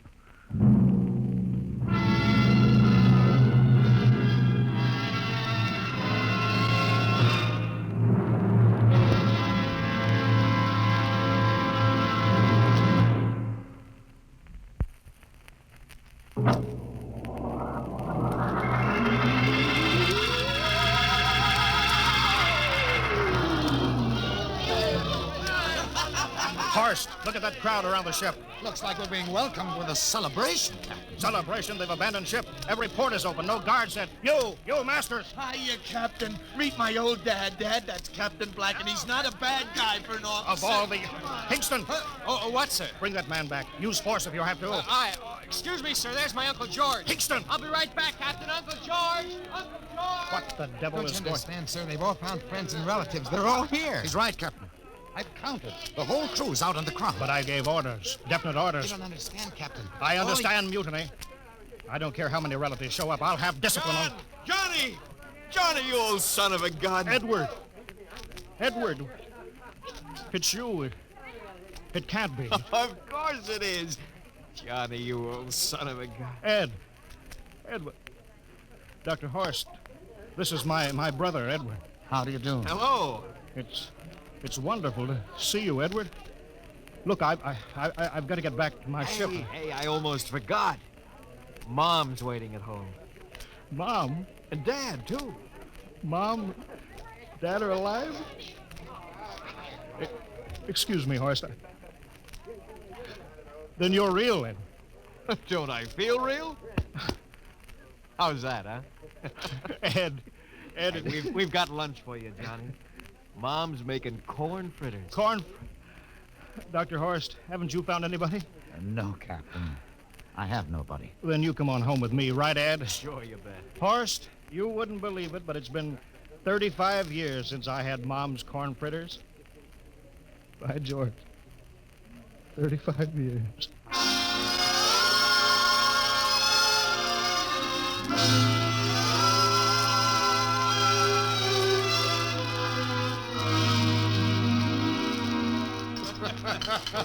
And there's plenty more in the kitchen, so don't hold back, Johnny. You too, Dr. Horst. Well, Johnny, you're still in the Navy, huh? That's right, Dad. I'm in command of the ship. We're an old Navy family, Dr. Horst. All three of our boys in the service. Ed was the best pilot in the Pacific. What did happen, Ed? Oh, what's the difference? I'm here now. Oh, you know, it's almost perfect. All we're missing is your brother Will.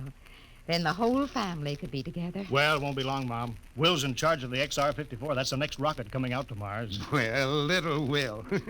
When does he leave, Johnny? Takeoff scheduled for September, but it depends on what we report. But there's no question about that now, eh? Christmas together again. That'll be something, huh? Yes, sirree. Well, this calls for a celebration. How about a little of the old dandelion wine, eh, Johnny? Now, Father, don't you go giving Johnny too much wine. Oh, he's a big boy now, Mother. Well, sir, isn't everything just fine?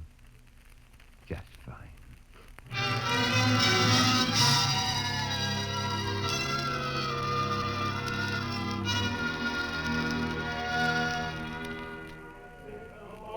The candlelights are gleaming on the banks of the Wabash, far away.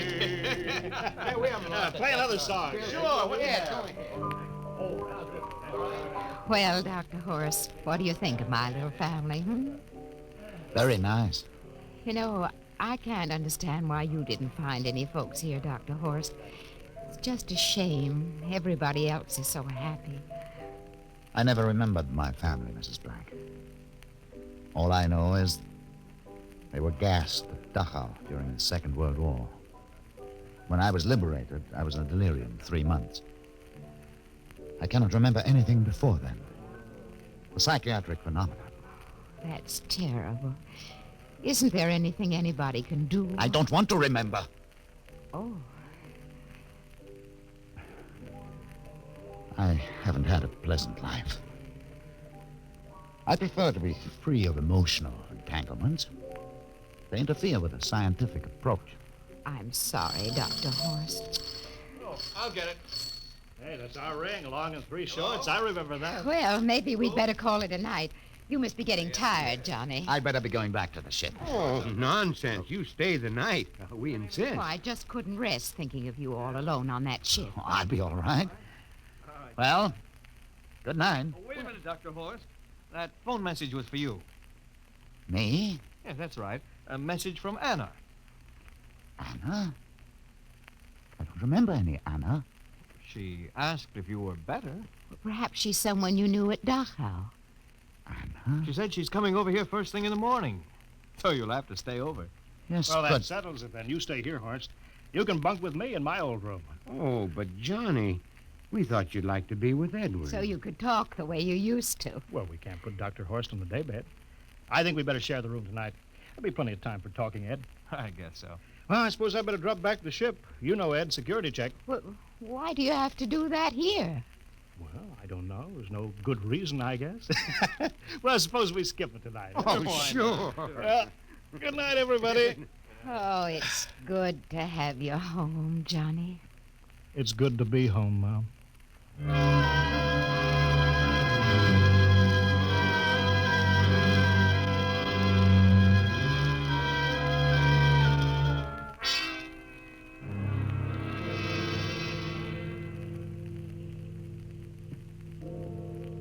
Captain Black, are you asleep? No.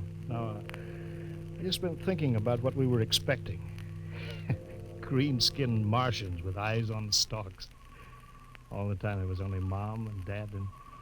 Edward waiting. It's funny what tricks your imagination can play on you. Yeah, I guess Mars is heaven, Horst. I've been thinking about Martians, too. Captain, just suppose there were Martians, and they saw us land. Suppose they thought of us as invaders. What would be the best weapon they could use against our atom bombs? I don't see what you're getting at. They would want to disarm us first, to wipe out all suspicion, to make us feel at home. But suppose this house isn't real. Suppose the people are just images, stolen from our own memories by Martians, created for us by telepathy, hypnotism. That's the craziest theory I ever heard. Maybe that's why there was no one for me. Because in all my life, there is no happy memory, no real loved person. How about that phone call from Anna? Yes. Anna. I didn't remember who she was, but I do now. I just remembered. When I was freed from Dachau, sick, delirious, I raved about a wonderful, kind nurse named Anna that took care of me. There you are. It's logical. She's coming to see you tomorrow. But there was no Anna. I'd been nursed by a man. What? Anna was only a dream. And there's only one way they could have learned about her. By reading my subconscious mind. But that's impossible, Horst. Why? The whole crew was thinking of home. Suppose the Martians read our minds. Yes, but if there are Martians... If there are, they have us separated. Each man in a different house. Sleeping. Trusting. No one at the guns. I left my pistol downstairs. Do you think there's something to this, Horst? It's a pup who would suspect his own mother, his grandparents. How easy. Just a knife in the heart of each sleeping man. That's impossible, Horst, but we've got to get back to the ship. Listen. The crickets have stopped. Come on. We don't know when they change back to whatever they really are. Where are you going, John? Ed, well, we wanted to drink of water. That's all, Ed. You're not thirsty, John. You don't want to drink. You don't want Look out! to drink. His face, it's changing! And his hands, he's a Martian! Run, Horst! Run! Get away, John. You can't get away. This way, Horst! Horst, where are you?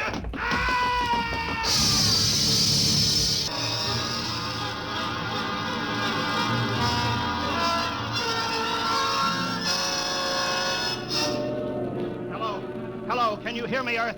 This is Captain John Black, the XR-53, calling from Mars. I've locked myself in the ship, but they've crippled it. I can't take off or fire the guns, and they're coming for me now, the Martians. I'm all alone here. All the rest are dead. Hinkston, Lustig, Dr. Horst. Poor Horst, he didn't even reach the door.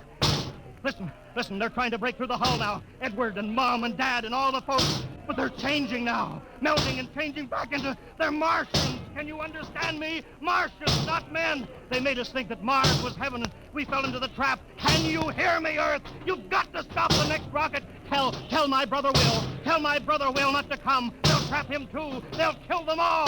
Hello! Hello, can you hear me, Earth? This is John Black on Mars. Hello, Earth. This is John Black on Mars.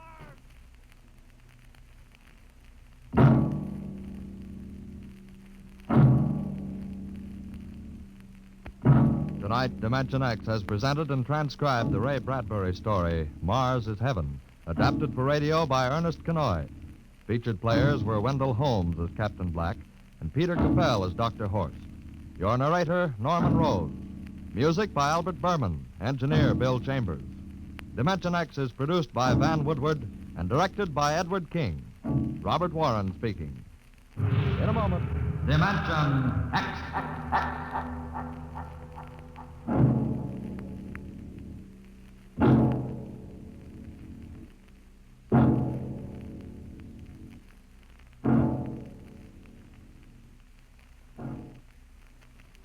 This is NBC, the National Broadcasting Company.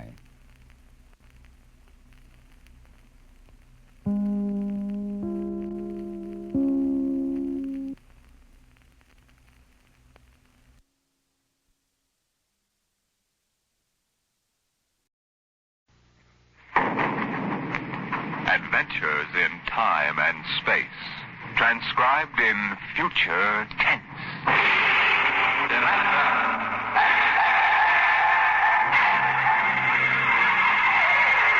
On stage tonight, Dimension X.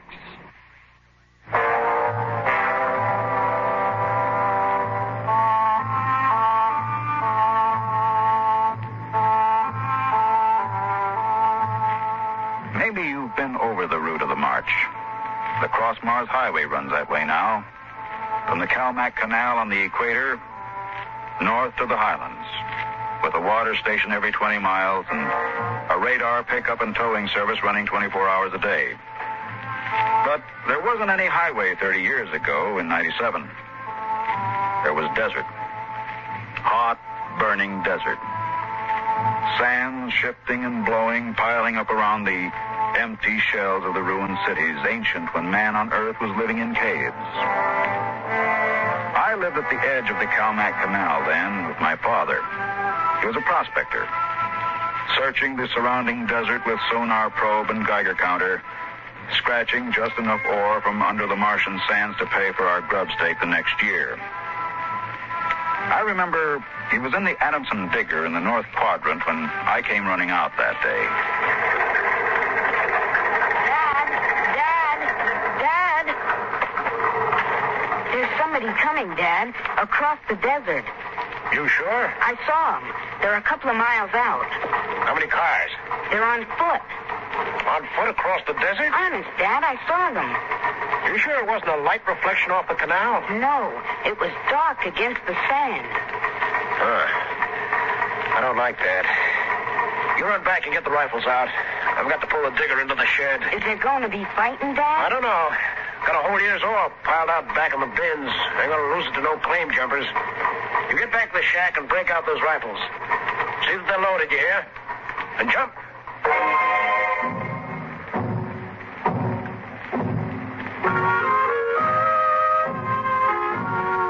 Dad had 3 surplus Army rifles and a couple of homemade grenades made out of ore cans stuffed with Adamson A explosives. We crouched inside the shack waiting. The shadow of the water tower in the doorway grew longer as the quick Martian dusk settled down over the desert.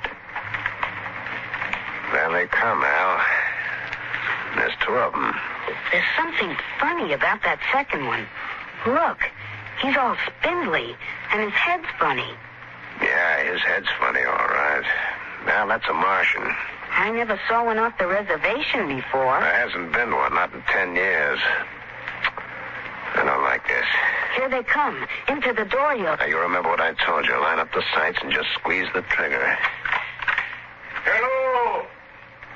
Hello there! Now, Dad? Hello! Wait a minute. What do you want? Water! What are you going to do, Dad? Where do you come from? Wall swell. Hey, you're lying. That's 100 miles across the desert. I know. That's where I came from. My tank is empty. I need water. Well, drop your gear and come up here slow. Tell that Martian to stay where he is.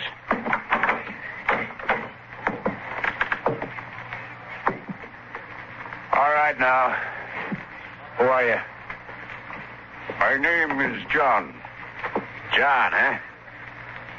What are you doing with that spider? His name is Kantalka. I don't care what his name is. What's a human doing with a Martian? I found him in the dry bed of Calmac Canal, nearly dead of thirst. Probably ran off from the reservation. When our brothers are caged, they seek freedom. Brothers? Those spiders? All living creatures are our brothers, on Mars as on Earth. Oh, wait a minute.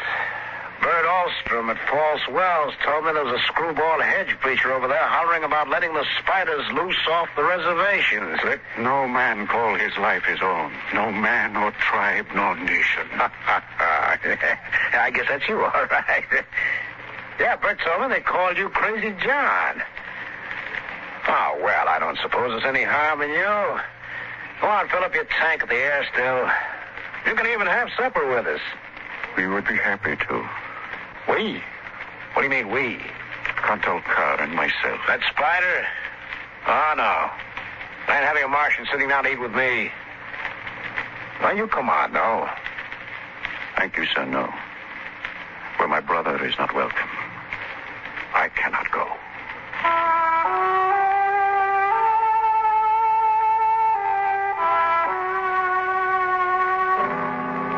The old man filled his tank at the air still tower, and the Martian went through the ash pile for half-burned fuel breaking.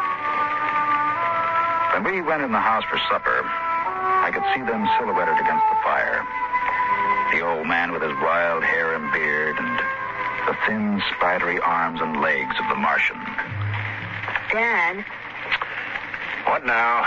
were the Martians always on the reservation? Since the Outpost 3 massacre, they have been. What was that? Back before you were born, they lived wild in the mountains up north. Were they fierce? Fierce enough. There's only one place for them spiders. Behind wire. Yeah, it sure is. Out in the dooryard, the campfire flickered at the base of the water tower. The first of the Martian moons had set. The other wouldn't rise for several hours. I could hear the sandpeepers out in the desert as I stood there. The old man and the Martian were sitting on the ground, huddled close to the fire. It gets cold fast on the desert when the sun goes down. Did you, boy? You can come up to the fire if you'd like. My dad wouldn't like it. All right. But I'm not afraid of no spider. No, there's nothing to be afraid of. How come his arms are all skinny? Ask him. Does he talk? Yes, his name is Cantalcar. It is, huh? Hello. Hello, boy. He talks funny. It is not my language. Why isn't he on the reservation? You can get in trouble helping spiders to escape. He is my brother. He was caged. When my brothers were in bondage, I came to them and said, "Lo, the time has come for deliverance." You talk funny, too. Is it true that you want to let all the spiders off the reservation? No man has the right to imprison the innocent. Do they really call you crazy, John? I have been called many things. You really think we ought to let all those old spiders off the reservation? Boy, we die here in the desert. We die in the sun and of the sicknesses you have brought from Earth. That's because Martians are just weak. I bet I could knock you down myself. You could. We are a different people. We have not the strength of muscle of Earthmen. But we will not stay here to die. You won't get off the reservation. The patrol takes care of that, all right. They won't let any stinking old spiders out.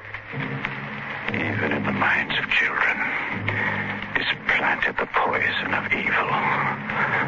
How long? How long?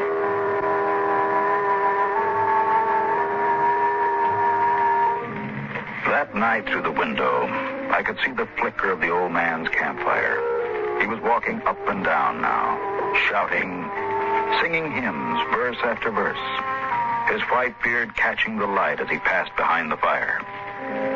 The Martian sat slumped over, his thin, spindly arms folded across the huge barrel chest that had developed over the centuries as the air of Mars thinned and escaped into space.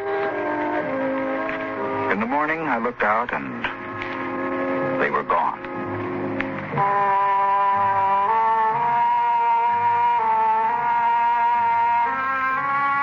Looking back now, we wonder how they did it. The high-voltage wire around the reservation carried a fatal charge.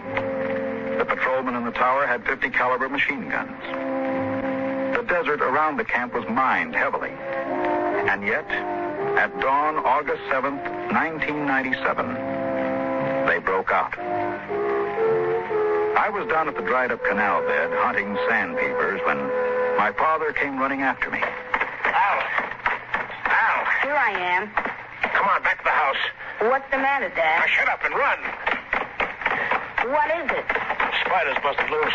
Bert Alstrom radioed in. They coming here? They're headed this way. Murdering devils. Did they kill anybody? 6 patrolmen when they busted through the wire. I get inside. What are you going to do, Dad? Wire a keg of Adamson A across the gate. You get in there and get the guns out. I got the rifles and shoved a full clip in each one. Then I slipped a primer fuse in the homemade grenades and lugged them out on the porch. Dad was running lead wires back to the detonator from a half keg of Adamson A he'd set across the gate. That's set. Give me one of those rifles. Will they be here soon? You can see the dust over the rise. There they are, Dad. There they come. Now, wait a minute. Hold up. I want to get a good shot. Let them get closer. Dad, that's Crazy John up in front. There. He's taller than the spiders. You can see his beard. Yeah, you're right. The renegade rat.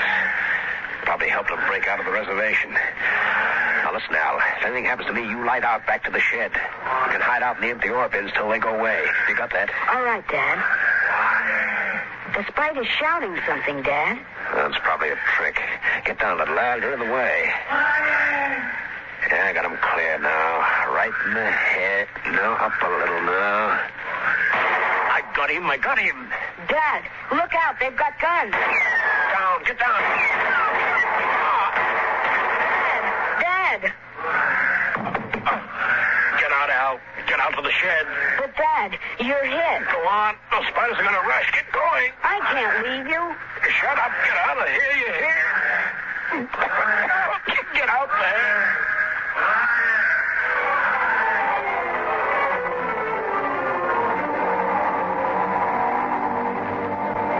I ran back through the house to the shed, and behind me I could hear the Martian sweeping up to the dooryard.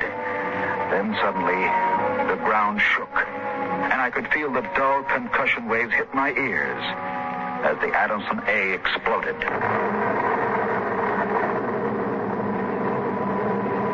I could hear the high whispered screams of the Martians and the rattle of fragments on the metal roof of the shed. I dived into the empty ore bin and slammed the hatch almost shut. I crouched there, watching the thin edge of light that filtered through, listening to the brittle tramping of Martian feet on the board floor of our house. The shooting had stopped, and the shouts had died away. I sat there waiting, and then suddenly a shadow fell across the edge of light, and the hatch slid open on top of me.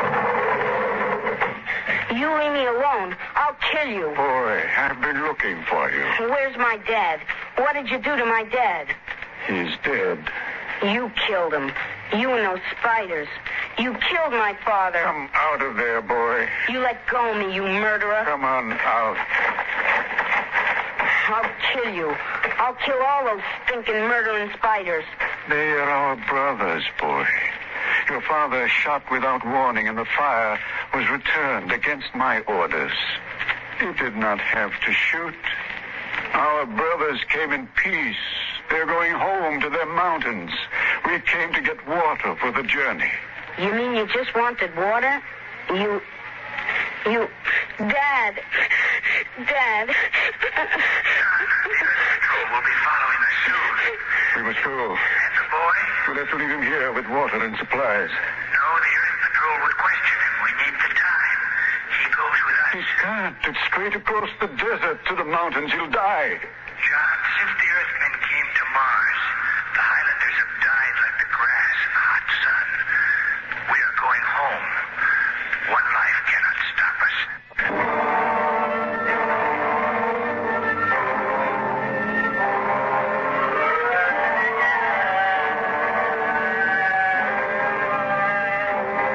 They tore the Adamson air still from the tower and mounted it on poles. They piled our supplies in the yard and loaded them on their backs. And then they started.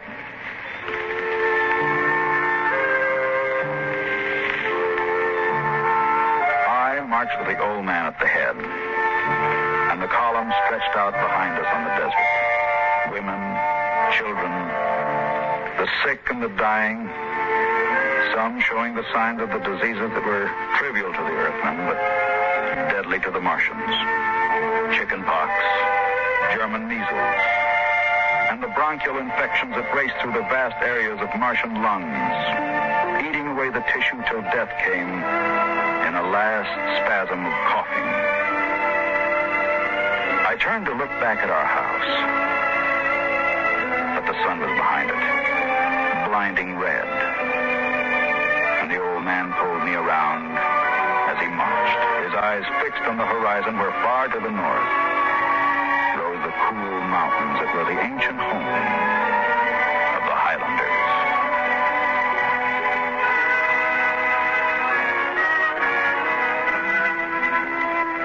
14 of the Martians died the first day.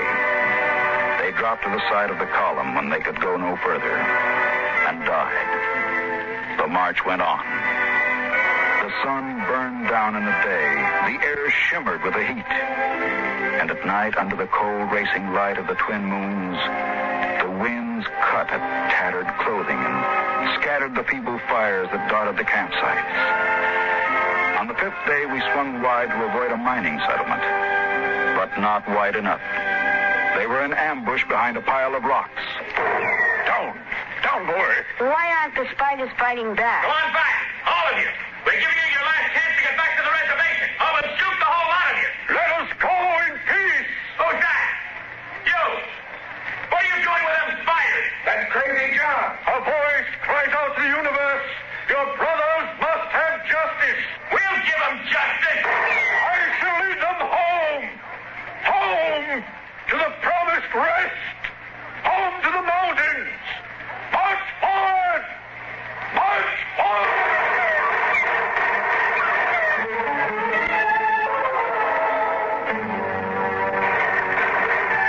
Past the rocks they marched, and the Earthmen fired as fast as they could reload. A Martian would spin and drop as the heavy caliber bullets shook his bones to brittle fragments. But the march went on.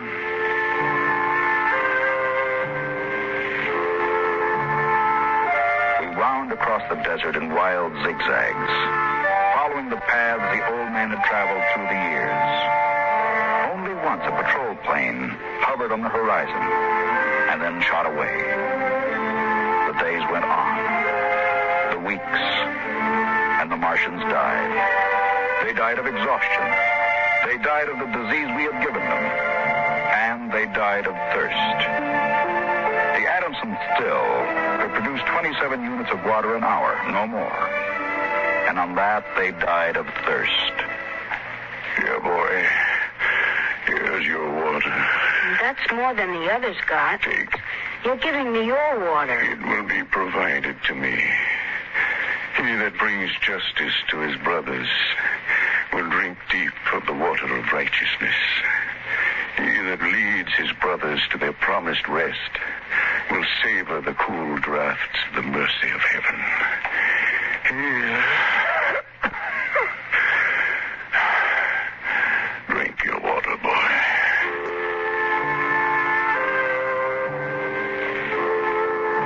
Across the desert, from the Calmac Canal to Fever Dip, past the towering mesas of the Higgins Badlands, across the dry sea bottoms, they marched. On the 54th day of the march, we halted at evening. The air was thinner and colder now. The rations had long since been exhausted. And around the campfires, they cooked the hard, bitter kernels of the dogbush nut that grew on spiny stalks like earth cactus. I lay down to sleep wrapped in the old man's coat. Early in the morning, before sunrise, I woke suddenly. The ground mist that had covered the desert the night before was lifting slowly, and I saw the old man standing by the burned-out fire, the vapor swirling around his legs, and the cold light of the false dawn edging his wild beard. Go back to sleep, boy. I can't. The end is near. I've led them through the wilderness, dry shod across the seas. And before us lie the mountains. It's over. We're there. I I have led them to their home. And I must go back to the desert. You mean alone? Now, even now, I hear a voice in the wind. Carry the message to the men of Earth.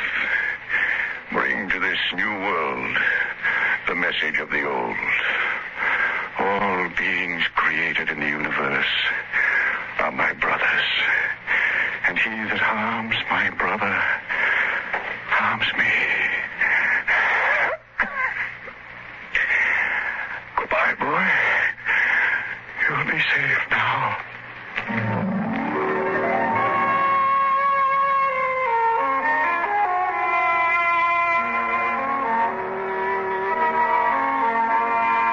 The Martians found him 500 yards from the camp, dead. He had given me his water. He had divided his ration among the sick. And yet his gaunt, tall body had lasted till the march was done, till the mountains were in sight. For now the mist rose, and before us towered the highlands, the tall green mountains, and the cool sky. The march was over. Of the 7,000 Martians who started, 900 were alive. They gathered now on the rise of ground and faced the hills. Their thin bodies wavered as they stood, and some dropped to the ground as they stood there. But there was a light of hope in their large, staring eyes. Most of them had died, but they had died on the way home. And now the march was over.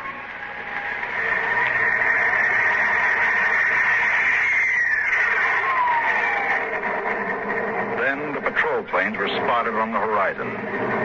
And within 10 minutes, they had landed. The Martians stood silently as the squads piled out and set up the 50 caliber machine guns and petroleum gel flamethrower. All right, you spiders, hands up and stay together. Gather in a bunch and don't try anything.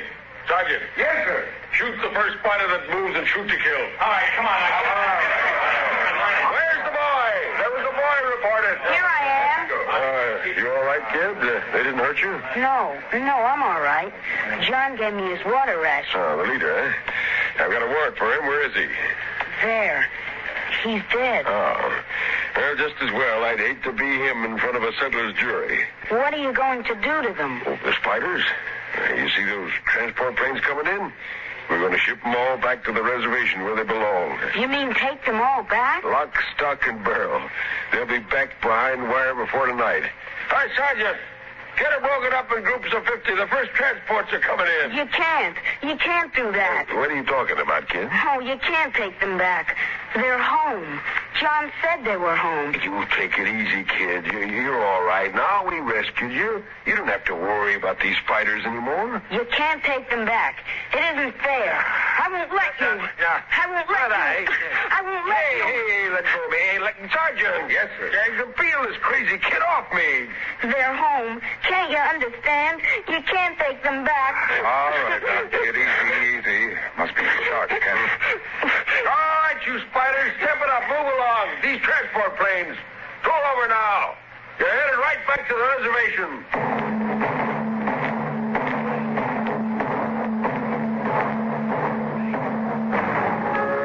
They separated them in groups of 50 and loaded them in the planes. 900 out of 7,000. And soon the first big-bellied ships waddled out on the hard sands and lifted slowly into the air, headed back to the south, flying over the trail of dead and dying who started on the march to the highlands, the march to home. Come on now, kid. You'll feel better as soon as you get back to civilization. And don't worry about those spiders. They're taken care of now.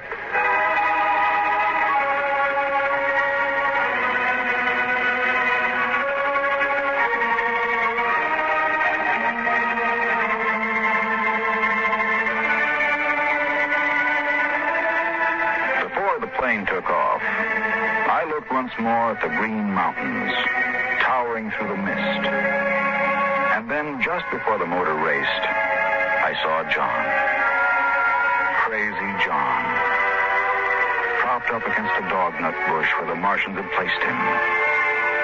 The wind from the south gave the wild hair and beard a rippling life.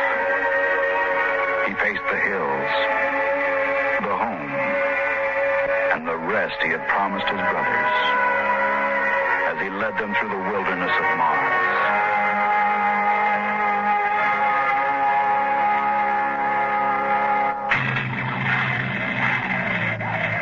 Be with us at this same time next week for another adventure into the unknown world of Dimension.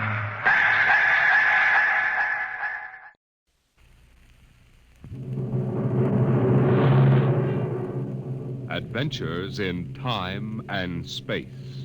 Transcribed in future tense. Dimension X.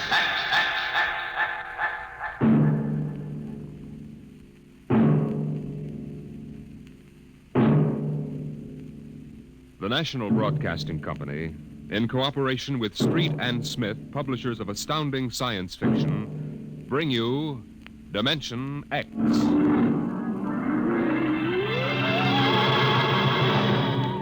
The war had been going on for generations. The sea and air were ruled by guided atomic missiles. Radiations and total destruction drove man underground, and there the war continued. The great beds of shale and limestone trembled as an underground cruiser chewed its way through the ageless rock. The ship was squat, ugly, the top of its cutting head 40 feet above the clattering caterpillar treads. It was windowless, and behind the grinding duralloy blades were ugly lumps that concealed the guns. On the bridge, Commander Sanderson fought the bucking vibration, one hand tight on a stanchion. Culver. Aye, sir. What's wrong with the insulation? It's hotter than oven up here. Port refrigeration unit went out. Starboard can't carry the load. I've got damage control on it. Well, go back. Aye, sir. Give me a seismo reading. Severe shock 30 seconds back.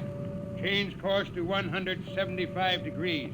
And half speed, please, sir, so I can chart the strata. Mr. Culver. Aye, sir. 175, half speed. Aye, sir. Navigation, Lieutenant Watson. Bridge here. Change course to 175, Watson. 175. Aye, sir.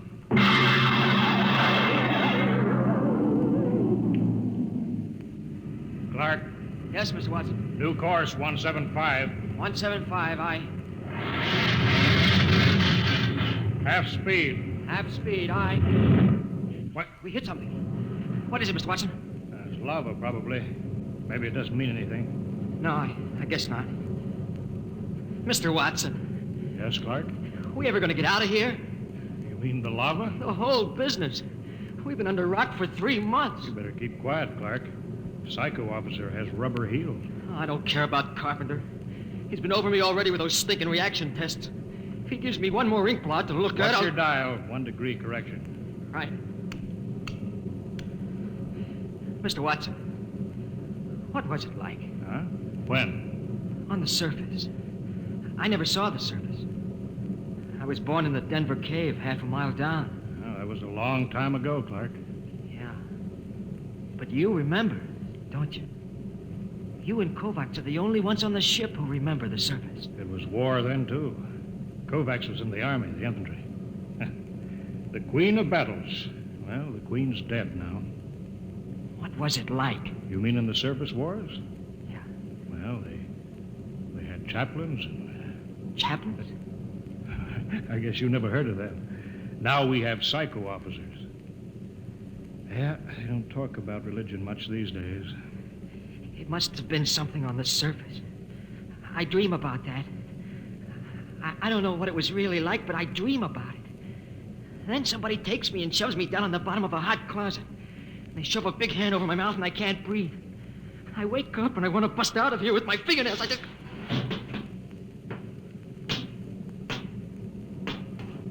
What's the matter, Clark? Nothing, Dr. Carpenter. Nothing? No, sir. We were just passing the time, Carpenter. When's the last time you had an emotional reaction test, Watson? I don't know. I forgot. Just remember your seniority doesn't exempt you from psychiatric review. This isn't some slipshod surface vessel with organized superstition aboard. The old chaplains weren't so bad. Not scientific. You know, I can remember when psychiatry and mental hygiene were the hope of mankind. Now look at it. That goes in my report, Watson. Yeah? Well, make sure you spell my name right. Now hear this. Now hear this. Attention all hands. Igneous rock detected. Fresh lava flow. Stand by to go to quarters. You're lucky, Watson. That is all. I'll finish with you later. I've got to check combat detachment. Sure. Go play with your ink blots. I'm busy. Now Go listen. on, get out of the way. Get down to the combat detachment. They'll be happy to see you. Clark, check those dampers.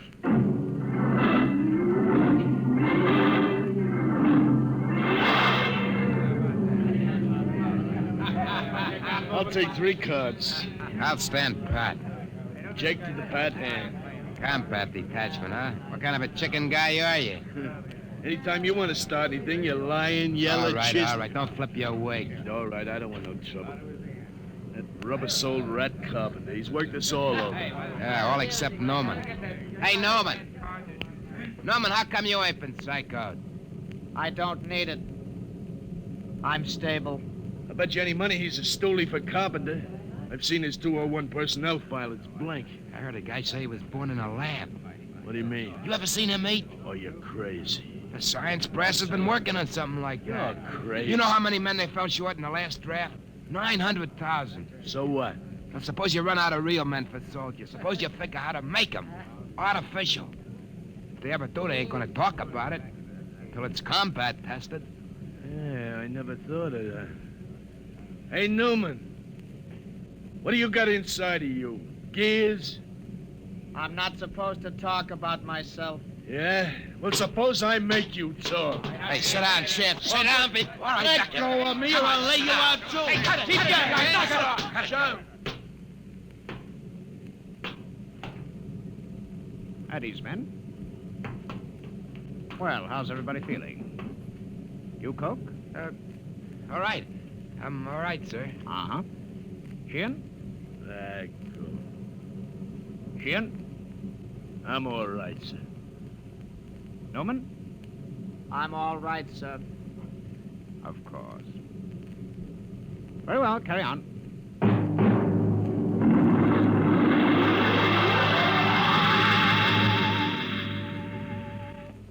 Commander Sanderson, I have my report. Later, Carpenter. It's rather important, sir. Serious personnel trouble is indicated below. It always is. Give your report to Culver. I'm busy. But, sir... Kovacs, give me a geo reading every 10 seconds. Aye, sir. Straight as steady as before. Mr. Culver. Later. If you will initial the psycho report. All right. Hurry up. This is no time for non-combat checking. Seismo reading. Sudden fault. Igneous activity ahead. That means the enemy. Mr. Culver? Aye, sir. Elevate the cutters 25 degrees. We're going up and come on the enemy from above. Aye, sir. Navigation, Watson. Elevate 25 degrees. 25 elevation. Aye, sir. Figures ahead on sonar. Sounds like 3. All right. Sound general quarters. Aye, sir.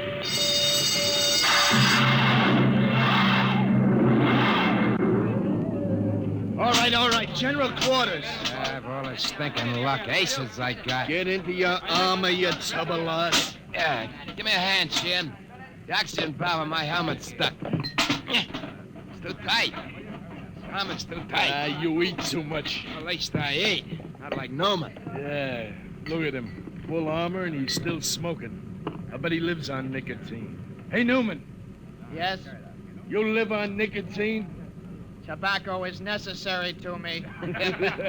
Say that, I rope it. What did I tell you? All right, shut up and test your helmet radio. Snap it down. Okay. Now I'll get mine. Can you hear me? Is my intercom okay? Okay. Keep the power up. Newman, check your intercom. I can hear you. Attention, combat detachment, move out. Where are those chow runners with battle breakfast? Breakfast, huh?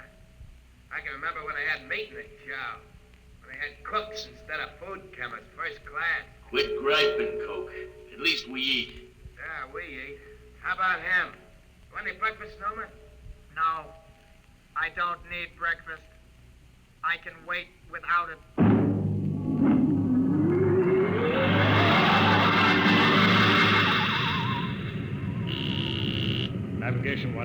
bridge here. Half speed. Half speed. Half speed, aye. Clark? What? What's the matter? You got the shakes? No, I'm all right. Half speed. Half speed, aye. Attention, all hands. Enemy digger sighted. What? Huh? Prepare for action at close quarters. Enemy digger sighted. You hear that, Watson? Prepare for action at Close quarters. Full speed forward. No, I won't. What? Come on, full speed forward. No. Not another inch. Stop this ship. Get away from there. Let me go. I gotta stop the ship. I won't be killed. I won't be killed. Get away from the controls, Clark. Are you hurt? All right, take it easy now. Watson, I've got a gun. Stop the ship. Stop it before I shoot you. Now take it easy, boy. I won't be killed. I won't let him. I'll give you 3, Watson, then I shoot. You don't know what you're doing. I'm gonna stop the ship. 1, 2.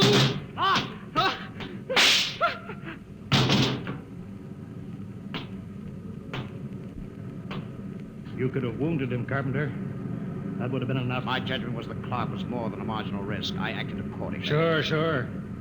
I'll get a detail to clean up after you.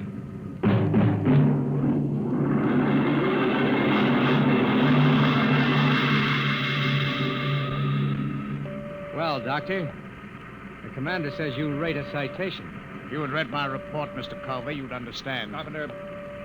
Aye, sir. Don't let the crew hear of this. Wouldn't do for them to know an officer was emotionally unstable. You won't keep it quiet, sir. There was a detail to remove the body. What's that? Enemy digger within 100 feet, coming in fast. Hold it, Culver. Don't reverse engines. Turn on the drill with the tread stationary. Aye, sir. Full speed drill. Treads cut out. We'll blow up a cloud of dust that'll blind their optical technician in the infrared. Stand by, gunnery.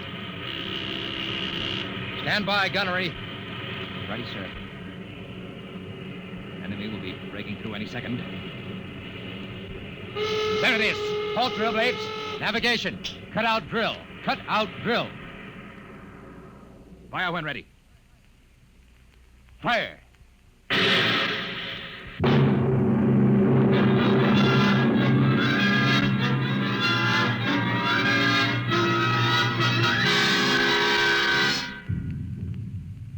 Contact signal. Contact signal received. Cease fire, Mr. Culver.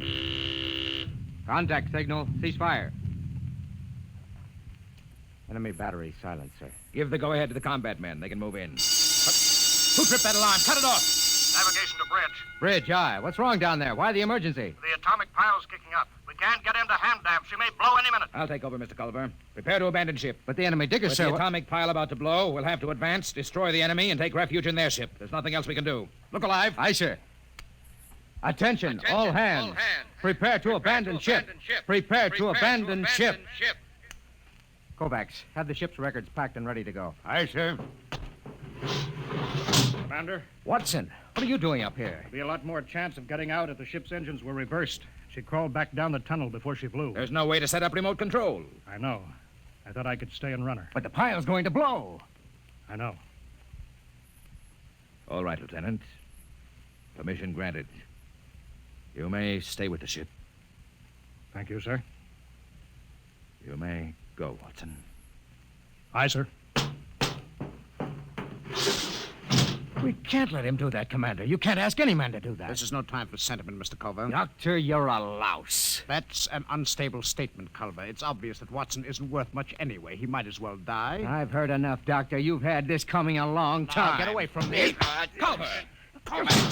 Pearson, get him! Let go of me, Culver! Yes, sir! All right, Kovacs. Release him. Aye, sir. Mr. Culver, I need you now, but if we come through this, I'll be forced to prefer charges. Kovacs, help Dr. Carpenter up. Yes, sir. All right, Mr. Culver. Give the order to abandon ship.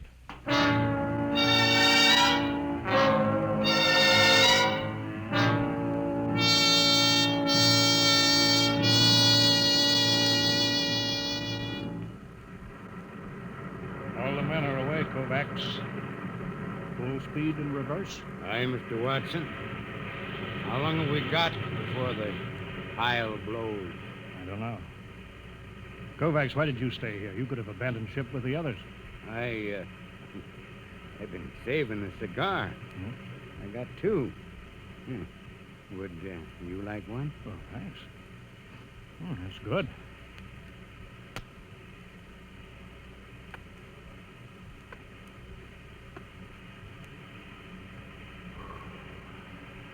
You didn't answer my question, Kovac. Why did you stay?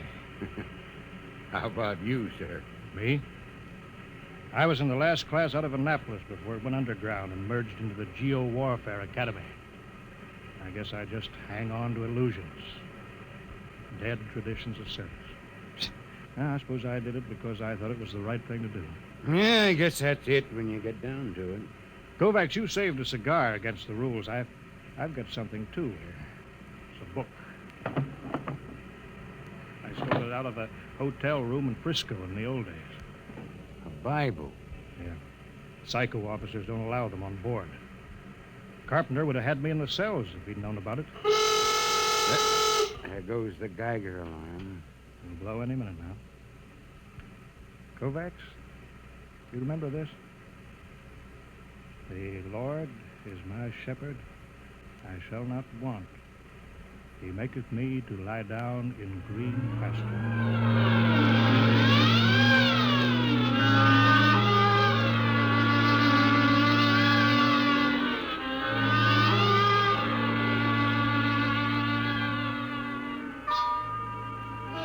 All right, guys. Now you know what an enemy underground cruiser looks like. Let's board her. What was that, Shep? I don't know. Come on. The enemy left their landing trap down. Let's go. Look out. That's Fontaine. Huh. They kicked in his faceplate. Watch out for my gun recoil when I go up the ladder. They may be waiting for us. Where are they? Ought to be some resistance. Let's get outside. We can sneak into the bridge. We got him. There it is. Bridge hatch. I don't like this. They should have been guards. Forget that. You throw open the hatch. I'll cover him with a gun. Got your voice speaker on? Right. Okay, open it. Go ahead, man! Coco, look at them. They're all dead. Every one of them. This one did it with a sword. Can you beat that? Killed himself with a sword.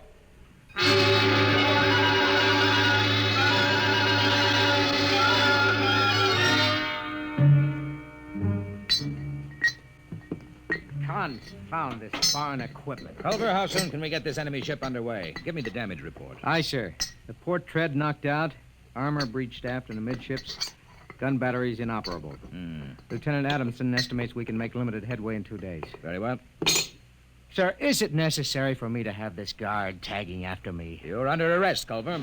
Excuse me, Commander, sir. Oh, go ahead, Coke. There was a message or something under the guy with a sword when I broke in. I kept it as, well, sort of a souvenir. Oh, give it to me. I didn't mean anything wrong, sir. Hand it over. Culver, you read the enemy language. I'm afraid I'm under arrest as a prisoner. That'll do. Go ahead, read it. From Supreme Headquarters. There's a code designate. To all field commanders. Subject. Secret weapon, X-39. Failure of. 1. Research project X9 released on South America front last night. X9, a semi-living chemical process attacking all forms of protoplasm, was found to be uncontrollable, is spreading through our own armies all over the world. 2, you are instructed to... Well? That's all, sir. Quiet. Gentlemen, there is only one way to interpret this news. Carpenter, you will inform all hands that the destruction of the enemy is worldwide. The war is over. Hey, Newman, why don't you laugh, huh? Why don't you shout. The war's over. I don't need to shout. Dr. Carpenter. Aye, sir. You will instruct cook to serve double rations as a celebration. No, sir. I strongly advise against it. The psychiatric implications are... What's the matter? I don't know. Something it's inside me. I've got to get out. Carpenter! Coke, Newman, go after him. Come on. No. That can't happen to a man. Not that. It's Carpenter. You can see that. But that can't happen to a man. He's dissolved. What's going on here? You don't understand, Commander. You didn't listen to that enemy message. A semi-living chemical process attacking all forms of protoplasm. All forms. Carpenter and you and me. You understand why the enemy killed themselves. They knew. The war's over, all right. There's got to be something to do. Culver, Sun General Quarters. It's too late for that, Commander. The war's over. They invented the perfect weapon. The human race is dissolved. That's funny. Dissolved like Carpenter.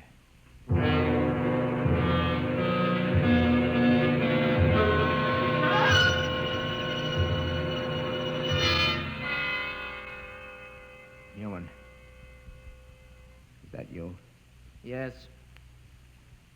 They're all dead. Aren't they? Yes. Commander Sanderson was the last. Except me. I suppose so. How about you, Newman? It will not affect me. I am not made of protoplasm. I am an inorganic synthesis. You can't die, then. No. I am atomic powered. My breakdown point is calculated in thousands of years. I cannot destroy myself. I was conditioned against it. It's beginning. You'll be all alone, Newman. I know. Buried alive in the rock for thousands of years. I'm sorry for you, Newman.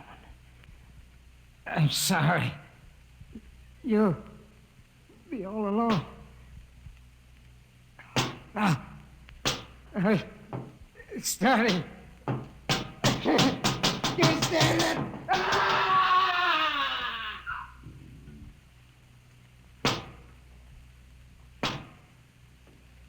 Why can't I die?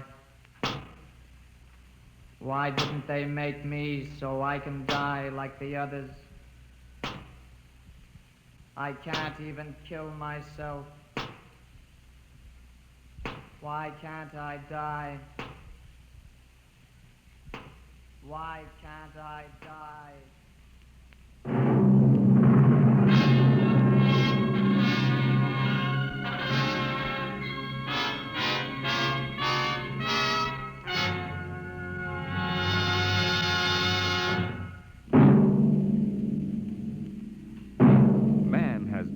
Told himself that he was master of the machine. But will he always be? Listen next week to the story of a nightmare.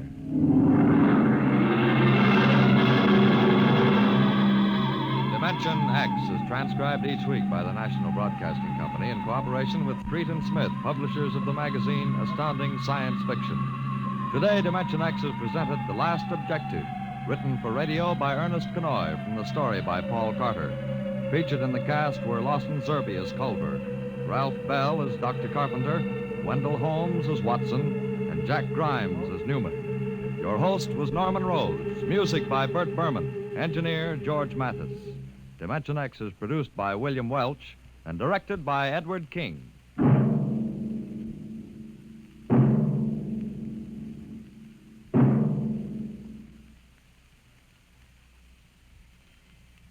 Dimension X came to you from our Radio City studios in New York. This is NBC, the national broadcasting company.